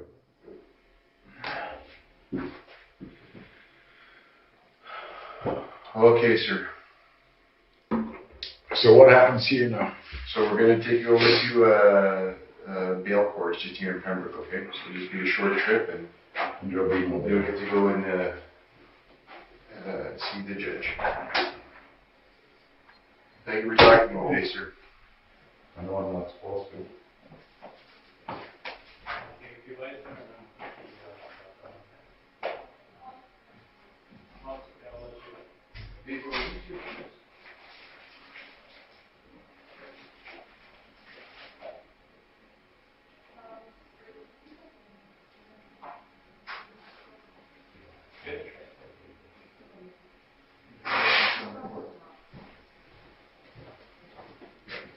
Time now is approximately 2:40 p.m., 23rd September 2015. I'm turning off the audio recorder as the interview with Basil is concluded.